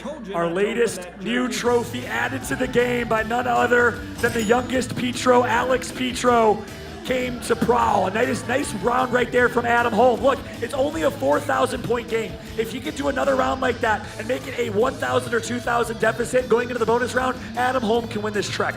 Yeah, you've got to look at this last sight for Adam Holm as a do or die situation. He knows that if he comes out on top in sight number 5, going into that bonus, he's got a chance to come away with this first trek. But Andrew White will not go down quickly. It's 2-1, now 3-1. Adam Holm needs that 4th, won't be able to get it. 3-3, knotted up. Andrew White on top by 5K. That's right, Colin. Look, this trek is done and dusted. Right there, Adam made a tough decision. He went for a critter instead of looking at the long buck, and Andrew White was able to capitalize. Unfortunately, missed the last and 6th buck, and because of that, well, Andrew White will win trek number 1. Hey, look, you got a mugshot bonus here, and at that beginning opening video, you saw a whole lot of mugshots in the rewards. Andrew White starting off hot 3-1. Adam Holm answering back as best he can. But in this bonus round, as you said, my man, this first trek is done and dusted. Andrew White will come away with his victory. It don't matter if Adam Holm had damn near perfected to him in this first trek. We're going to the adventure, though. We got 3 treks to play, and all these mugs mean something to the fans, my man. Look at that. Wow. Adam Holm, ladies and gentlemen, make some noise for Canada. He shows his skill, sharp shooting, dominates the bonus round. But look at the score. It's only a 2,000 point deficit. Only a 2,000 point deficit, but still a deficit. The undefeated Adam Holm will go down in our first trek. We will have to move to Trek 2. He's got to come away with this one if he doesn't want that reset, because remember, my man, that adventure, it's 3 whole treks. He's got to come away with a dub here. That's right. No more bow rounds. These are going to be 5 gun rounds here. Let's see if that helps Adam or hurts him here in this first trek. Andrew White picking up 1, now 2, looking for the 3rd, but that's going to go to Adam Home. 4th as well. 2 left on the site. 1 goes to Andrew White, but the 6th goes to Adam Home, and that, my man, will get Adam Home that much closer to overtaking Andrew White. Yeah, 3-3 tie, and look at the accuracy. Both of them at 20%. That's how evenly matched this grand final is. Both of these competitors so strong. A insanely tight first sight, but guess what? Adam won that one by like 1,000 points or so. That's going to help him significantly going into the zombie round. Zombie round here. First buck comes across the middle. That's going to go to Adam Home. Adam Home now trying to find a second across the middle. Does as well. Andrew White answers back with 1. Down in distance. That's a deep buck going to Adam Home, but Andrew White finds another. Adam Home, 1 sight at a time, has now found himself 600 points away. And just like that, Adam Home, who was down 5,000 points just 3 sights ago, brings it back. We are just about tied up here in trek number 2. Now, folks, keep in mind, this is a 3-trek adventure. The highest points after the adventure wins. Ooh. And Adam Home's gonna dough out. Ladies and gentlemen, sometimes you're a little too quick on that trigger finger, which comes back to bite you, comes back to haunt you, like your name was Freddy Krueger. Andrew White, 6-0 sweep, and takes another 4K lead going into the next site. I don't know how anyone whose diet consists of cheese curds could be playing this well, but I'm very impressed right now by Andrew White with what I'm seeing on the main stage. Here we go, site 4 on this second trek here. Looking for those bulls, looking for those bulls. Andrew White, he does out early. Adam Home, chance to catch up, picks up the 3rd, now the 4th. Andrew White, 2 to go, gets the 5th, and he's going for the down and distance. He gets the 6th. He goes long bomb Brady and goes for the 6-0 sweep. What a response from Adam Home. Capitalizes on the dough out with 6 straight. But look, it wasn't just the dough out. He got the max range buck in that last buck number 6. That helped significantly.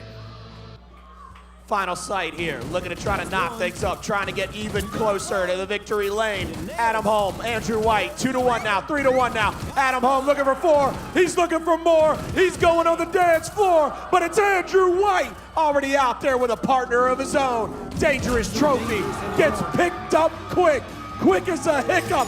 Adam Home in the lead here. And ladies and gentlemen, Adam Home takes the lead for the first time. Make some noise for Canada. As the man from Edmonton, the musician, is stringing that guitar on the main stage. Here we go with another bonus round, second bonus round of this adventure, the clockwork bonus. You're looking for those targets, gotta be quick to the trigger, trying to come away with those bullseyes, baby. After that first one, 5-3. Now listen, remember, Adam dominated the last bonus game. He seems to have the upper hand, much like Federico Reed, a dominant bonus game player. I like this here. You're going to have that 26, 27, 26-15 final tally, I believe. Adam Home, once again in the bonus, comes out on top, has a 3K lead going into our final 5 sites of this first adventure. One of the things I've noticed, John, and I want to point this out for everybody that can't see them from home, and Adam turns to look at his group. He looks at Cindy, he looks at the Sass Buck Hunters. He's pulling the energy from his friends, from his loved ones. I think that's what's giving him an edge right now. There's 5 straight bow rounds. First sight of trek number 3 here. Andrew White takes the early lead, but Adam ties it up, takes the lead himself. 3-3, clean tie here. Now, ladies and gentlemen, here's something to remember. This is the last and final trek in the adventure. If Adam Home maintains his lead, he will be your first-time Big Buck Hunter champion. He's looking to try to take home that chip for the first time, looking to try to bring it back from Canada. That's one hell of a journey from Australia to Canada, but Pappy's Jug will go all over the world if it has to sit on the mantle of whomever wins this match. 2-1 Andrew White. Adam Home looking to answer back. Andrew picks up a critter there. going to the buck behind the rock, finds that one, down and distance for Adam Holm. 4-2, Adam Holm is like a tank, baby. He just keeps rolling. There's no stopping him. He's got enough coal in that train to make it across the transatlantic. You see him hopping around on the stage, bounce like a butterfly, swing like a bee, or sting like a bee, something like that is how it goes. I messed that one up, but you know what I mean. Mr. Adam Holm looking like a boxer on the main stage. Muhammad Ali himself. Ever since he's gotten warmed up, Colin, he's a snowball that's turned into an avalanche. Absolute Terminator status here for Adam Holm. Starts off early, but he gets two. He ends up going down to that dough. And now Andrew White has a chance to come back, but that is a costly mistake. Andrew White had a perfect sight ahead of him to try to come back after the dough out from Adam Holm, but it was not to be. And when you didn't need a mess step, you found a landmine, and nobody needs those. It all comes down to this. 2 more sights for Andrew White to take the lead. He's down by 3,000 points. He's got to dig deep in sight number 4. Andrew White off to a good start, gets the first buck, finds the critter as well, but no, it's Adam Holm who gets those. Absolute dominance here, Adam Holm, Andrew White, but Andrew White, he does out again. Adam Holm taking his sweet time to enjoy the moment. He knows as long as he picks up points, he puts himself in the driver's seat. 34-29, that's a 5K deficit. Andrew White has not just got to go absolutely gargantuan. That man might as well be a mammoth in this final sight. He's going to have to be a colossus. He's going to have to be something of mythos to make it back into this first adventure. Last opportunity for Andrew White to bring this back, but Adam Holm is too good. He's so warmed up. He's not missing. Adam Holm is perfect. 3-1 right now, and the dough out comes through. Adam needs to capitalize, and he will find at least one more buck. Like every good modern kitchen right now, Adam Holm is a pressure cooker. He put Andrew White under the pressure, and Andrew White with back-to-back dough outs has allowed Adam Holm to not only open the door, but to slam that sucker shut. He's even got the storm door closed. He said, don't even worry about coming home tonight, honey. Let's get this last match in the books, and I'll take home my chip. That's right. Anyone who knows Big Buck knows what's happening.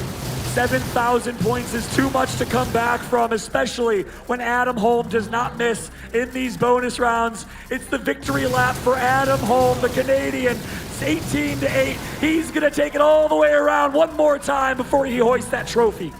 Adam Holm looking at these final few Space Invaders said, nah, not today. I ain't gonna let nobody from the USA ruin my grand finals. I'm not letting these Space Invaders ruin my grand finals. Adam Holm finishes off 24, almost a bad mother. What you talking about? Shut your mouth. Adam Holm, your grand champion.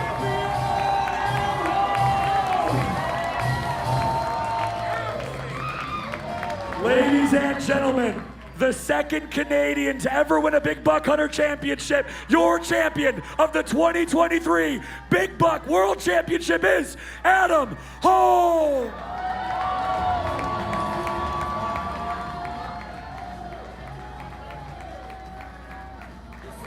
Colin, that's 3 straight years now that the Americans have not hoisted a trophy. It was Drew Baldock in Canada. It was Will Bromley in Australia. And once again, Adam Holm returns the trophy to the Great White North up in Edmonton, Canada.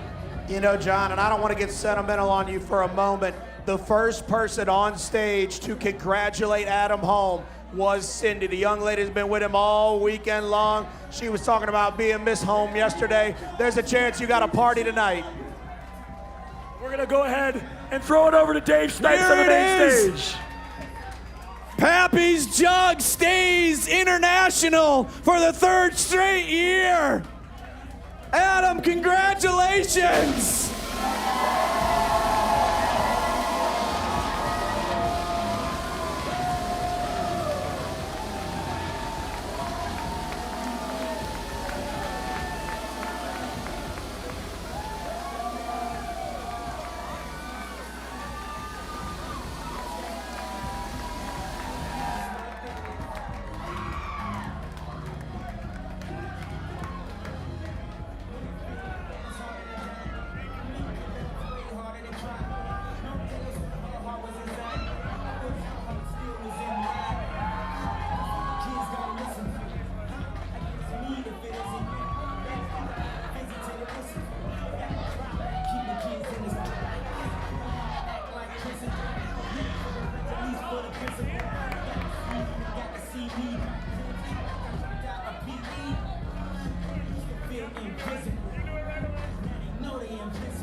in this moment? I feel so good.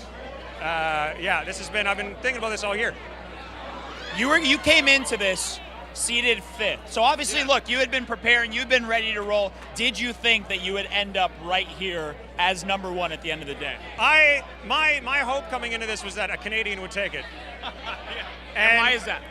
Because it's fun to say. Man, it's incredible. What was going through your mind when at the beginning of that the final match, the adventure, you went down a little early? Yep. Obviously, Andy White, an incredible shooter in himself. He was killing it. What was going through your mind when you initially went down in that final championship? The first couple rounds I was under, I knew to just stay calm. It's a whole trek. You never know. That's what it is. And I'm going to fast forward later in that championship. What was the moment you realized, oh, wow, I actually think I'm going to be a champion here? It only hit on the last round. I tell you, I didn't know until the last sight. And I want the camera to come around behind me here. Come around to this side. Because I want you to look out and see all your friends. How does this feel, looking out at everybody who came out here to support you? It's so good. It's everything I dreamed and more. Did you ever think you'd be looking at this as a big buck hunter player? Man, I always hoped, but man, it feels good to do it. Well, your hopes have become a reality. Show that trophy to the crowd. There we go. There's your champion, Adam Holm. He came in as a 5th seed. John, everyone, Colin, it has been an absolute pleasure but Canada, back on top, taking it back from the Australians. USA's got some work to do, but for now, there's gonna be a lot of celebrating up north. Omar, you can say that again. The USA has got a lot of work to do as Pappy's Jug goes Canada, Australia, back to Canada. That is a long way away from where they probably thought it would be, which is home in the United States. But hey, it doesn't matter. Adam Holm put the work in, he put the time in, and the time was tested, and he proved himself to be a champion. That's right. For 13 straight years, the Big Buck Championship went to the hands of the Americans. Chris Freem, Trevor Gardner, Andre Rivas, some heavy hitters. The last 3 years, Canada's won 2 of them. The community has grown significantly throughout the entire country, especially in Alberta. It's so impressive to see how they've rallied around this game in this community. And that, I think, is the biggest lesson and the biggest takeaway. Don't ever let anybody tell you in Big Buck Hunter that you couldn't do it, that you couldn't start somewhere. This game, it doesn't matter if you're one of those legendary names or a fresh face like we saw with Bo Herrick.